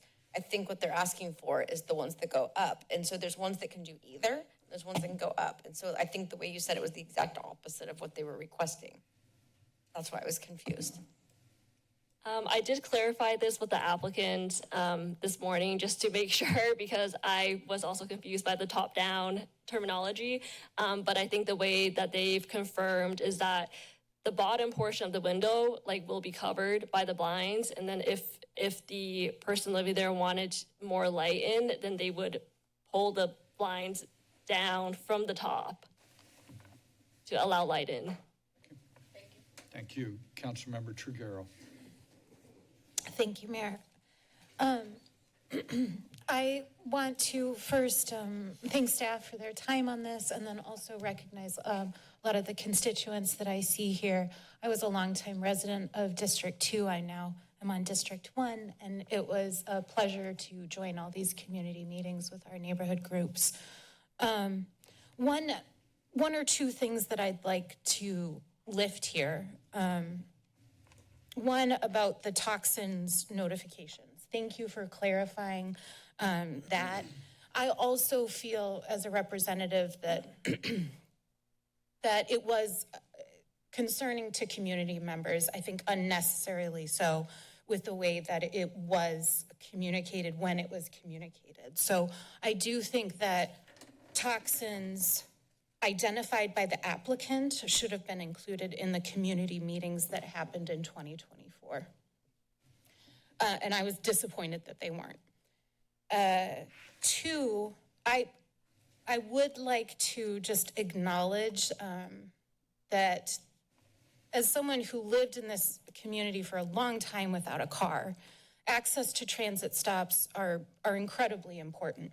And I take a bit of pause with, and I know it is the technical advisory that came out, but constituents don't walk as the crow flies. I don't hop on a broomstick to get to a bus, right? I follow the blocks. I follow our pathways that we're looking to improve. And so that measurement is problematic to me. I know that it is a guidance from the state, but it is a guidance. And so I also just wanted to air that as a constituent, as someone who has walked into this community, right? And as someone who really cares about transit-oriented developments also at the same time. It's problematic to me that it's not a walking path that we're working with rather than as the crow flies. Just doesn't quite make all the sense to me. And then lastly, there had been a lot of discussions about setbacks. So I, number one, want to acknowledge and thank the applicant for moving from what was, I think, a 1 foot rear setback to now 3, almost 4 feet. That's not a huge setback still. I'll still say that, right, with this neighborhood abutting a large building. But I do want to thank staff for the clarity about the 15-foot, because I think there was a lot of concerns and questions coming out of the community about why the perception of such a large setback was happening on Ocean. I think that's it for my comments. Thank you. Thank you. Councilmember Brunner. Thank you. Thank you for everyone being here today. And thank you for highlighting some of the changes in this and for the visuals. I always appreciate visuals. Already this appeal binder is over 700 pages of words. Okay, so my question, can you, I think this has, as someone who has sat in a lot of meetings with the applicant, the neighbors, the appellant, city staff, we all have so many questions, and, it's not unique to previous and other housing developments that have come before us because of, we keep saying state laws. And so I just want to take a second to answer questions to really explain, what happens when you have a plan like our Ocean Street area plan, and many of our neighbors spoke to years of working on that plan and really feeling disappointed that what's in that plan is not honored. And so when we talk about state density bonus laws that supersede some of the existing local plans that are in place, I just think it's really important if you can just answer the question about the difference of state density bonus laws and waivers and concessions and incentives, but also what happens under a building permit, because that's a different process. And also questions have come up about things that might not happen at this part, but under the building permit. So just maybe taking a minute to talk about state density bonus laws specifically, and then the building permit. Yes, thank you for your question. So I guess just really briefly to talk about state density bonus law, essentially if an applicant provides enough affordable housing per that state law, then they're eligible to receive additional density, just with the amount. So in this case, because the applicant is proposing 15% very low income units, they are eligible to get a 50% density bonus. And then because they're providing an additional 15% moderate income units, they're eligible to obtain up to a 100% density bonus project. So that's why we're resulting in like a 225 unit project here. With regards to waivers and incentives concessions, waivers, applicants have unlimited waivers that they can request, and to waive a standard, essentially if that requirement were to physically preclude construction of the project, then they could request a waiver from that requirement. And then for an incentive concession, that's more of the financial feasibility aspect. There are limited incentive concessions, and so the applicant can get up to 3 incentive concessions with this project, and all they have to do to kind of request for an incentive concession is to explain that meeting that requirement would make the project, would result in not meeting the requirement would result in an actual cost reduction to help build the project. And then to answer your question about the building permit phase, at the building permit phase, typically applicants will submit a lot more detailed plans than what is provided to us here with regards to a lot of the details that the related like building code requirements. And so at the building permit phase, we what planners really look at is we match up with what is approved at the planning entitlement stage, ensuring that it's substantially conforming to that. And also we ensure that all of the conditions of approval are also met and addressed as well. And what can the city require in that phase? So the city, a lot of the technical review documents would be what the city would require at that phase. A lot of the plans related to building code and fire code, just more details than what is shown or what they typically need to provide for an entitlement package. Thank you. I have a couple more questions, so bear with me. Thank you. You mentioned if you could go back to the property line visuals, and I think one of the biggest points, there were several points in the appeal and several more points that neighbors had brought up of concern, and the property, the Ocean Street, the front sidewalk of Ocean Street, there was a question about a waiver for the front. And I wonder if you could you spoke to the residential portion being right up at the property line and the commercial back.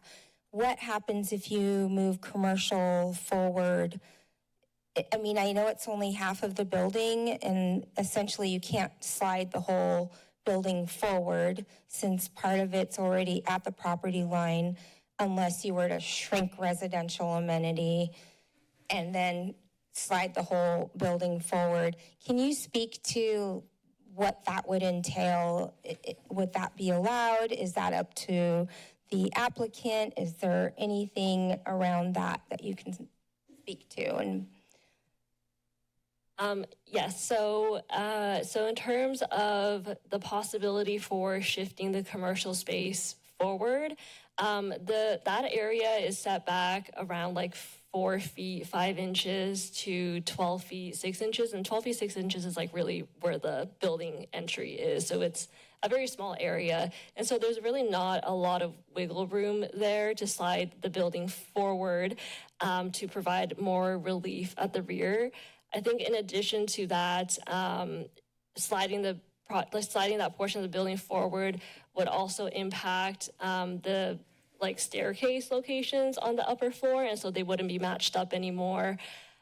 And then if we were talking about potential to shrink the commercial space or shrink residential amenity, then it would really impact in terms of the commercial space, the potential viability for the commercial space, because currently it meets our objective design standards, which are really there in place to have applicants design commercial spaces that are viable. And so if they're not meeting those requirements, then it makes it less likely for it to be viable, and then that's not beneficial for the public at large.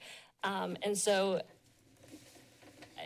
I think that kind of answers the question. It would require a substantial redesign to consider something like that, which the city cannot require because the project is protected by state law.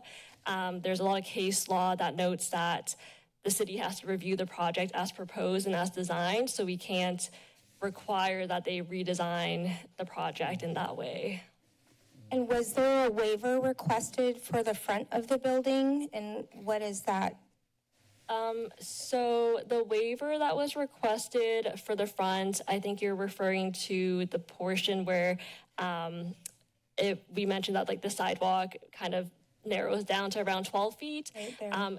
Yeah, that waiver is requested because of the columns that are falling within the sidewalk area. And so those columns support the residential units above, which is why if we had required that the applicant remove those columns to actually provide a full 15-foot wide sidewalk in that area, they would lose units. So that's why they requested a waiver for that. And why is a 15-foot sidewalk required? The 15-foot wide sidewalk is a requirement in the Ocean Street area plan, and it's also a requirement in Title 16 of the municipal code as well. So for that stretch of Ocean Street, it's required to provide a 15-foot wide sidewalk.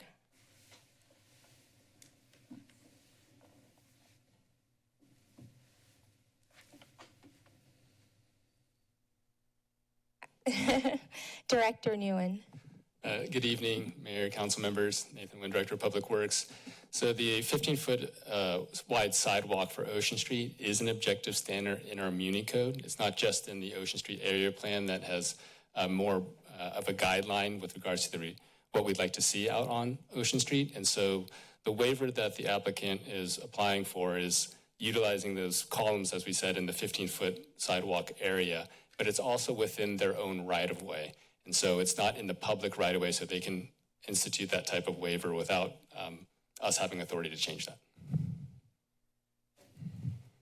Yeah, okay. So my understanding is we can't have any part of this go into the public right-of-way. Yeah, that's correct. Thank you for that question.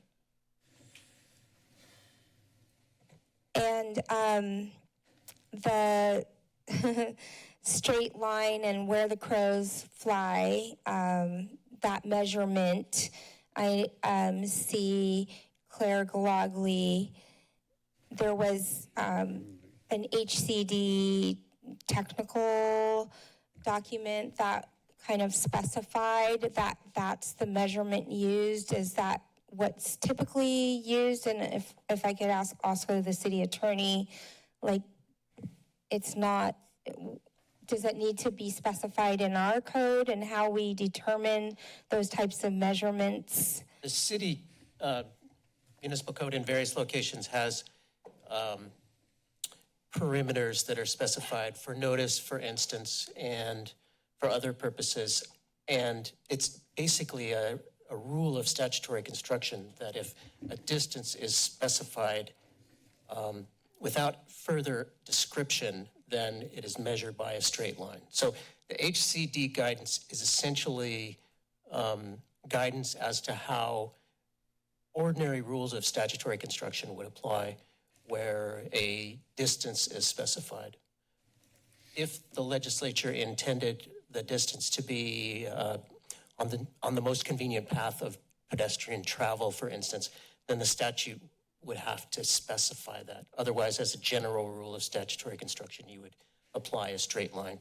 Just like when a code specifies that notice has to be given from the site of a project to a 500-foot radius, you just draw the 500-foot line and send out the notice to properties that touch that line. You don't draw the notice to properties that can be reached by the most convenient path of travel. So it's a clear standard as opposed to if you were to apply, for instance, a public thoroughfare, would that be by pedestrian traffic? Would that be, could you cut across San Lorenzo Park, for instance? Would that count? So the straight line is fairly typical legal standard that the HCD guidance just happens to articulate. It reinforces the ordinary meaning of the statute. To augment that answer as well, Claire Glogly, Principal Transportation Planner in Public Works.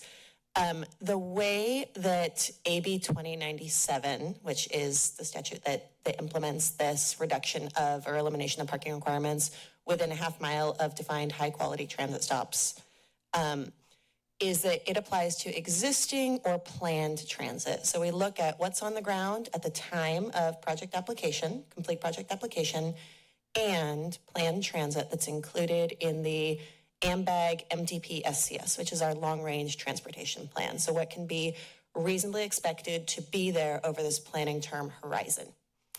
Getting to the straight line versus walking distance, both of them, straight line and walking distance, are within 1/2 mile or less of high-quality transit from this project. From this project to the existing transit center right now, where high-quality transit is on multiple routes that meet that 20-minute or greater service frequency in AM and PM peak hour, you can either walk through San Lorenzo Park and over the Chinatown Bridge, have that measured at 0.5 miles, or you can walk down Ocean to Soquel, and that's measured at 0.4 miles. So by either interpretation, we do use the straight line measurement, but even with looking at a walking distance, both definitions, both interpretations of that would be met. The appeal specifies, calls out that the current transit stop noted, Soquel Front River, is the temporary metro station area, and will be moving back to its Front Street location once that construction is finished, and that walking distance is 0.6 miles. And we fully expect to have high-quality transit still serving those stops that we're considering right now. Going through the Soquel corridor along the Front Street corridor is are two major transit corridors that serve all southbound transit service. And so even under future conditions, when the metro moves back to the under construction transit station, we do still anticipate that under both existing conditions and future conditions, this location would have access to high quality transit. And then I guess, this didn't really come up before, the where the crows fly terminology. And so, each one of these housing developments, I think we all learn something new. And, state laws every year, there's new state laws as well that we're learning about and having to read through. I wonder, and maybe this is a question for the city attorney again, could the city implement its own measurement standard in our objective standards? What is that process? I mean, I think, the spirit of it is a walking accessibility The whole point of it. I think the point is that we're constrained by the state law to, I mean, this is going to the question of whether or not we can waive the parking requirements or whether or not we're required to waive the parking requirements. And so this is really just clearly implementing the requirements of the state law where we cannot impose these parking requirements where these standards are met under the state law. So I don't think we could override that with an objective standard. Maybe in the future, and we can maybe have that conversation later to look at the spirit behind this state law and how that, I think there was an example given by the appellant about if there was a freeway going through and you had to go all the way around to get to the major transit stop. That kind of defies the whole point of the law. So I'm just wondering if the city could implement its own measurement that was different from state law, or does that supersede? It's an interesting hypothetical. We could certainly give that some consideration. Thank you. Yeah. Right now, that's it for my questions. Further questions or comments? This would be the opportunity for the appellant to present for a period of time up to 20 minutes. I believe that we will be joined by the appellant. Is that correct, Mr. Butler? Are we going to be joined by the appellant? I have him online. Very good. He's via Zoom, so I will. Very good. Let's welcome Mr. Gabriel. And we will have you up in just a second, sir.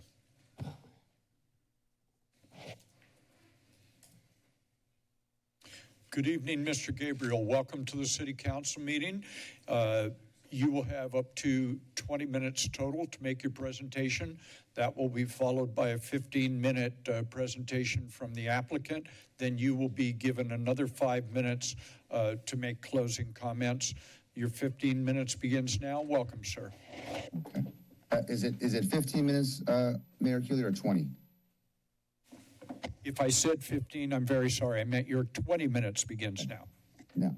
Okay. Thank you very much, council members, Mayor. I appreciate the time, and I do appreciate you accommodating my request for the evening as I'm out of town and would be unable to present at 10 a.m. At this time, I'd like to turn over my time to my attorney who will represent the appeal, Elise Cosart-Dilly. Absolutely. Welcome. Good evening. Thank you, honorable council members, for the opportunity to speak with you this evening.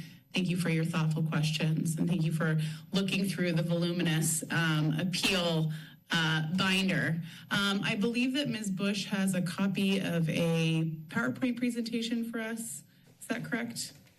I do have it, but I was told that you guys would be advancing it. Oh, I'm sorry. I didn't understand. Do I have the opportunity to share my screen here? We're not going to take this out of your time, so. Okay, appreciate that. Yeah, no, you need to get set and make your presentation. Yeah, let me get set up for you guys because Sure. there was a bit of a misunderstanding there. Okay. All right, here we go. Wonderful. Thank you so much. Of course. All right. So, you've taken a look at our appeal letter, and I think that the bottom line here is, while you may be somewhat constrained by the state density bonus law in certain aspects of this project, you are empowered by legal precedent and you are required by legal precedent to make certain changes to the project, and you're not permitted to proceed with the project as proposed. With respect to the heritage tree removal, I know that the project has altered its footprint in order to not impact heritage trees. But as it stands, it's very important that there's substantial evidence in the record to support the fact that the existing footprint will not harm heritage trees that are on adjacent property owners' property. In addition, and I think this is most important, is there is currently an exemption to the California Environmental Quality Act, and that exemption is not appropriate in this circumstance, and it would be unlawful. It would be an abuse of discretion, in fact, for the city council to approve the project with this specific exemption. In addition, there's an inappropriate waiver of the creek setbacks and water course protections.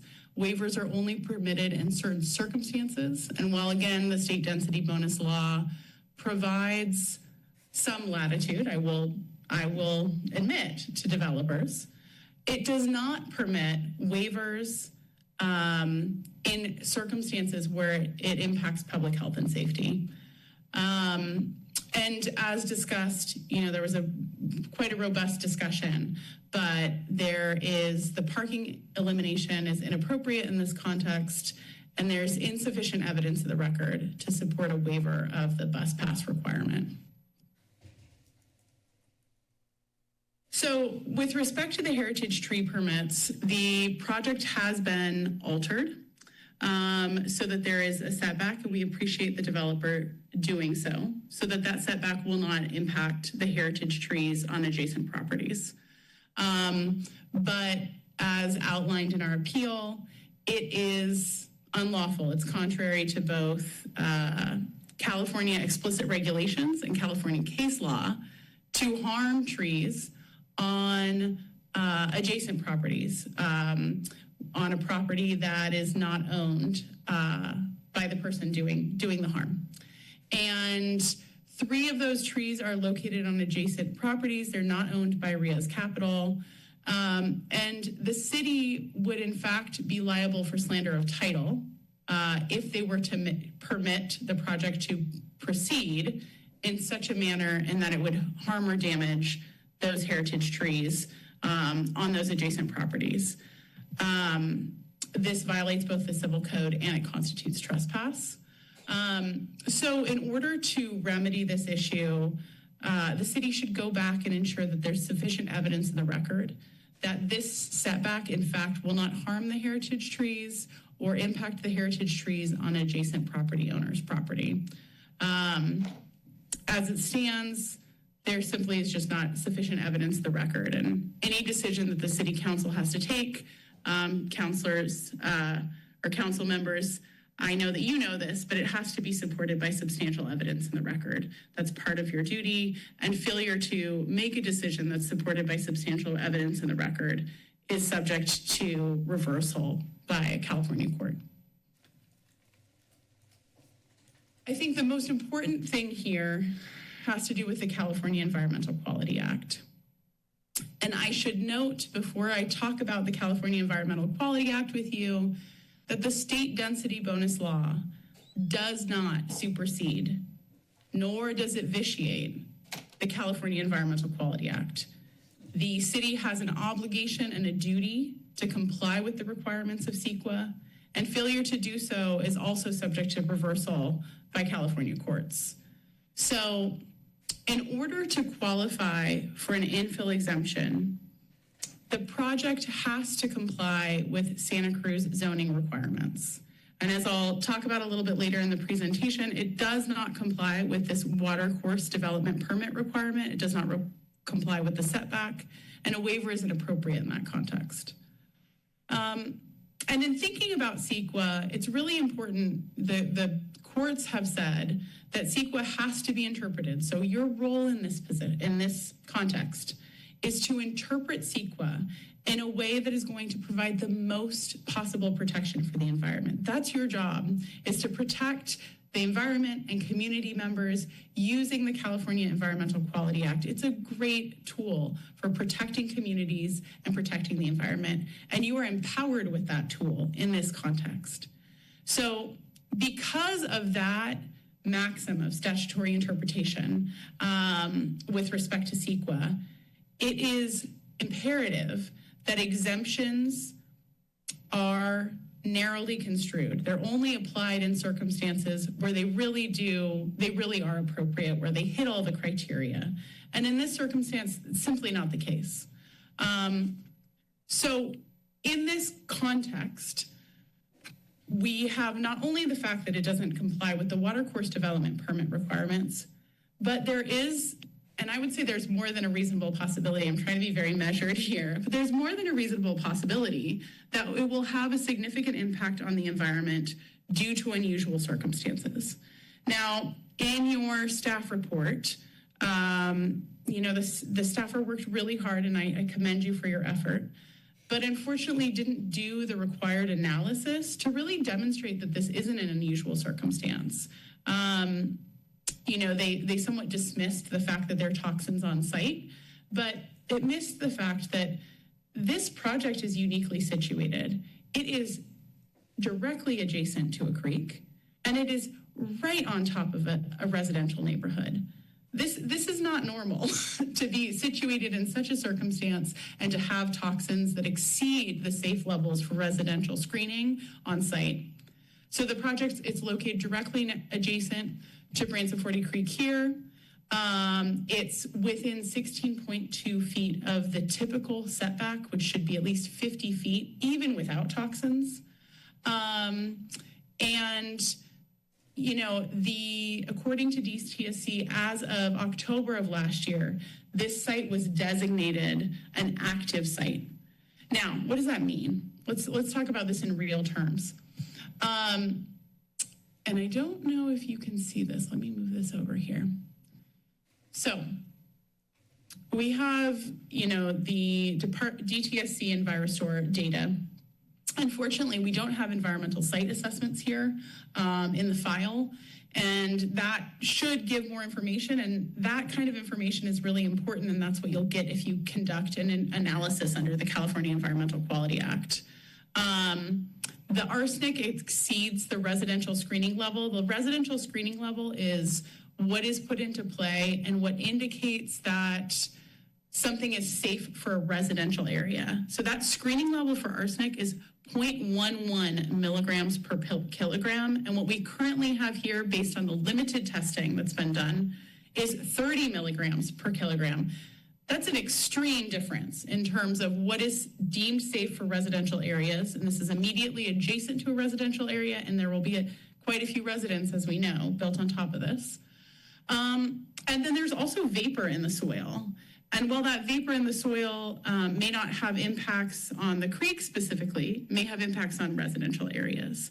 And that also exceeds the residential screening levels, specifically for PCE. And I'm sorry, I wasn't able to get the residential screening level for chloroform, but that is in the record for your consideration. I believe my client sent that in.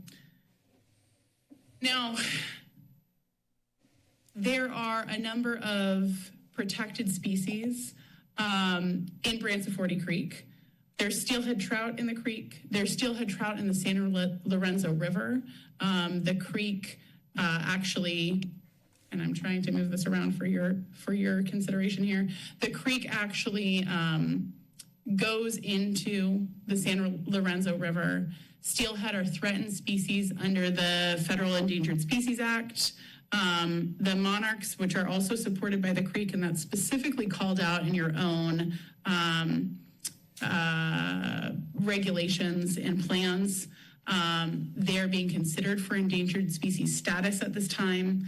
And then there's a number of protected birds also that are in the creek.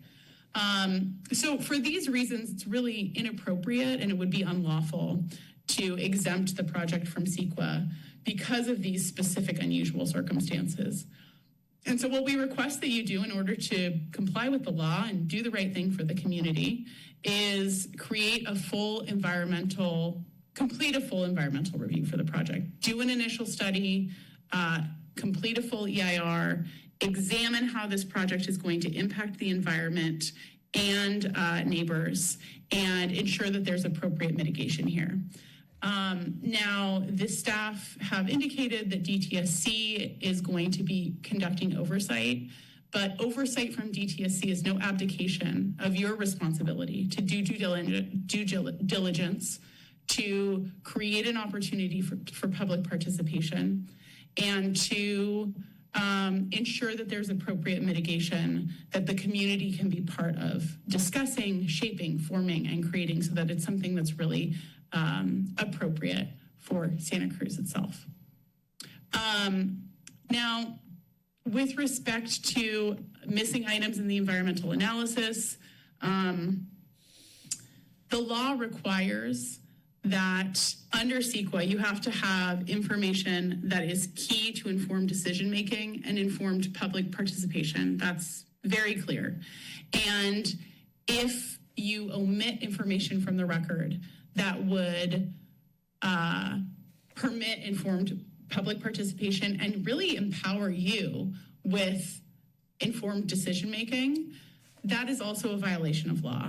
So the reports have omitted key information having to do with the toxic materials at the site. There's no environmental site assessment information, which are typically, early stage reports that are done for these sorts of things. There's insufficient information from DTSC. There isn't a clear analysis of impacts on Branciforte Creek or the San Lorenzo River. And there isn't an analysis on impacts to human health. And this is something that you can remedy with conducting a more thorough analysis and comply with your obligations under the law. Now, and I want to be mindful of time, with respect to the creek setback waiver, it simply doesn't comply with the water course development permits requirements for Branciforte Creek. Now, those requirements were developed in order to protect the creek. And I know that the creek in that location has, concrete sides, but it still supports these key species, and it flows into the San Lorenzo, which flows then into the ocean. And while there was a discussion of waivers, there wasn't as much of a robust conversation about the fact that waivers cannot be issued if there will be a specific adverse impact to health or safety.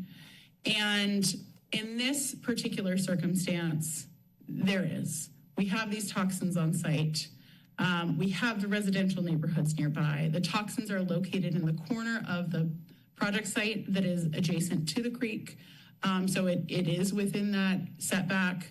And as I mentioned, the creek flows into it flows right down towards Cowles, Indicators, and Steamer Lane, which is where people are going to be surfing and playing in the ocean.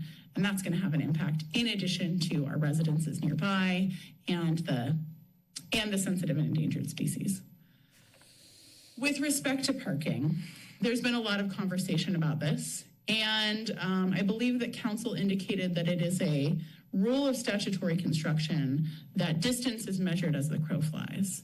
And respectfully, of course, I'm not familiar with that rule of statutory construction, and I would be curious to see the citation to that, because that's news to me. But even if there is the HCD guidance, apparently they sent an email saying that they supported an interpretation as the crow flies.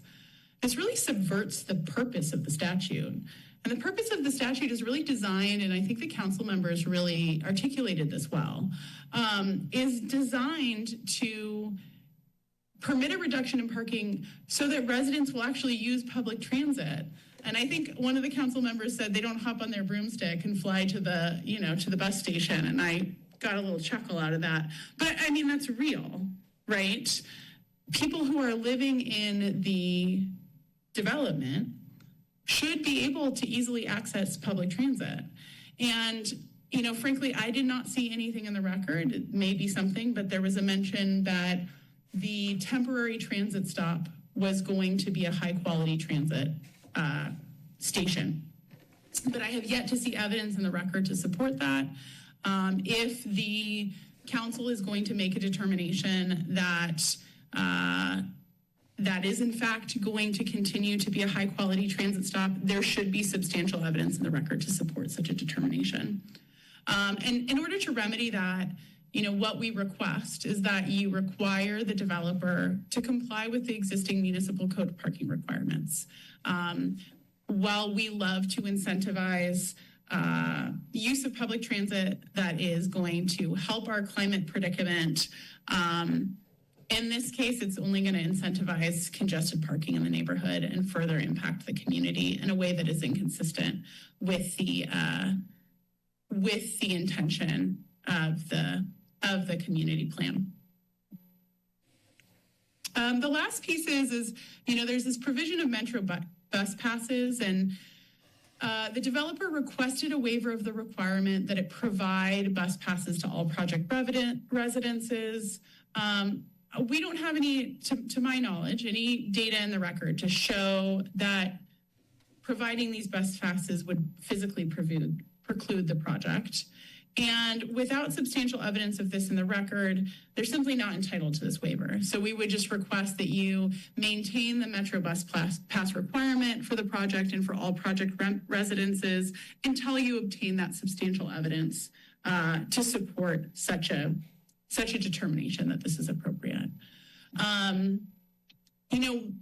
While we really appreciate that the developer has taken efforts to modify their project, there are still just outstanding items that are problematic and that would be unlawful if the city were to approve them. City Council, you are empowered with CEQA specifically to make a determination that you want to protect the community and the environment here, that an exemption is inappropriate in this circumstance, and that the project should be subjected to additional environmental review and analysis to protect the community. If you have any questions at all, I'm happy to answer them to the extent that I'm able to. And I just encourage you to think carefully about this, to do the right thing, and to uphold the appeal and deny the project. Thank you so much. Thank you, Ms. Cosart-Daly. Thank you, Mr. Gabriel. Mr. Gabriel, do you have a couple of final comments before we go to the applicant? You will, as I indicated earlier, have 5 minutes at the end of this, but if you wanted to take a minute or so, that would be fine. Yeah, no, I thank you, Mayor Keeley. I appreciate the time to final comments, but I just want to thank Elise, and I think what she has said is reflective of not just me as the appellant, but the entire community on both sides of the creek and the neighbors all throughout our community. So I have nothing further to add. Thank you, sir. This would be the opportunity for the project applicant to make a presentation up to 15 minutes. And if you use 16, I'm not going to be terribly upset, but do you have a presentation you wish to make as well? I do, and I believe Okay. they're going to pull it up, and then I have a clicker coming my way, maybe? You have a clicker. Okay, then, as you know, this won't come out of your time. We'll get ready here, and then we'll start the clock.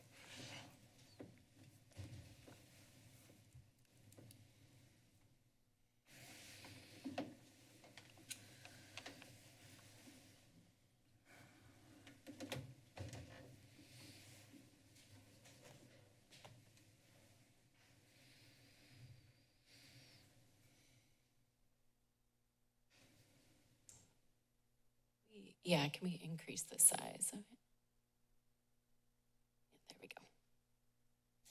Perfect. If we're good to go, good evening, Mayor and council members. And my name is Lisa Vilhauer, and I lead entitlements and design at Riaz Capital. We also have our team from Riaz Capital, our architect, as well as our land use attorney here to answer any questions. We really appreciate this opportunity to talk through our project. I quickly want to introduce Riaz Capital and who we are as a company. We are a Bay Area development and asset management firm that's focused on creating and innovating entry-level housing throughout California. For over 20 years, we have been building and operating a portfolio of stylish, transit-oriented, and attainable housing. Our units are designed for middle-income workers. Those were teachers, nurses, nonprofit employees, transit workers, and retirees on Social Security. We currently have 2,200 units under management, 1,500 units under development, and have completed 10 projects since 2020. With that, we've created over 1,000 jobs. Our typical residence income is $72,000. 100% of our units are currently priced at or below moderate income rent limits. We don't do all of this with private capital and no public subsidies.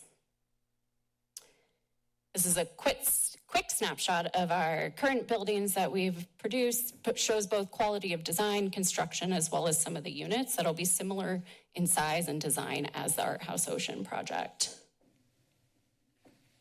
So why Santa Cruz? I want to point out a couple numbers of why we are looking at Santa Cruz. So the median sale price of a home in Santa Cruz is about $1.4 million. You have to make $283,000 a year to afford that home. The median one-bedroom rent is $2,540, and that means you have to make $101,000. The median income is $132,000. A median teacher salary in Santa Cruz is $66,000. So that is a reason why we're building these units. We appropriately size the units, the amenities, and the parking to provide more units at attainable rents. So while the project provides 39 affordable units, it's likely most of our studios will be at that moderate income rent. And just a little note on who lives in that 400 square feet. The urban workforce is generally young, single, and financially stable. They're more interested in the location versus the size of the unit. And so we're really looking to build the private quality housing that these people deserve.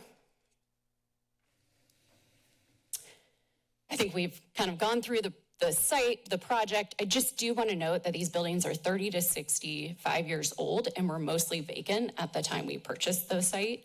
We purchased sites on high, corridor areas like this where there are no residential sites, so we're not displacing people. 225 units. There's 151 flexible density studios, 4 one-bedrooms, 72 bedrooms, and 39 deed restricted. 12 of those deed restricted are 2 bedrooms. In terms of the benefits, I did just want to touch again, we are doing the $100,000 to complete the Branciforte Creek Trail that goes between Ocean Street and May Avenue. And we also have about $1.5 million in development fees that'll go in. And then it's about a $650,000 annual property tax increase from the current building. This is covering our public outreach, which I know Rena spoke about as well. We did host a meeting prior. I've spoken to many of the neighbors, including a couple meetings in the last month. This again, covering, I think Rena covered a lot of this. I'll go into detail on a couple of these items. So in terms of the ground floor setback, as she covered, we did increase that to 3 feet. I also want to point out that floors 2 to 6 have a 5 to 8 foot setback. So the residential units are actually set back 5 to 8 feet from the property line. There is one section that gets to 3 feet, and that's adjacent to the city's property. So as she mentioned, the floors 2 through 3, the first 18 inches would be frosted. And how we came up with that is when you look at the picture on the lower left, that shows somebody's sight line. So when they're standing in their unit and they're looking down, that frosting covers up so that you can't look directly down into somebody's backyard. It shifts their eye line up. And by the time you're at the 4th floor, you're looking out over anyways. The intention of those blinds is really to let somebody get light into their unit, but still kind of block it, versus if they want light and they go from the bottom, they have that direct sight line. So that was the goal with those. I did not know they can also go up and down. So we would look for ones that are screwed down to the bottom and go up that way. In terms of the north elevation, this is a quick rendering we did. This came from the Planning Commission. They really wanted to soften this side. So we increased the articulation along the bottom. We can add more landscaping. We added a mural. This is just a quick sketch of one. We added additional windows into the community spaces. So there's kind of eyes on the creek, and remove that fence. So it really feels like an open area. Okay, now diving into the appeal response.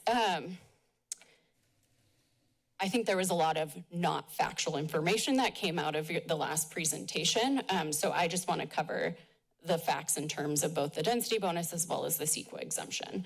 So in terms of the tree permit, the city can issue the tree permit. We have plenty of conditions that have been put into the project that if the owners do not sign off on that tree permit removal, we will have to redesign the project.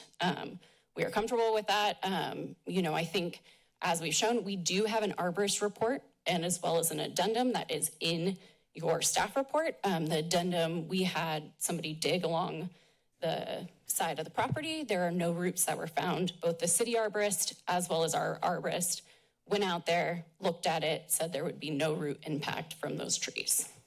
In terms of the CEQA exemption, the project meets the requirements of the infill exemption pursuant to CEQA guidelines section 15332. The project complies with all city zoning regulations, including the watercourse development permit requirements. There are no unusual circumstances resulting in a reasonable possibility of a significant effect. Historic contamination on an infill site does not constitute an unusual circumstance. The Planning Commission properly found the project CEQA exempt under guidelines section 15332. The city's determination was based on substantial evidence in the record, and the appellant's letter provides no substantial evidence to the contrary. In terms of the watercourse development permit, the project's waiver of the watercourse development permit setbacks from Branciforte Creek would not have an adverse impact on public health and safety. The project's construction and operation will not expose the neighboring community, future residents, or Branciforte Creek to any contaminants in soil or soil vapor. In terms of AB 2097, the parking, the project can eliminate the parking because of AB 2097. I do want to point out there is also SoCal in front, and River and River are all within a half-mile walking distance. So not just a straight line, you can get on your feet, on your bike, get there in half a mile. In terms of the transit pass concession, I want to make it clear we did not request a waiver. We requested a concession. We also did provide the cost for the identifiable and actual cost reduction, which is an actual cost reduction of $250,000 a year for the project. Let's see. Okay, diving in, I know we've gone through the trees, but I want to point out there's 3 heritage trees off-site, T9, T12, and T13. T9 will only require pruning. We have also agreed to, if the trees are harmed, replacing them, but we will also have a certified arborist on site during that pruning. T12 will need to be removed. It's actually leaning over onto our property, and there's very much roots there. So we will be in contact with that owner to determine how we remove it and what we can provide as a replacement for that. And then T13 won't have an impact. Okay, in terms of the soil contamination, the project followed the City of Santa Cruz's processes and procedures for a development project. I understand that we did know about it as our first testing was done very early on. We did the testing prior to even purchasing the site. That was our first round of testing. We did our second round not until January of this year. So in that meantime, we were doing testing, we were working with both DTSC, our environmental engineer, our environmental attorney to determine the best route. So we did not bring it up at that community meeting because we didn't have all the facts. The project also voluntarily applied for DTSC for oversight in the CLARA program. So the CLARA program is a voluntary process that provides additional legal protection as an incentive for landowners to clean up contamination that they didn't cause and help transform vacant properties and redevelop them. DTSC will review the CLARA and the site management plan and oversee all the activities on the project site to ensure that activities and the project are protective of human health and the environment. DTSC has their own notification process that will provide notice to the surrounding neighbors. We had not gotten to that point in the process. One of the reasons we did withdraw the case is we wanted to have a third party come out and test again, which we did. And so we did that. In the meantime, all the meetings happened. So the city requested, we have reapplied. We are already on with DTSC and moving forward with that process. As Rena mentioned, it's very common for redevelopment sites to have some soil contamination. And according to the California Regional Water Quality Control Board 2019 user guide that the appellant actually provided, the presence of a chemical at concentrations exceeding an ESL does not necessarily indicate adverse effects on human health or environment. Rather, that additional evaluation is warranted. And that's why we tested and we started working with DTSC. In terms of the soil findings, we included a letter from our environmental engineer, Langen. And I'd like to read these statements because I think they're really important to understand. There is no risk of contaminants spreading due to the proposed construction. There is no risk of exposure to the neighboring community, future residents, or Branciforte Creek from the contaminants in soil or soil vapor based on the proposed residential redevelopments, construction, or operation. The overall soil quality, the soil concentrations do not exceed the state of California or federal RCA, RA hazardous waste criteria. So this is not hazardous waste. Question for you. Would you be kind enough, for the record, to cite that? You were quoting from what document?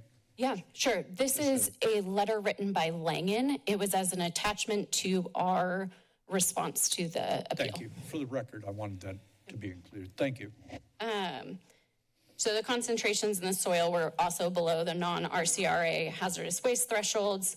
There is one sample that had elevated concentrations of arsenic that would be removed prior to the construction and followed in oversight by DTSC to remove that. And it would be disposed of at a class 2 non-hazardous landfill.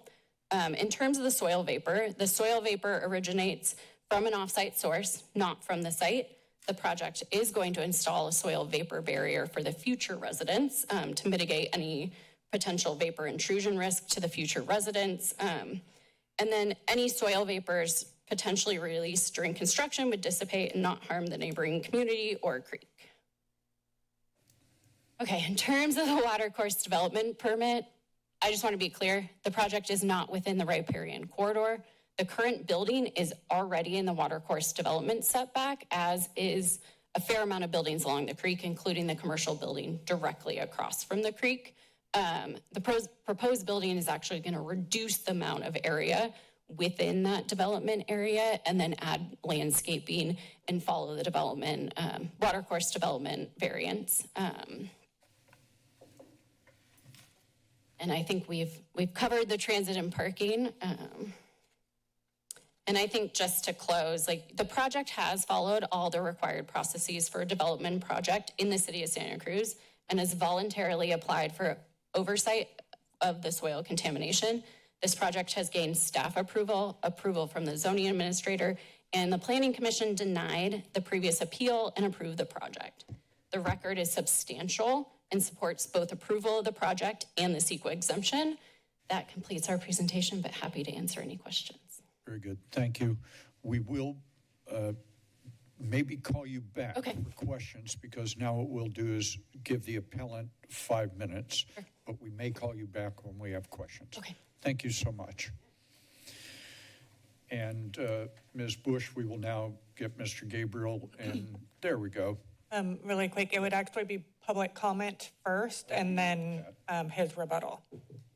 Say it again. It would be public comment first and then come back for his 5-minute rebuttal. Oh, okay. Yeah. Very good. Very good. Thank you.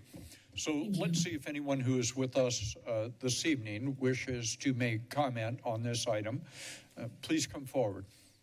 How are the carpenters this evening? Always fighting. There we go. My name is Brian Shields, field rep with the Carpenters Union, Local 646 here in Santa Cruz County. And I wanted to bring up some facts about the subcontractors that Riaz Capital uses on their projects in Oakland, Alameda County. These are ongoing projects. The Kenyon is the plastering company, and at 2432 Chestnut Street, Oakland, at 1925 Bush Street, Oakland, on March 17th, Kenyon Plastering class action lawsuit, case number CIVSB 2216155. Failure to pay overtime, minimum wage, provide meal periods, pay wages at all, because why should a worker get a wage? And since March of 2024, there's been 8 OSHA violations. I'm looking at 16 of them on my phone right now, but just since March of 2024. With 1 accident. So they might have provided 1,000 jobs as the Riaz had mentioned, but the quality of that job, the quality of the life of the person who's doing that work, just brass tacks, you can look them up, you can look up the case. That's what's coming into our community. That's the low road contractors that we're talking about, and that's what we're trying to change, right? We're not against housing. We need housing. We do not want to see Santa Cruz built up by a slave workforce. We do not want to see that. So I'm passionate about this one. Thank you. Thank you, Mr. Shields. Good evening and welcome.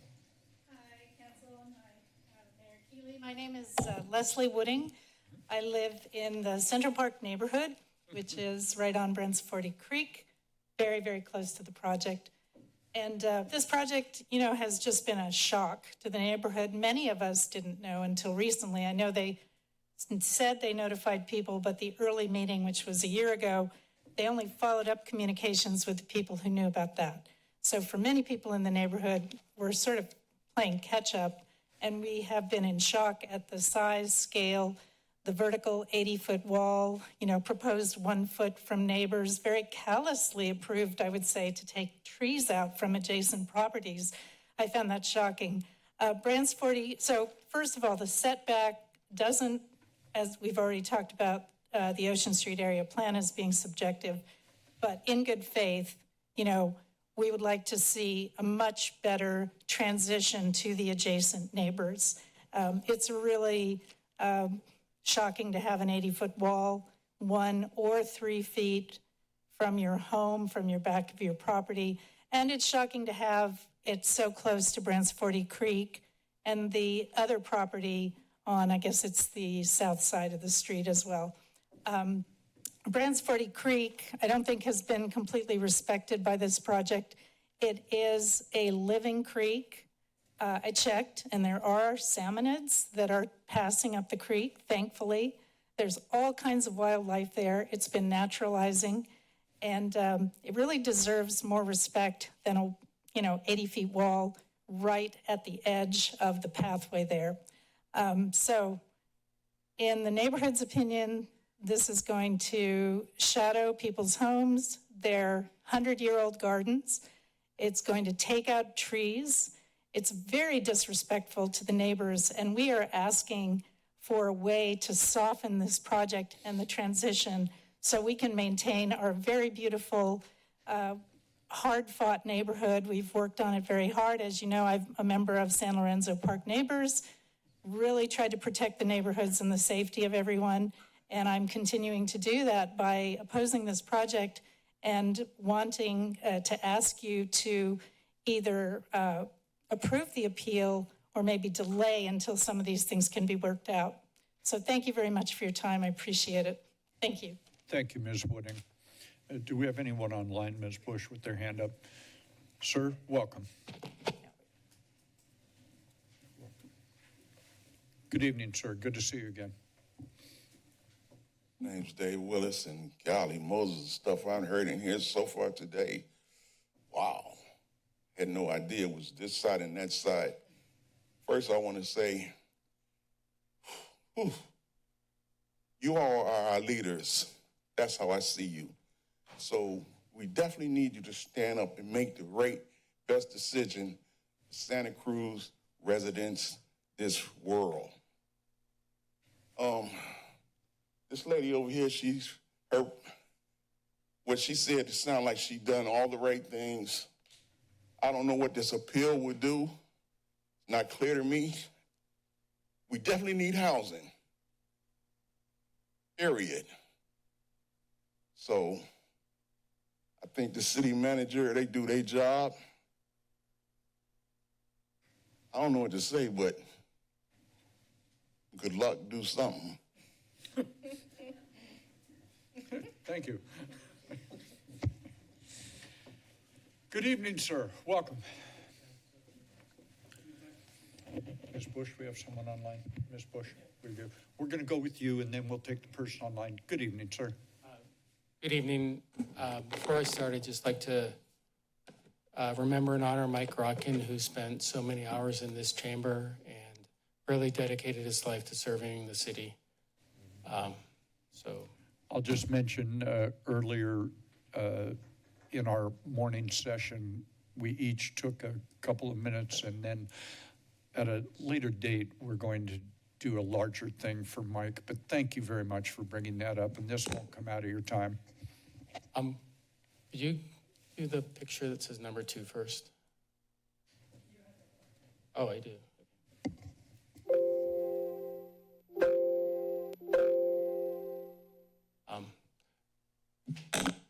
Thank you. My name is Eric Grodberg. I think you're allowing me 5 minutes today. And so Let me explain this to everybody else.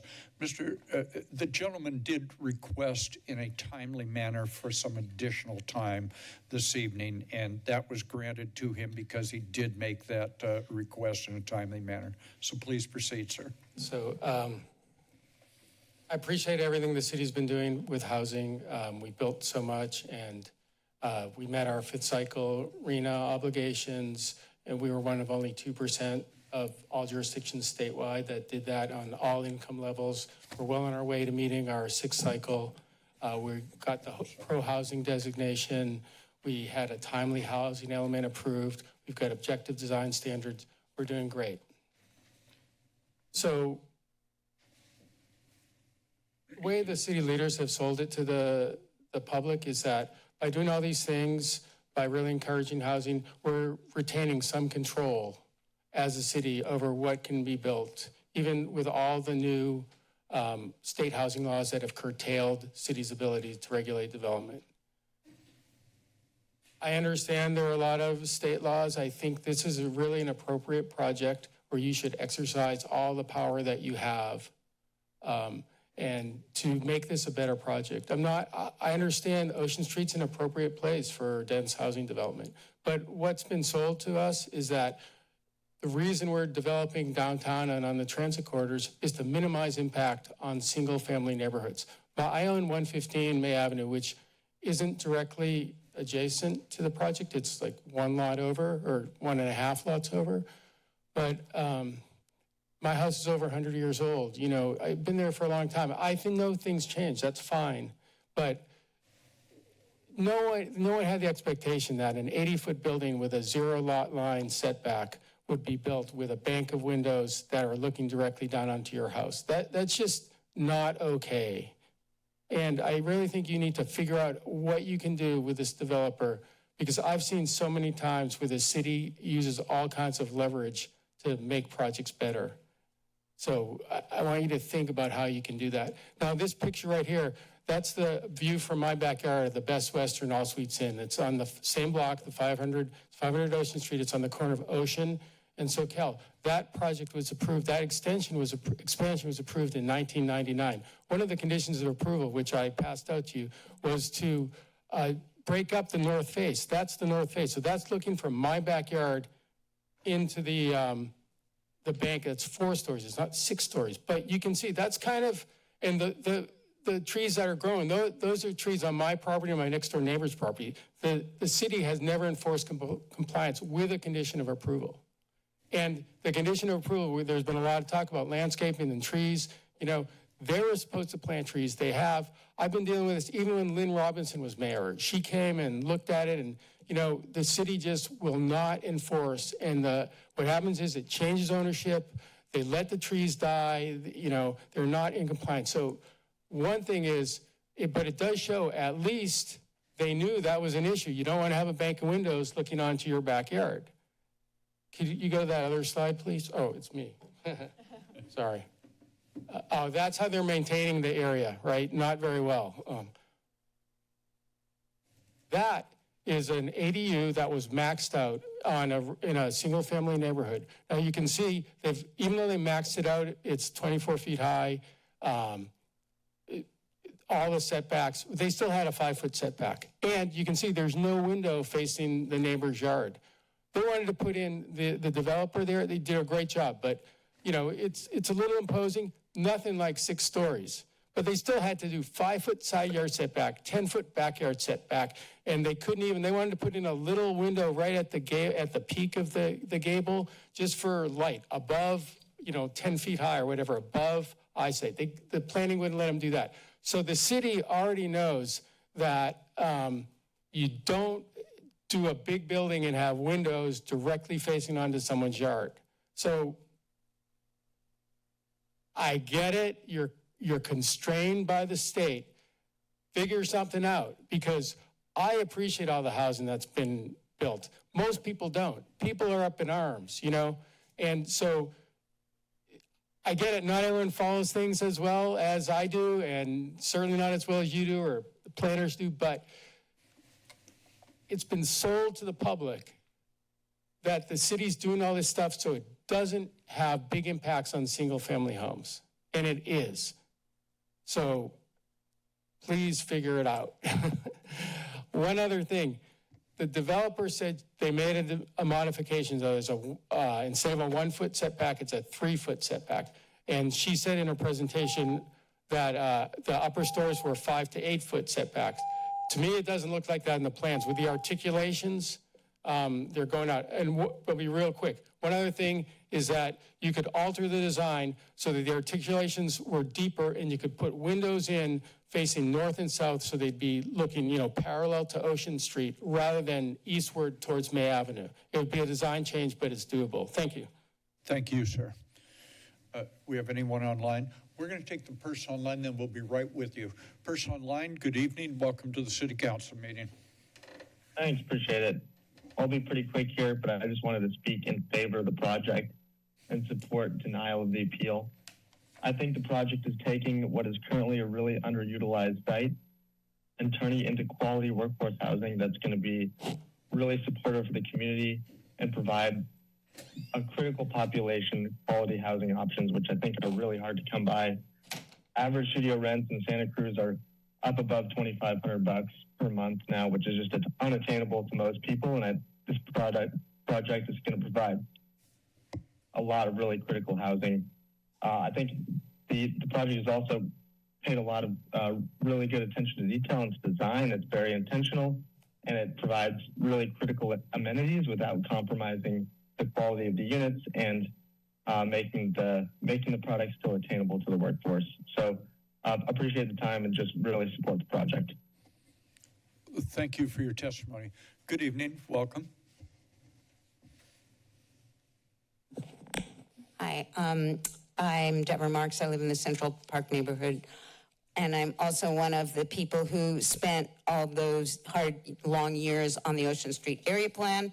I'd like to read something from the plan on page 24, chapter 3. I hope you've all read it, the plan of the Ocean Street area plan in the neighborhood context. Santa Cruz also values the existing built form of its finely scaled residential neighborhoods, several of which are adjacent to the Ocean Street corridor. With careful planning and design, high quality development along the corridors can further enhance the city's built form while respecting, and I love that word, the scale of surrounding residential neighborhoods.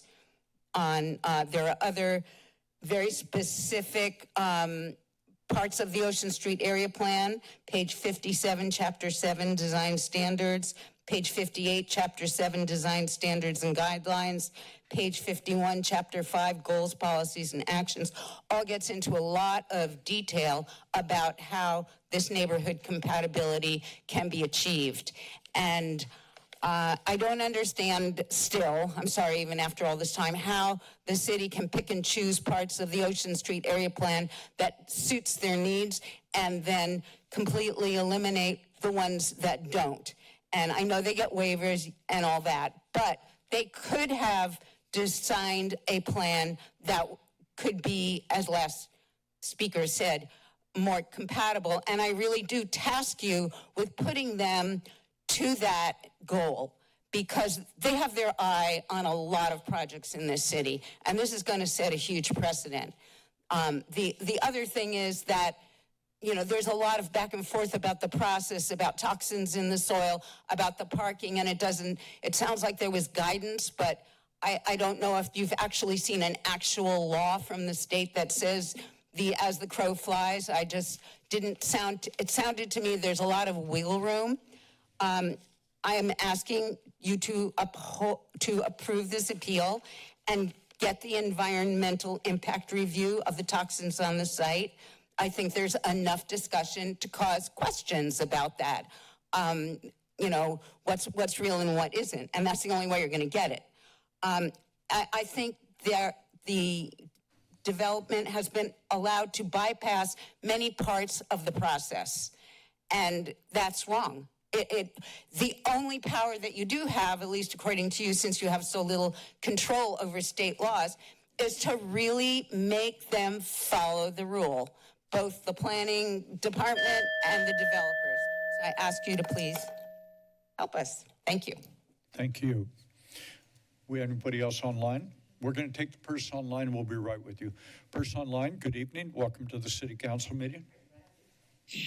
Hello there, Mayor Keeley and members of the council. My name is Jennifer Merchant. I'm proud to be a resident of the Central Park neighborhood in the city of Santa Cruz, which is one of only 2% of jurisdictions in the state who has met its state housing obligations prescribed by law. Thank you for your leadership. Yes, the existing facilities on the site are beyond their useful life, but that does not mean your council should make a mistake today about what is constructed there for the future that will impact the city and its residents and its business owners for decades. The information provided regarding HCD quote-unquote guidance on distance to a major transit stop is not law. It is not something council should rely upon to make its decision. It's guidance. This is a walkable community whose residents use alternatives to the private automobile regularly. Flying like crows, however, is not one of them. I am further frustrated by the lack of developer and city staff ownership of their obligation under CEQA to make public the toxic substances on site. The plan set posted on the city's website in August of 2024 in the section titled Additional Site Conditions outlines a variety of conditions, but excludes the condition about the toxicity. Why? Let's follow the process prescribed by law and focus housing where we all win, not just developers who bend, break, and skirt rules put in place to protect us all. Let's get this right. This is a forever decision for our community. I strongly urge your council to hit the pause button tonight and take the time we all need to provide housing for all in a way that doesn't create winners and losers. And next, please join other state organizations that limit the influence of well-meaning legislation meant for communities who have not met the housing progress Santa Cruz has made.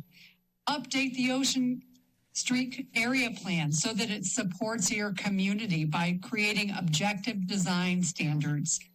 I urge you to represent Santa Cruz residents tonight and uphold the appeal. Thank you. Thank you very much. Good evening, sir, and welcome. Thank you for being here. Don Landis, 40 years in the Central Park neighborhood. I also wanted to talk about the Ocean Street area plan because I was involved back in those days, and actually it was the planning department's baby. They held these workshops at the Paradox Hotel, provided coffee and donuts, and they brought together all the stakeholders. And now I have to say they are throwing it under the bus. And so I just would like you to take another look at that. I thought the Ocean Street area plan was passed by council, was linked to the general plan. And so my feeling is, and then here's this is from the architects, the developers website. I wondered what this blue line was. And I went to the key, and that's the Ocean Street area plan. And so a comment was made earlier how maybe developers are suggested to follow the Ocean Street area plan. And I can tell you what happened to that suggestion. It went right in the wastebasket. But the Ocean Street area plan, as you can see, is 10 feet from the property line, up 35, 45-degree angle, which is bad enough for the neighbors. But compared to this, that was 13 inches from the property line, now apparently 3 feet up to 75 feet. So the Ocean Street area plan, I mean, it's not even a nuance here. It was tossed in the wastebasket. And I'm disappointed in the planning department because they did a great job with the Ocean Street area plan.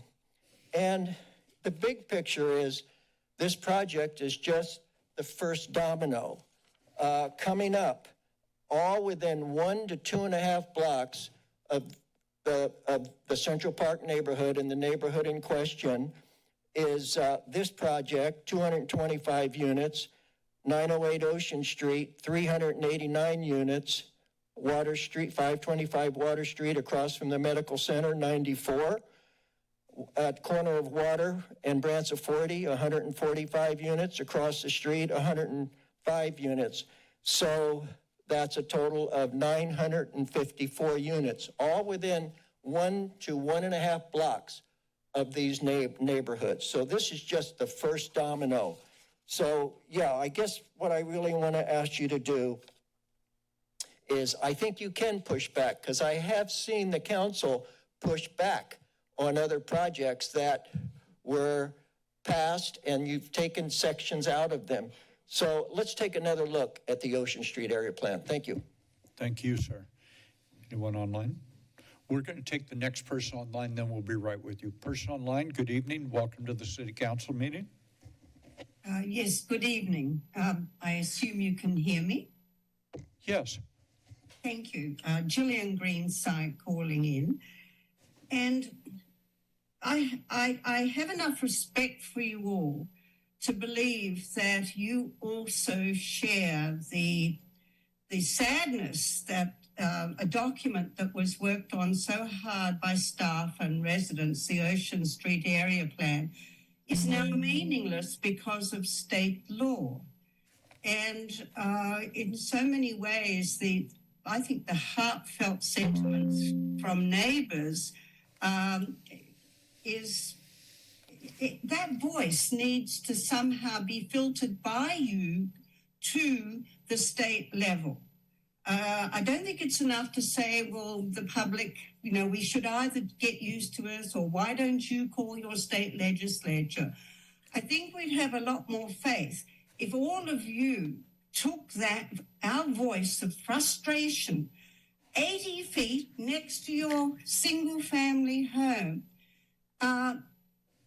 Each of you think of your own home and feel how that would affect you, blocking light and sun to your garden. So that's sort of one point I'd like to make, because, the other legal questions, I'm sure you'll deal with those.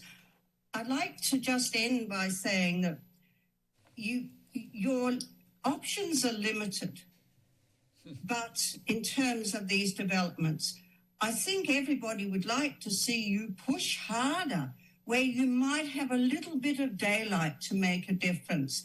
And the example of windows on an 80-foot building looking down into people's backyards, that sends a shudder down my spine in my single-family small home. So if there's anything you could do even on that level, just the goodwill maybe of the developer to not put windows. In Australia, where I'm from, every new development, they're not allowed to have windows looking down onto adjacent neighbours. They look front and back. Anyway, I thought that was in the objective standards. It may not be, but maybe you can negotiate with the developer. Anyway, it's sad all around. I think you all share that.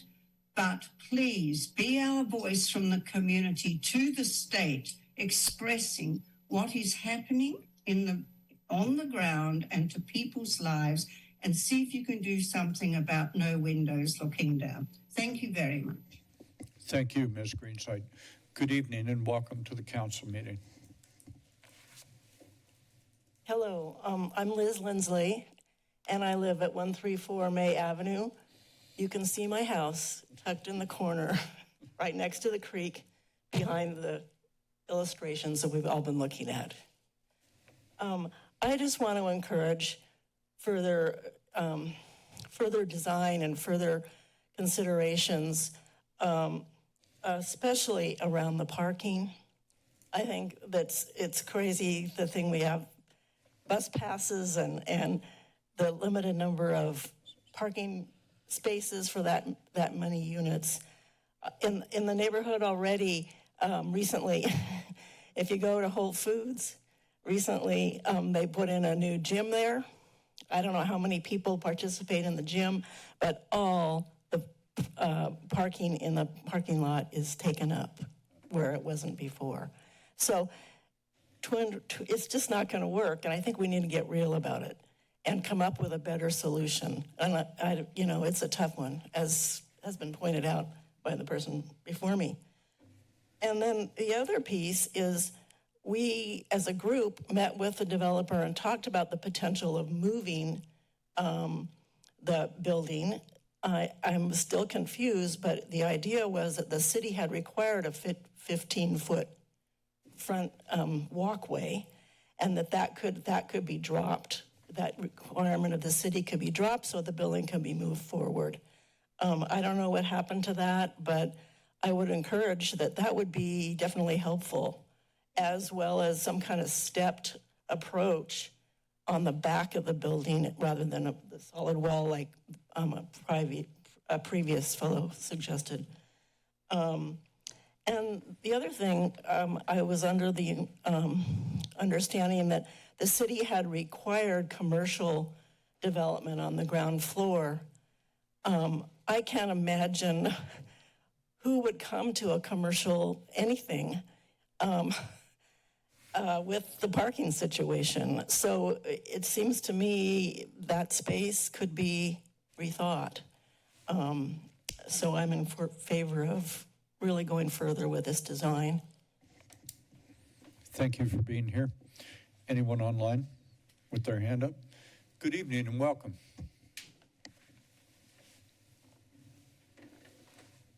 Hi, my name is Gavin Roth. I'm a student at Mission Hill Middle School, and, summer right now, but we are from Santa Cruz Yimby. We're Leeds, and we just want to say we support this project. Please deny the appeal. It will provide much-needed housing on a commercial corridor where development makes the most sense. No, I'm Janine Roth, no relation. I just want to say that as people, there is some frustration that has been expressed, but I also want to bring to the room the frustration of the people who are having trouble finding housing in Santa Cruz. The rents are high, the cost of living is very high here. And yes, we can be very proud of the record of building housing in the last number of years, but we've also not built housing for decades. So as others have said, let's keep going. Let's build on this good record that we have, but let's keep going with more housing. And Ocean Street is a perfect place for more housing.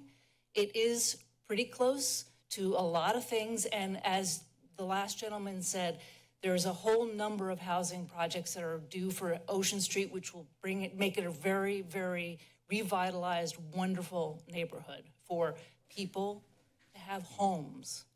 This is about people having homes. Thank you very much. We urge you to deny the appeal. Thank you for being here. We have anyone else online, Ms. Bush? Anyone else wish to provide testimony on this matter? This would be the opportunity for the appellant to take 5 minutes and make any remarks you would wish to make, or your attorney. And Mr. Gabriel, good evening again, sir. Thank you, Mayor Keeley. Yeah, I would turn over my time to Elise, my attorney, to provide the rebuttal. Very good.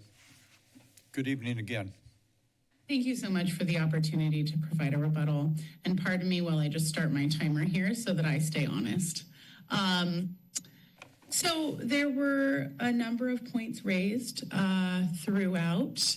I do want to just go back and share with you our final slide so you can see what we are requesting here.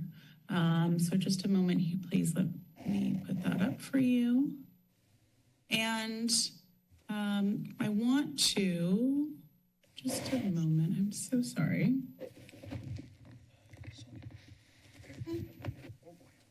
Well, we may need to skip that. So what I would like to do is just talk a little bit about, there have been a lot of points raised. One of the things mentioned by the applicant is that, they're in conversation with DTSC. DTSC will provide oversight.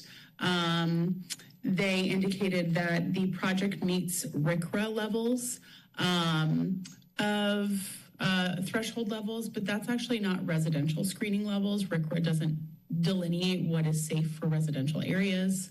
And that just really, that example helps flesh out why an environmental impact report and analysis under CEQA is appropriate. There's been a lot of questions about the toxics on site. There's an easy way to answer those questions.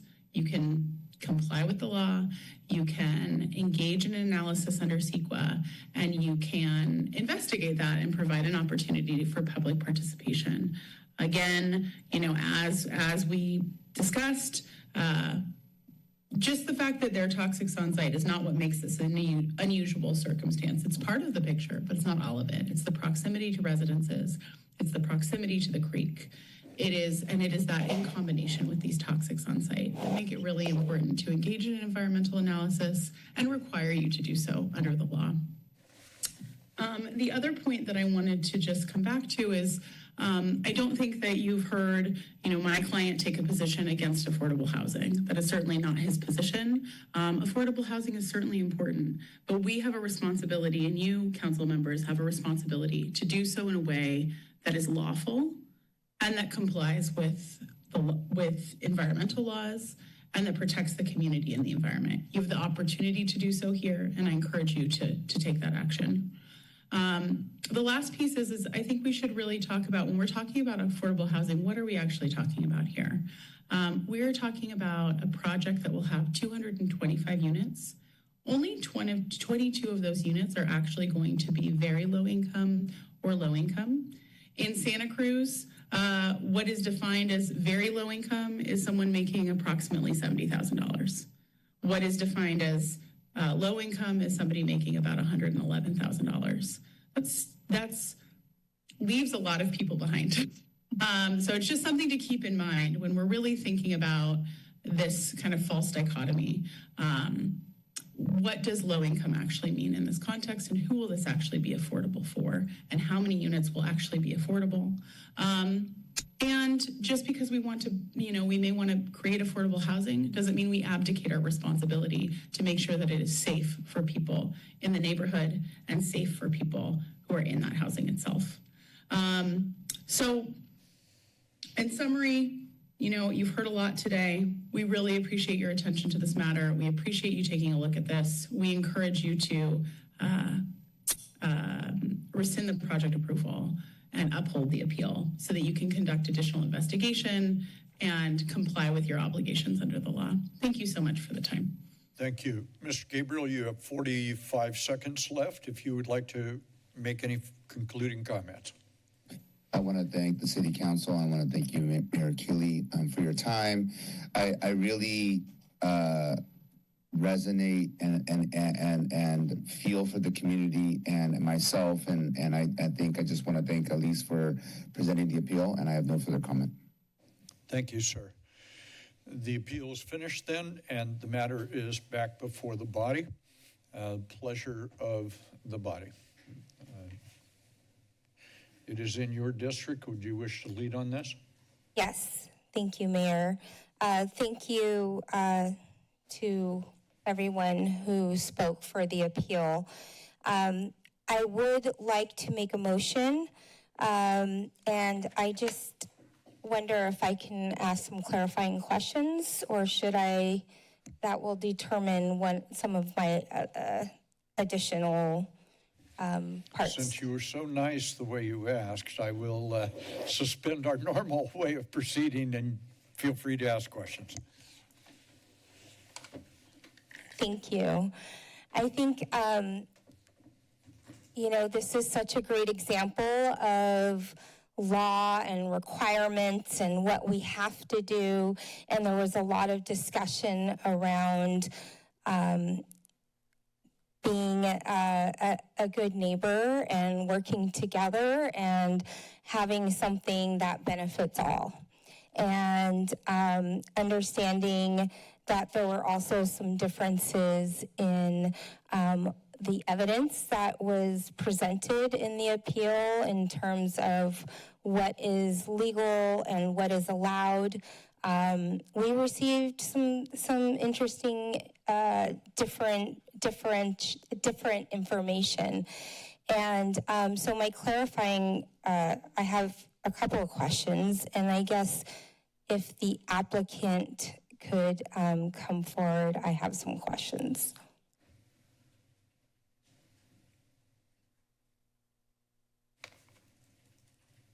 Thank you.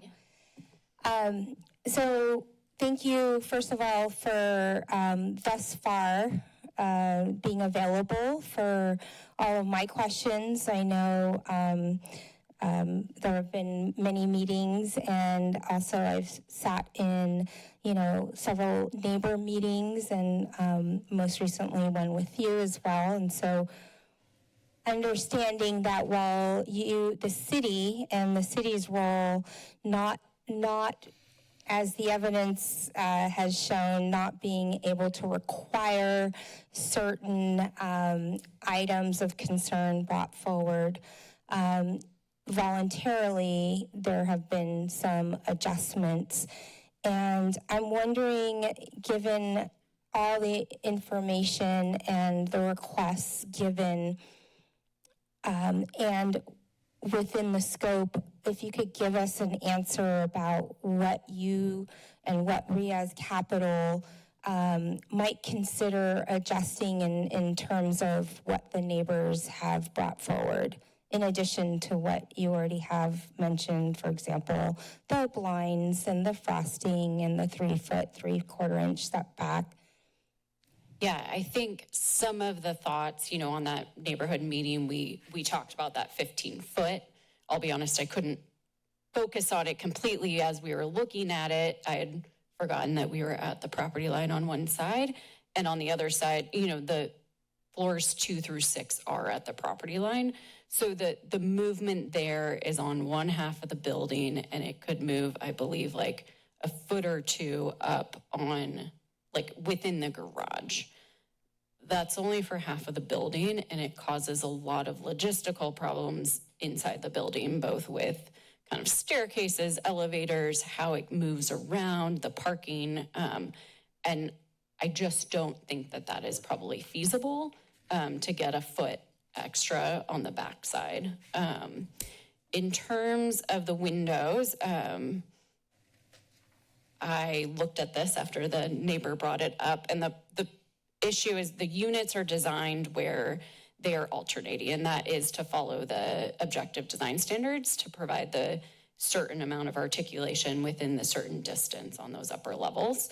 And so we can't if we were to put windows on, as he suggested, if we had windows within those 3 feet, which I've seen before on projects, half of the units wouldn't have windows. So we can't remove the windows out of bedrooms. So that doesn't necessarily work. I think I will say this site is unique in that the depth of it is pretty narrow, right? Our units are already sized to what we feel comfortable with. I wouldn't feel comfortable going any smaller. And I also think there is some kind of state building codes that we run into. And so I don't know if there's anything else that we can do that can keep the units, keep the sizes that we have. And so you feel that all options of what can be done in the spirit of just working, not because it's not required or required to work with the neighbors, have been done? I believe so. And just one more question about shifting the tilt of the windows so they're not looking straight on, but you know how you've seen windows. Yeah. My only concern with that is it causes an awkward living space, and I want to make sure that these living spaces, but I think is probably a suggestion we could look at. I think, it would cause, we'd have to bump out, so we'd lose some of that extra setback on the areas. But yeah, I don't think that would be the worst idea. So I just have to speak to, I think all of this is really hard for the neighborhood, the neighbors, for city staff, for all of us council members, for the community, for you all, your time coming here, going through this process. The neighbors had to raise funds for legal information. And,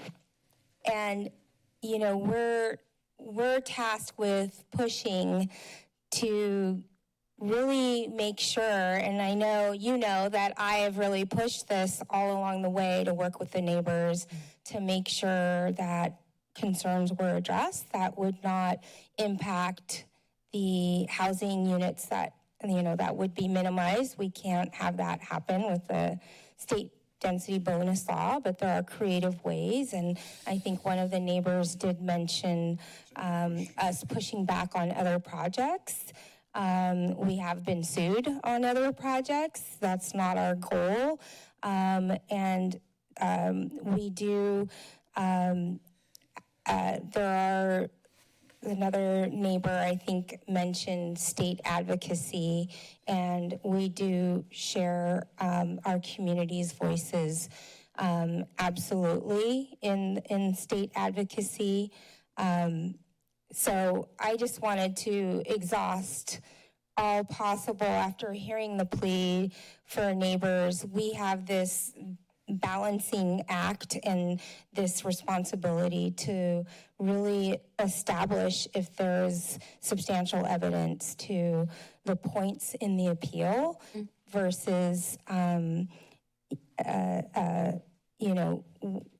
the judicial role that I believe the mayor spoke to in deciding if there is valid reason to deny or approve the appeal points.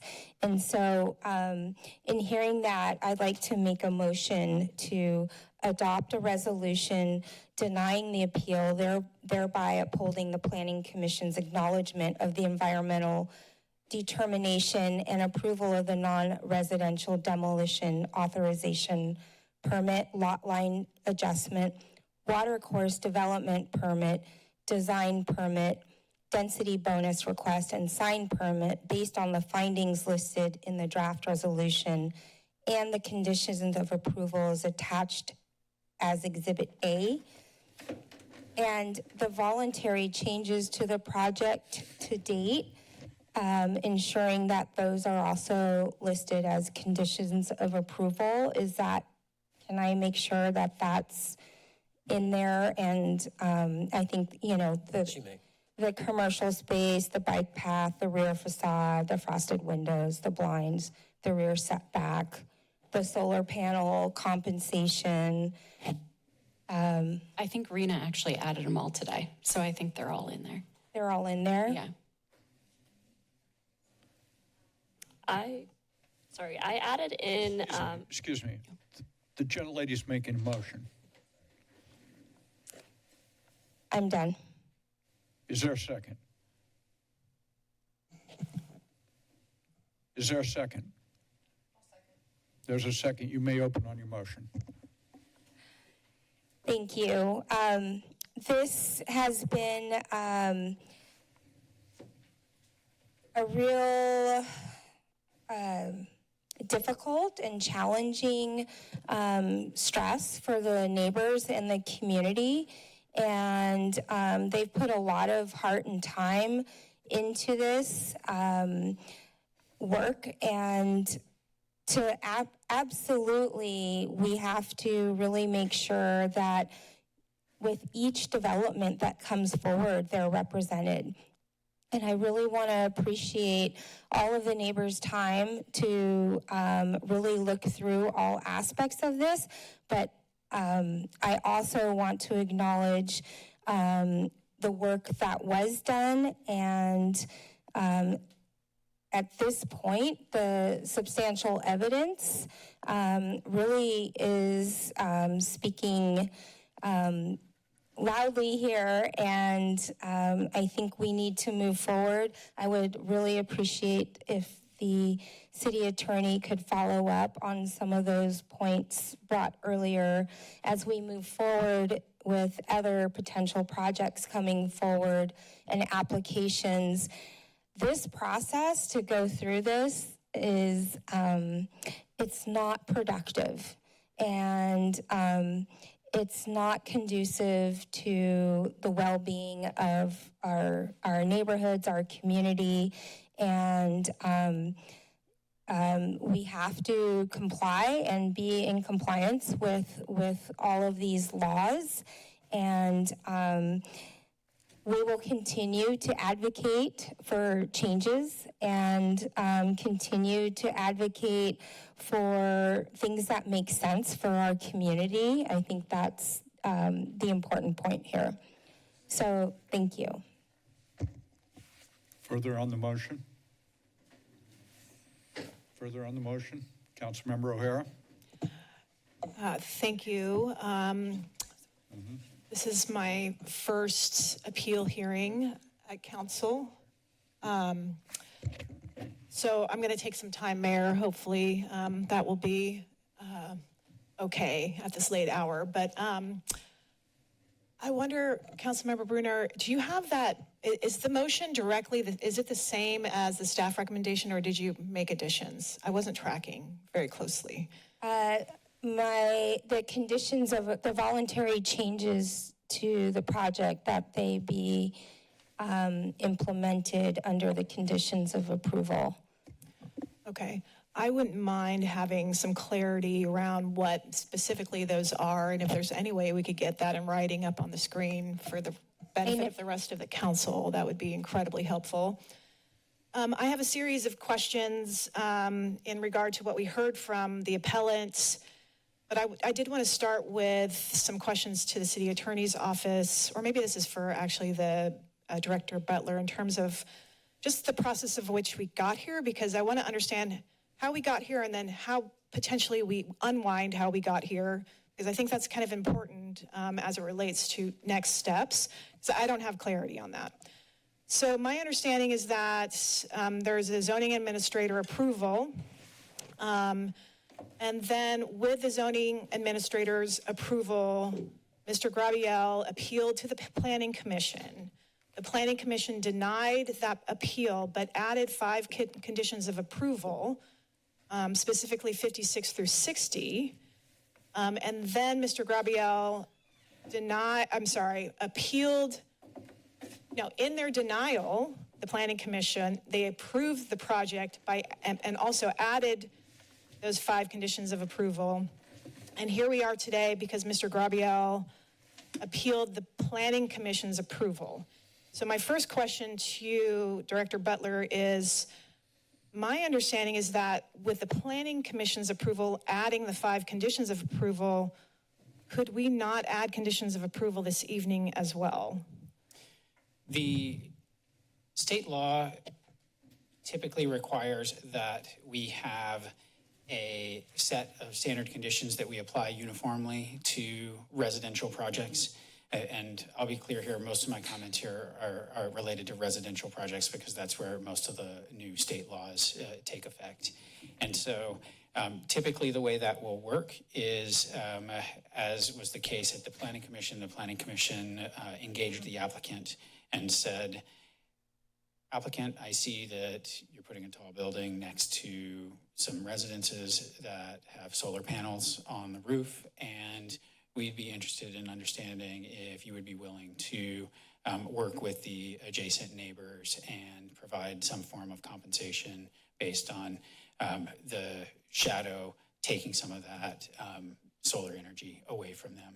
And so the applicant, in that particular instance, the applicant said, yes, we would be willing to do that. They wordsmithed that condition such that it was to the liking of the applicant, and then that condition was incorporated in. So the council has the ability to do that through these communications and these conversations with the applicant tonight. Okay, so just to make sure on the record I understand this, 56 through 60 were added by virtue of negotiation live during the Planning Commission hearing between the applicant and the Planning Commission. That's correct, and I'll confirm with the team, the applicant agreed to each of those conditions. Yes. Okay, so conceivably we could do the same this evening. Yes, if there's something, yes, as Councilmember Bruner was, discussing with the applicant, you could do something similar if you had other conditions that you wanted the applicant to consider. Okay, perfect. I did want to walk through some of the appellant's claims, and I don't know if do we have access to their slides that we could work through, Bonnie? It might be helpful for me to recollect. There's a tremendous amount of information. Do we have access to the appellant slides? Okay, I might not need them, but I did want to walk through a couple of them. I think I just want to put on record what I heard the applicant states with regard to the heritage tree permit. The city can provide the permit, but if the private property owners don't agree to the removal of the heritage tree, the applicant must redesign the project. I think that's what I heard the applicant say this evening, and I want to make sure I heard that correctly. Is that? I heard that as well. My understanding is that they have an arborist report that indicates they believe that as they have proposed it with the additional recess that they can construct the building without affecting or without causing the tree to die. I'll turn to the staff to see, is that accurate? Is that what the arborist report states? Yes, there was an addendum done with further root examination that showed that there's no significant roots growing from the adjacent trees onto the subject property. And so that tree will be able to be preserved. However, we did revise the condition of approval to note that there's only 4 heritage trees that will need to be removed, and then is subject to 3 different options. The first is that the applicant has to obtain written consent from the owners to do that work. The second is that if they cannot, then they have to redesign the project to no longer require a heritage tree permit. And then the third option is that they can obtain a court order that says that they can do that work. And I do want to clarify, in the instance that the applicant may need to prune the tree by more than 25%, they will still have to meet those conditions, like obtain consent. If not, then they have to redesign the project to not prune more than 25% of the tree. So would it be okay for the applicant to come back up? I just want to make sure that I'm capturing your intent, because I do feel like I heard that very specifically. So what I'm hearing from staff as well is there's a couple different paths forward to meet the heritage tree removal permit, whether it be total removal or pruning on part of your property or the private property, but for not approval from the private property owner, your intention is that, or your understanding is that you would have to redesign the project. Yeah, so it's a little bit of both of what they were just explaining. There's 3 heritage trees. So T9 is on the appellant's property. That is the one that we did do the root exploration, and there was the arborist that studied it and wrote the report. And that is where we determined, with that plus the additional setback to 3 feet, we do not have to remove that tree. There does have to be some pruning, and pruning does get us into the heritage tree permit. So we do need the owner's approval for that. We've been in communication with him about that as well. Tree 12 or 13, one will not be affected at all. It's far enough back, it won't be touched. The other one does need to be removed. I have tried to contact that owner and have not been successful so far, but we will continue to work on that. If not, we would have to work on something that would redesign that corner to save that tree. Okay, thank you. Thank you very much. Okay, this is now, I think, more for the city attorney's office. One of the main distinctions I have found through evaluating and understanding the appellant's argument versus what we have found in the staff report is a lot of reference to case law. And I wanted to kind of make sure I understand your interpretation of some of these claims. So with regard to the Planning Commission omitting key information relevant to whether this project qualifies for infill and the infill development exemption. Right. The appellant notes where an agency failed to require an applicant to provide certain information mandated by CEQA and to include that information in its environmental analysis. We held the agency failed to proceed in a manner prescribed by CEQA, Vineyard Area Citizens for Responsible Growth versus City of Rancho Cordova. There's another case, Save Our Peninsula Committee versus the Monterey County Board of Supervisors. There's quotes taken from that also in the letter. I'm finding there to be a mismatch in the level of detail and legal analysis that we're seeing coming from the appellant versus what we've been provided by staff. And I want to make sure that we tackle all of this today because I want to make sure that we're in like a balanced position of understanding your interpretation. Yes, we've looked at this very carefully. We've also consulted with our CEQA special counsel on the subject, but I think I can break it down without getting too deep into citations to case law. The question is, in order to qualify for the exemption, the issue is, are there any unusual circumstances that would make this project somehow unique, somehow where you cannot say that the standard exemption applies because of the unique circumstances? And the unique circumstances that have been raised relate to soil contamination. So the question is, does the relatively minor soil contamination that's been identified at this site create an unusual circumstance? And I think the staff has a slide that would kind of illustrate how typical it is for soil contamination to be identified when a project in a commercial corridor like this is rehabilitated. Rena, do you?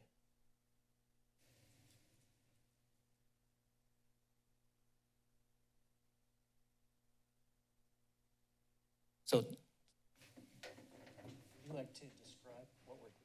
Yeah, I can describe what we're looking at here. So this is the environmental cleanup layer on the city's GIS webpage.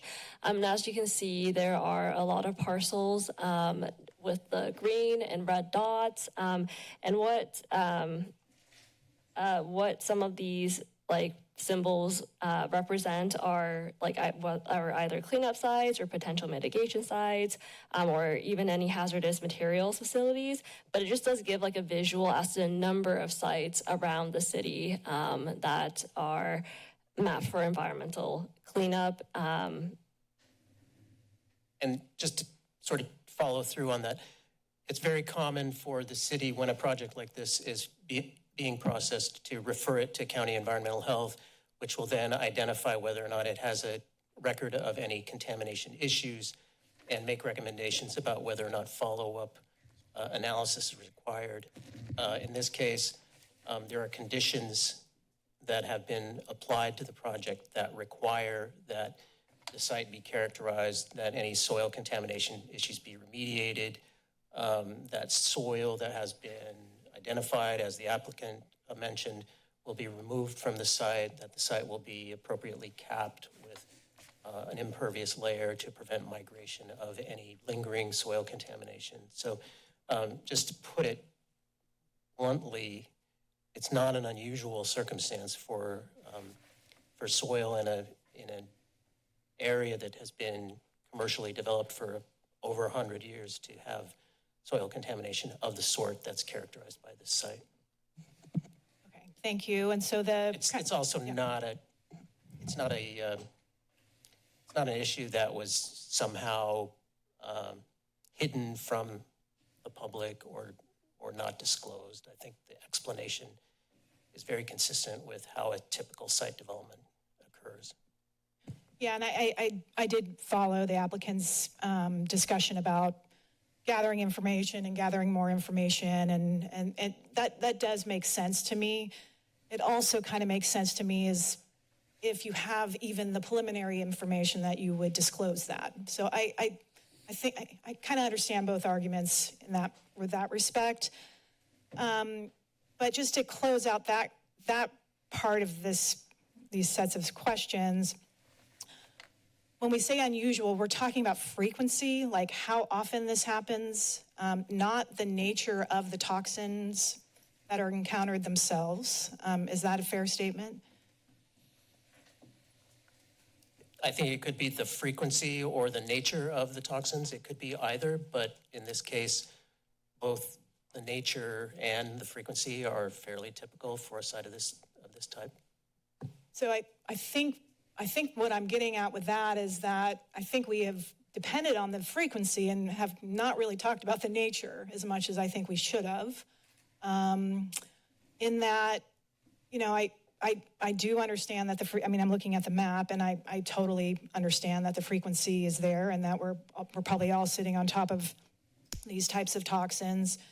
But I do think that the claims that we're hearing from the appellant in terms of a further analysis could be instrumental in us understanding the impacts to environmental and human health could have been helpful in this circumstance. I'll leave it at that.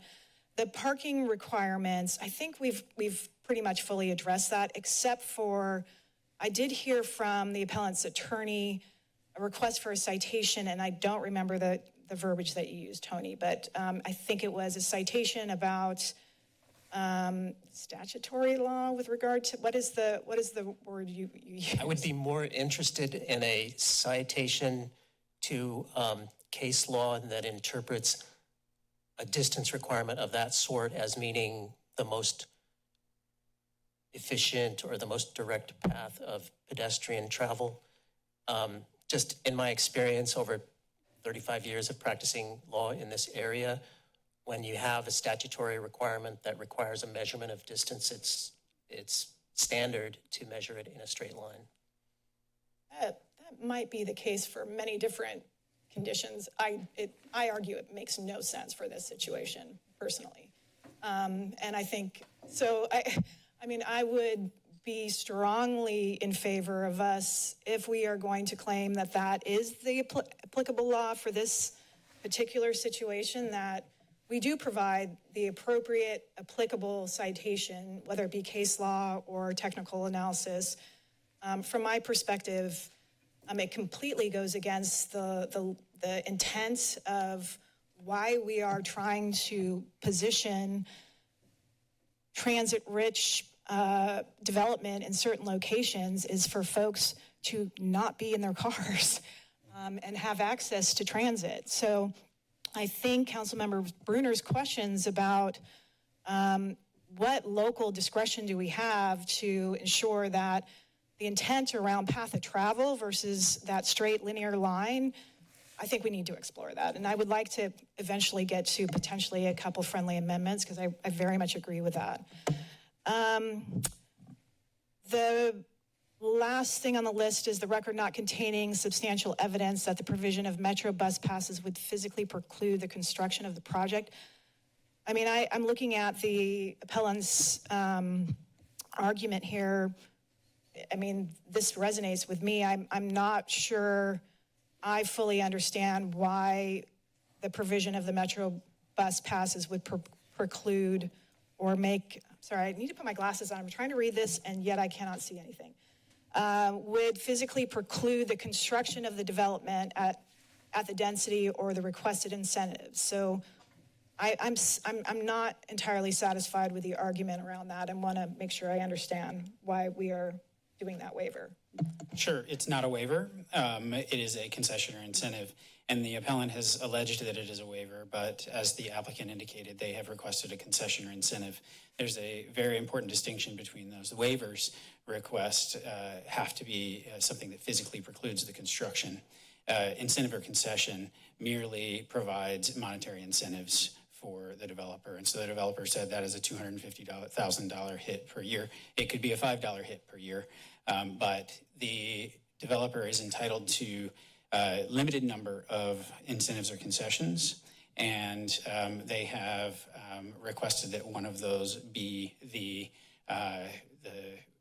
provision that would otherwise require them to provide the bus passes. So by not providing those bus passes, that is a monetary benefit to them, and so they're entitled to it. And who has the discretion to approve those concessions? The ZA and then therefore us down the line? That's correct. Okay, so we could reverse that this evening. No, you cannot. You do not have the ability to reverse that.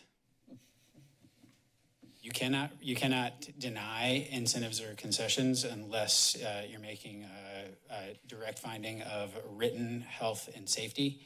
And that has to be a written standard that was knowable at the time that the application came in.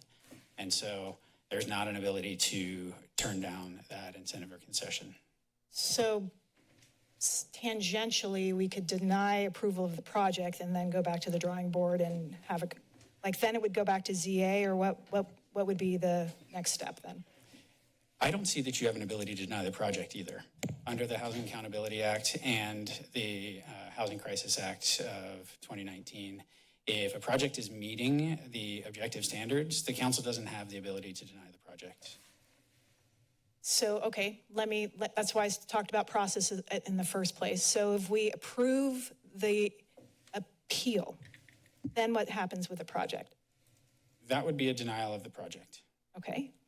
And that's within our jurisdiction this evening. I wouldn't say that it's something that you could legally do. You would have to make findings that the project is inconsistent with objective standards. Yeah, thank you. Okay. Yeah. Yeah, this is exactly what Councilmember Bruner was alluding to. Is the state has very much limited the council's ability and the decision makers' ability to effectuate change on these projects. It's something that is entirely different than what it was 8 years ago, and so because of those laws, the city's discretion in these actions is extremely limited. And the state has put these in place to really facilitate the production of housing. Okay, well then let's negotiate with the applicant then. You can do that. Okay. You can ask the applicant about those bus passes and say, for example, how many or what, some percentage, or those that are requesting bus passes. That kind of conversation is certainly within the council's realm. Okay, so then I would like to walk through a number of potential requests for consideration of the applicant. I wouldn't mind. Let's do this if we could. Applicant, you've just heard that you are going to be asked a series of questions. Please bring the proper folks up to be able to answer those. Councilmember, the floor is yours. Thank you. I did want to yield because I'm sure I don't have all of Mayor? See? Thank you. I would like to request at least an opportunity to hear from my fellow council members who have not spoken, because some of my questions may be addressed or some of my requests may be addressed if there's some different consensus that I'm unaware of. So let me make sure I understand the request. The request is you would give up the floor. Other members may be asking questions, then you want the floor again. Yes. Okay. Members, questions? Yes. Madam Vice Mayor. Thank you. You did ask a lot of my questions and bring up my concerns. I wanted to go back to the soil contamination piece. So I understand that I'm looking at my notes. Let me see here. that it does not exceed the state and federal hazardous waste criteria. And this is typical type of soil contamination. But then we heard from the appellant's lawyer that, what about the consideration that it's adjacent to a creek? And then there were a number of species named. But then we heard from the developers, I don't know who this question's for, that it's not in a riparian corridor. So I got a little lost there in terms of how to determine whether the toxins would be impacting, whether there is a unique circumstance here, given that it's adjacent to a creek that may have species that are endangered. My question making sense? I don't know who answers that.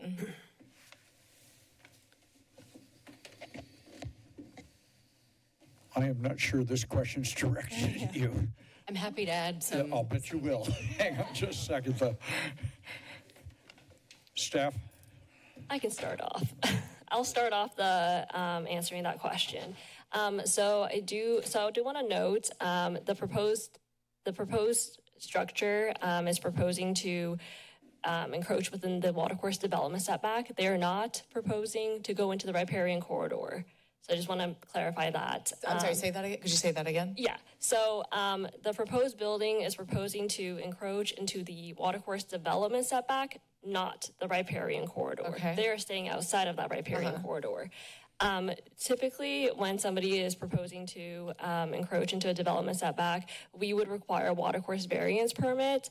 But because they had asked for like a waiver to that development setback, we instead processed it with a watercourse development permit, but we still required the same information to be submitted for a watercourse variance to be reviewed. So a biotic report was submitted and reviewed that basically talked about how they looked at all the different species, noted that like no species, no wildlife is going to be impacted. It's basically a concrete channel, and there's only non-native landscaping on site. And the existing building is actually already located within the watercourse development setback. And so the proposed building will actually cover less area than the existing building. And then that remaining area will be landscaped with native landscaping. Okay. It's a lot to follow. Maybe this is a repetitive question, but it's related. We heard from the appellant and the developers about health and safety impacts and whether CEQA is required or not. So the appellant said that this would have health and safety impacts, and of course the developer said it wouldn't. How do we measure that? How do we measure these health and safety impacts? Is that something that you just described? How else do we measure it? And how do we then determine, they're saying very opposite things. How do we determine who's correct? Right, so the biotic report was submitted and reviewed, and that talked a lot about like potential impacts to the creek. But with regards to your questions about like, the soils on site and potential impacts to adjacent properties, DTSC will require methods in their cleanup process that will ensure that the contaminants do not go into the creek or impact adjacent residents. And I'll also add that there are exceptions to the exemption, to the CEQA exemption. And so that is something that could kick it out of that exemption being applicable. The exceptions to the exemptions are that the activity will have a significant effect on the environment due to unusual circumstances. So it's not about public health and safety impacts. There's unusual circumstances. There's also an exception that talks about hazardous waste sites, and that specifically excludes any site that's on what's called the Cortese list. So this site is not listed on the Cortese list, and based on the results of the biotic report and the discussions that we've had with DTSC, there were no unusual circumstances related to the contamination of the soil and the cleanup. Okay, I understand that better now. Okay, I have maybe one more question, comment, and that's maybe a couple more. That's around what Councilmember O'Hara was just speaking about, the transit, the bus passes. Why was this concession I mean, this seems really counterintuitive to this project. We have this project, which, by the way, I think this project is needed. I think clearly there are some changes that could be made to make it better and easier to swallow for the neighborhood. But this is supposed to be on a transit corridor. We've talked a lot about that. So then we're providing less parking, okay. But then how are folks supposed to facilitate that for themselves? So then we're not going to do bus passes. I'm really having a hard time with that piece. Did we have to agree to that concession? It wasn't a waiver, it was a concession. Why did we agree to that concession? And my eyes kind of popped when Director Butler said that we can't reverse that concession. Like, to me, this project is perfect for this specific piece of providing Metro bus passes. And I'll just put in a plug for the Metro. Councilmember Newsom and I serve on that board. We're doing great work, and we're making it more relevant and more frequent and all of that. So if we are really within half a mile of major transit stops, and we are expecting these residents, or hoping, incentivizing these residents to take alternative forms of transportation and not use their vehicles, we should be providing bus passes. So I'm really, really having a hard time with this one. If somebody could explain why the concession was made to begin with, and how we can, I guess you have a plan. I think Director Butler did start to address that in response to Councilmember O'Hara. Mr. Butler? I think the main reason why they requested that is because it's a high price tag item. And any cost savings, they can request as an incentive or concession, and we have very little ability to deny those. Rena can speak to the other two. I think they requested 3, correct? They requested 2 incentive concessions. The other item was to use vinyl windows. The use of vinyl windows in these mixed-use projects is prohibited. So they used an incentive concession to be able to use vinyl windows, since it is a cost savings. Okay. The cost of parking spaces is also expensive, and this project doesn't have that. So, I think these are the pieces that community members are looking for. I have voted for housing consistently up here, not always because the state mandates it, but because I want to see housing in our community. But I will say that some of these pieces makes it really hard for us to swallow the projects, like not offering bus passes. Fine, $250,000, that's a big price tag, but this project should offer that. So it's these components that make it hard for the community to accept this type of housing, makes the votes hard for us, whether we actually can approve the appeal or not. It sounds like we have no control of that. So really, I kind of turned around and said, why are we here? And I know Director Butler and I have had this conversation.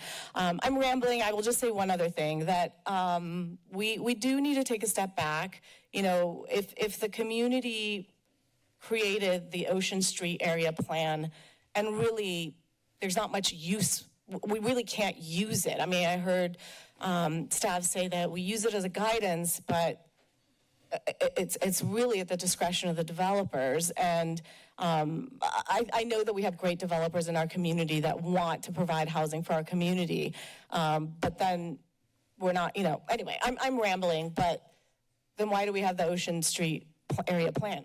Maybe we need to get rid of the Ocean Street area plan if we can't use any of it. I'm not saying that we do that, but maybe we need to consider that. Okay, I'll stop because I'm just rambling now. No, you're not rambling. Let me see if there are other council members who have questions.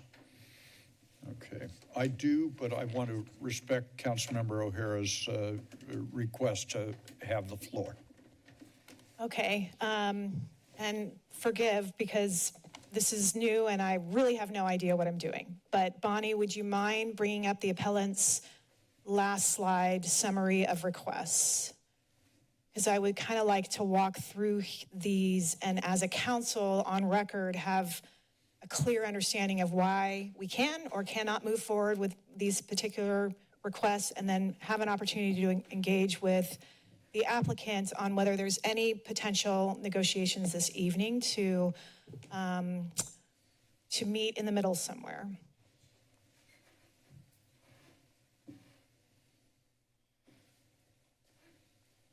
Okay, so uphold the appeal and rescind project approval. What I'm hearing from our staff is under California law, that's not advisable. I don't think we're in a position to do that this evening. I mean, that's obviously quite frustrating because, and it's frustrating for the appellant and for the community. I get all of that. I do think what I want to say about this particular bullet is thank you for the appeal, because it gives us an opportunity to have these tough conversations.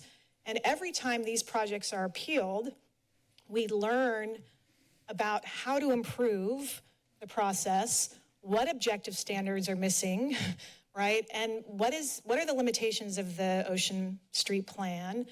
And I think it is, by virtue of the time, energy, and obvious investment that the appellant put into this process, hopefully we will end up with an incrementally better project.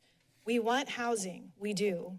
We want to support the good work of this developer. You are doing amazing work. It looks like you are, bringing in a tremendous amount of resources into the communities that you are working with. We want to work with developers that are engaging with our community and that ultimately are comfortable having those hard conversations with the neighbors, because ultimately this is one of dozens of projects that's going to be coming in over the next few decades. Let's learn from this and let's build the best project that we possibly can, and let's listen to the community.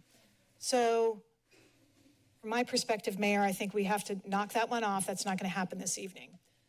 Ensure updated project design will not harm the heritage trees on adjacent properties. I also think we heard that there's still a tremendous amount of discretion on part of the private property owners to basically deny the request of the applicant to either prune or remove those trees. I feel comfortable that that is some leverage that the neighbors still have. Thankfully, you have those trees, honestly, because I think that will be a little bit of leverage for you to negotiate with the applicant as well. Require full CEQA review to address creek contamination, habitat risks, impacts to residences. I think what I'm hearing from the city attorney and the planning director is, by virtue of this being not unusual, and that there's plan for full mitigation, that the full CEQA analysis is not required. Is that a fair statement? That is correct. Okay. Deny creek setback waiver and restore 50-foot buffer. That would be a completely different building from my perspective. But is there any room between the 16-foot buffer and the 50-foot buffer? And I guess I'm asking perhaps staff, perhaps the applicant. Are there any paths forward to have a more in line with environmental requirements to have up to a 50-foot buffer? Or does that substantially change your project? I think I know the answer to this, but I think I would like you to go on record. Yeah, so I wanted to address one more thing, because you had mentioned the appellant's letter having case law, and I just wanted to make sure that you saw our attorney's response that responded to each of those case laws, how they were inaccurate, and then also provided other case law. So there is plenty in the record to disprove the appeal. In terms of that creek setback, we're 16 feet into the development setback. We are well over, so the development setback starts, there's the center line of the creek, 33 feet from the center line of the creek, that's the riparian corridor. And then after that, there's an additional 20 feet of the development setback. The building is already in the development setback. If we were to remove or push in, we'd lose units, and that's not feasible or possible. Okay, and then just a little counter argument about your attorney versus the appellate's attorney. I wanted to hear from our attorney, so that's, sure. Yeah. my representation. Okay, reinstate parking requirements under Santa Cruz Municipal Code. I feel like I'm comfortable with our current interpretation of the path of travel still being within the 0.5 miles. I am not satisfied with the way that we have addressed this through this process, and I do think we need to add some language to the motion to ensure that we're returning to that. Maintain bus pass condition. Maybe this is the only thing that we can actually have a conversation about. Unless evidence demonstrates bus passes would physically preclude the project. It doesn't sound like that's the problem. So I guess query to the applicants, is there any flexibility on your side to meet us with some good faith intention to provide bus passes to the residents of this particular development?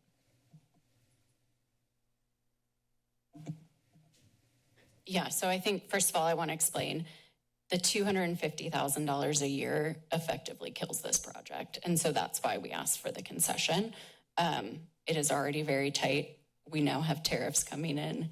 We have the economy in general. It's impossible to finance these things. And so that is why we did that concession. Otherwise, but I do think, I think requiring for everybody, some people are going to have cars, right? And so I think we could offer, a $50 discount or offer the $50 incentive for each person that were to ask for one of those passes per year. Okay, so a $50 per applicant per year for an annual bus pass. Is that a fair interpretation? Yeah. Okay. I will hopefully add that to a motion. Mayor, that's all that I wanted to include on this. Thank you. Okay. I do, I after you, understand that. yes. Very good. Let me ask the applicant. Thank you. You all have been in business since when?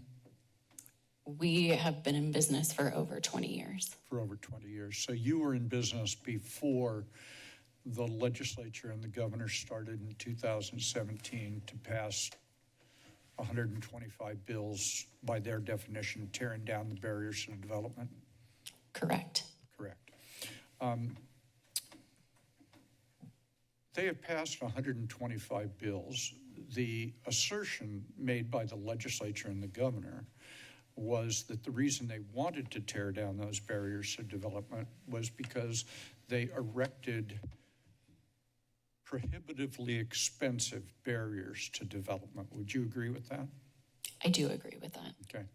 Do you have any idea in your business how much those 125 laws have torn down barriers to development, which is to say to provide you with economic relief from the barriers that the ledge asserted that made it impossible for development or difficult for development? I don't know if I can quantify that. I will tell you, I have been doing entitlements in California for almost 20 years now. And the cost that previous, prior to a fair amount of those laws versus now, it is. And I think something to remember is that it's not all costs like the transit passes, right? Allowing that or not allowing, or, we don't have to, not doing the vinyl windows. It's the time, it's the, every month, I'll tell you or so, costs about $100,000 just to work on a development project. So when the barriers that were there when I used to go to 20 design review meetings, and it just carry on and continue on, those are the barriers that have really affected what I do. And I think it's also the density bonus in general. When you have individual people that have opinions, the density bonus allows the housing to get built, and we need housing, right? Like that to me has been my goal in my career, is to just get more housing because I know how hard it is to have it. And so Do I think those are beneficial? Yes. Do I think some of them don't really do anything? I also think that because they provide, they have certain standards that are just almost impossible to hit. But I do think, the density bonus, SB 330, are extremely beneficial to getting housing built in California. So let me, thank you for that answer. Let me see if I can try it a slightly different way. Based on what you just said, have you realized any cost savings? Has development become any less expensive? Yes. Yeah. Where would you identify those cost savings based on the changes in the state law? I think, like I was saying, it's the ability. So it's two things, right? The time is the cost savings. Like the ability to get something built faster. You're not holding on to it. You're not spending the money on attorneys, architects, changes, everything like that. Those costs add up. And then there's the density, right? Like we would not be able to do what we're doing to provide the smaller units, less parking, smaller amenities without something like the density bonus. Would you estimate or would you think that at all the changes in the state law which allow zero lot line setbacks if it is a concession requested by the developer, that has saved you money?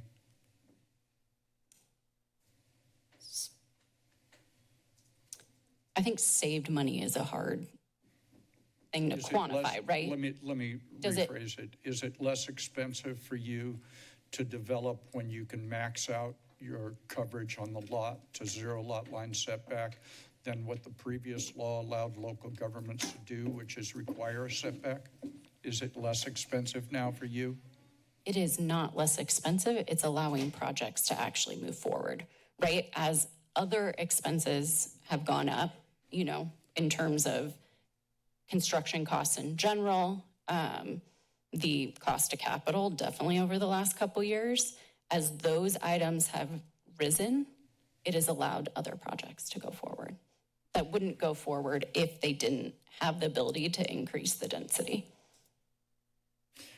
With regard to the parking issue, where the state law now prohibits us from requiring any on-site parking, is it your intention to only rent to people who don't have cars?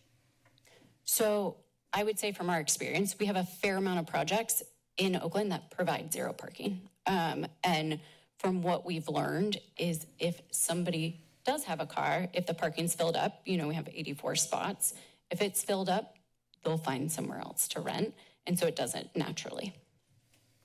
So your assertion is that by having no parking requirement on a development of some 225 units, where there is no other public parking available in any reasonable distance, that it is your assertion that there will not be any parking impact on the immediate surrounding neighborhood?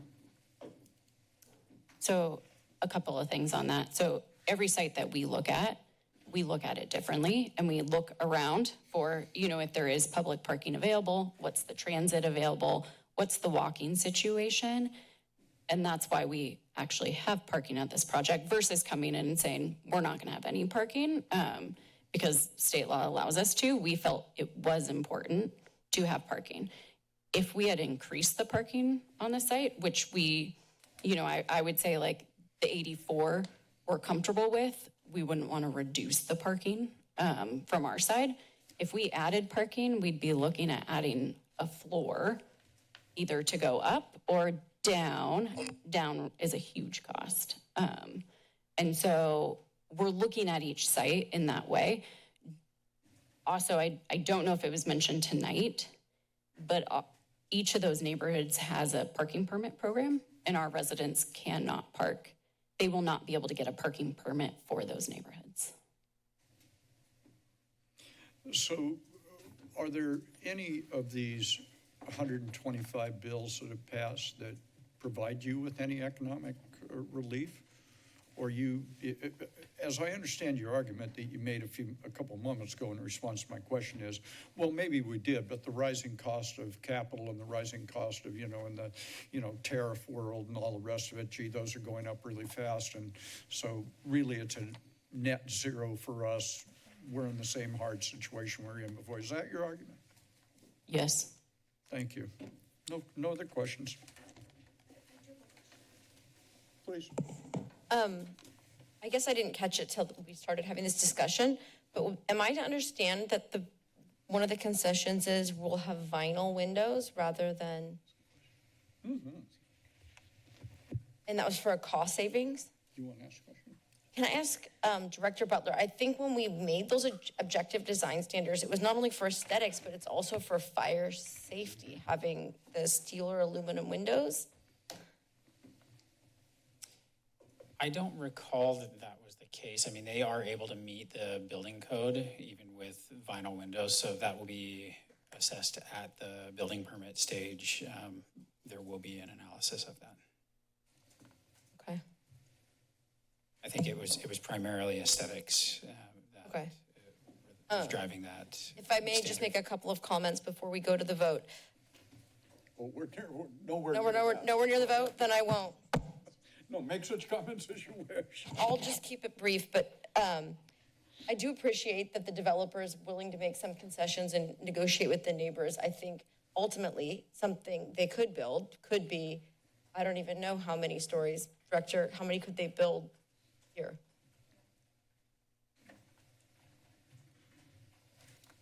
That's very hard to say. Yeah. As is the case oftentimes. I will say the answer is it depends. But there is a natural limitation at 85 feet in height, as you're aware, based on recent discussions, right? That's our limit for wood frame construction with wood frame over 2 levels of concrete podium. So it's rare because the costs are extremely more they're significantly more to go over that. But one could design a project that using the 100% state density bonus goes above that height. Whether or not they would from a financial and economic perspective is a different question. Thank you. That's. I just wanted to acknowledge that and just say I do appreciate the concessions and the willingness to work with the neighbors. I don't appreciate that it's on the lot line facing, adjacent to single family homes. I think that's really like a tough pill to swallow. I will also say we've all reached out to our state officials regarding, the community's perspectives on loss of local control for such matters. And here we are, so. Thank you. Councilmember Newsom is recognized. Thank you, Mayor. I have just a brief question for the applicant, if she could. Just looking through the floor plans for the second floor through the 6th floor. So it looks like on the southwest corner of the building, I believe this is southwest corner, there's a 2-bedroom, 1-bath unit that's 25 feet long, 25 feet, 2 inches long. And then it looks like the 2-bedroom, 1-baths on the back of the building are 28 feet, 5 inches long possibly. And then the other 2 bedrooms are 2-bedroom, 2 baths are 30 feet. And just want to ask if you would consider making all of those 2 bedrooms on the back the same width as that 2-bedroom on the front southwest corner, considering that would provide 3 more feet of setback from the neighbors. Also would cost less material to build, and you're citing tariffs. And it does sound like there can be some wiggle room for a little redesign as well, but this would just be making them all the same as unit number 26. Would you like us to bring the plan? Yeah, if you can bring up the plan, I can grab mine too. I think I have it in my PowerPoint.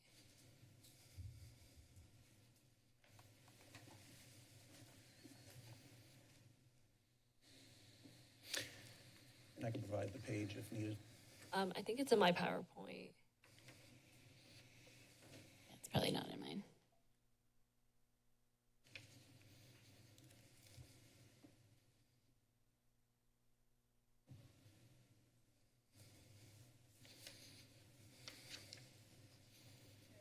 we are. So number 26 right there, bottom left. If you can read the little tiny writing there, before it looks like it's 25 feet, 25 feet 5 inches, and then it looks like that number, unit number 45 there has an extra 5 foot on top of it right there. But anyways, number 26 is 25 feet 5 inches, and then everything on the back is 28 feet 2 inches, or 30, I'm guessing 30 feet 2 inches. Sure. So if you made them all like that, you can add an extra 3 feet or above of setback to the neighborhood. So if we made them all like that unit is wider. And so we would end up losing units because we would not have as many. The reason that there is shorter units and longer units, it's a 2-bedroom, 1-bath versus a 2-bedroom, 2-bath, which is a difference in both the rentals, not just in price, but also a 2-bed, 1-bath is harder to lease. It won't be rented as quickly as that 2-bedroom, 2-bath. And so unfortunately, it's just not possible. It would reduce the amount of units that we have in the project. Okay. I'm trying to look at the units here, because they look the same size on the map here. Number 2 and 26 look about the same width. Number 3 and 26 look about the same width, and I'm trying to read through this, and it looks like it does not provide the width on it. And I think they're the if you same- look at the bottom, I can't read it from here, but there's That's what I'm.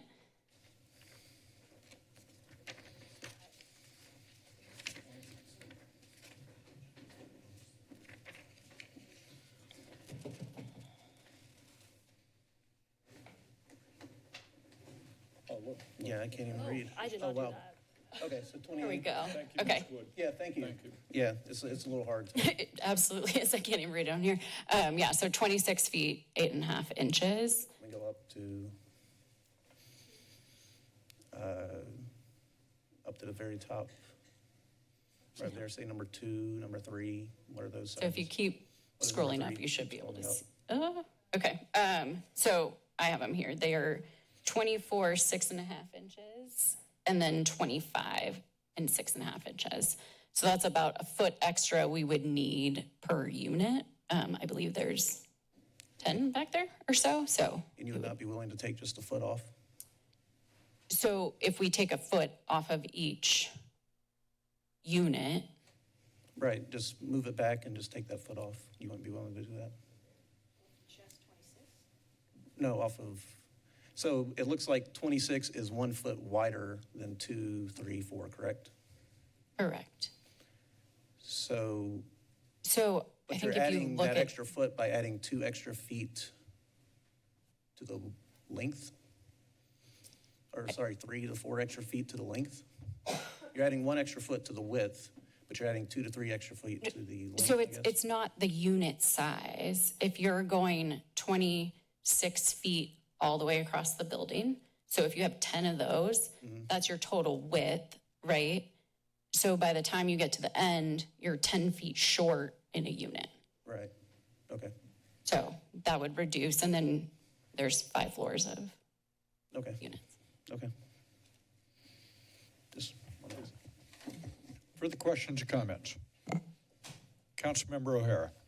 Thank you, Mayor. I do have a friendly amendment, but I want to have a couple comments before you bring it up, Bonnie, if you wouldn't mind. For Councilmember Brunner, much of what you commented about in your questions before you made the motion really resonate with me. And there's a couple things that I want to add for your consideration, you and the second. One, the negotiation on the Metro passes, and I think I have some language around that that hopefully will be okay with the applicant. In addition to that, there are a number of different things that have come up by virtue of this appeal that I think we should dive into with regard to our objective standards. We should be taking every lesson we possibly can from these projects and improve our own structures, regulations, laws, as much as we possibly can, knowing how limited we have, how limited of an ability we have, obviously when folks move forward with the density bonus, but I think we need to signal to developers what our standards are and ensure that we have a good baseline. So that's a second section. And then a third section that I want to include as well is direction to staff to return with a discussion around the Ocean Street plan and this issue between subjective and objective design standards. And then also that local analysis, Councilmember Bruner, that you asked the city attorney's office about the parking waiver requirements. So if you wouldn't mind, Bonnie, bringing up the friendly amendment that I'm hoping is a friendly amendment.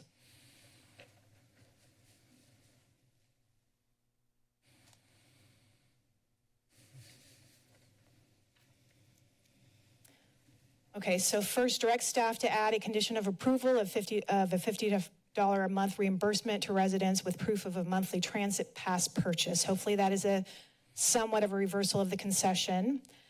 Direct staff to incorporate new amended objective design standards as part of the regular standard update process, which I understand from the planning director happens about every 18 months or so, with a focus on improving privacy and neighborhood transitions in mixed use and commercial zones abutting residential areas. The recommendations should consider standards or guidelines for balcony and window placement to reduce privacy impacts at rear yard interfaces, requirements for privacy enhancing window treatments such as top-down blinds, and our interpretation of top-down blinds is going to have to be fully figured out, or partial frosting where appropriate, enhanced standards for landscape buffers and rear yard screening, including evergreen plantings, objective fencing requirements along rear and side property lines with attention to material compatibility and site feasibility, feasibility of applying privacy screening to rear-facing balconies, and improve clarity and consistency around lighting, transition planes, and other elements that affect adjacent lower-density neighborhoods.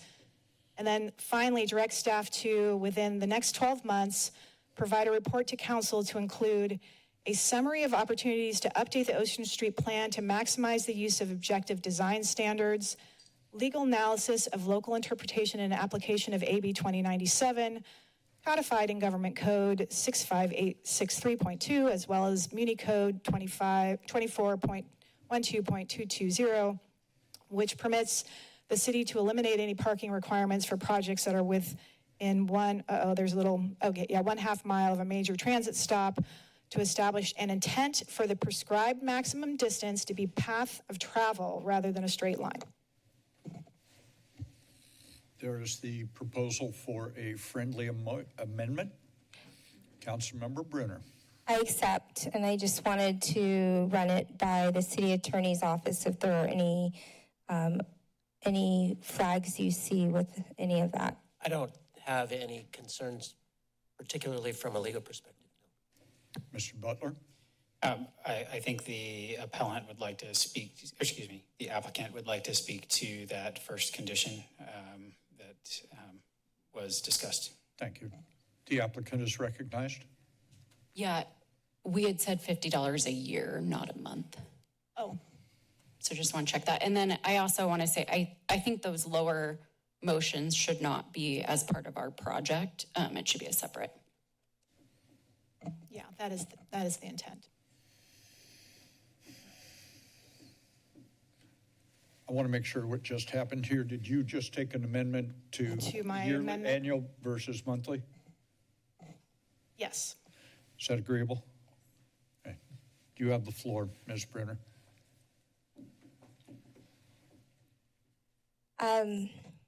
I think that, thank you to my colleague, Councilmember O'Hara, and to everyone for the thoughtful comments. Thank you to the applicant. We've all made our comments.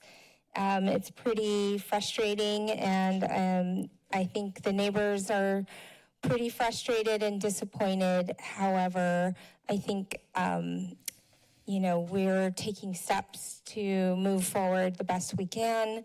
given the limitations that we have. And I just hope that we can keep educating ourselves, each other, and keep moving forward as productively and positively as we can. Further debate or discussion? I want to be sure that people understand what your vote means on this in terms of how you vote on it. So if you vote aye, that is to uphold the appeal, excuse me, I'm sorry, let me do this again. The recommendation is to deny the appeal. So if you are voting aye, you are voting to deny the appeal. If you vote no, you are to support the appeal, just so everybody understands how your vote works. Everybody clear? Very good. Clerk will call the roll. Thank you, Mayor. Councilmember Triguero? No. Brunner? Aye. Newsom? No. Boulder? Aye. O'Hara? Aye. Vice Mayor Kalantari Johnson? Aye. And Mayor Cooley? Aye. Thank you all for being here this evening. Let me ask if we have further business come before the body. We do not. We do not. Ms. Bush? No, I don't. Motion to adjourn be in order. Councilmember Triguero moves. Councilmember Golder seconds. Those in favor signify by saying aye. Aye. Opposed, motion carries.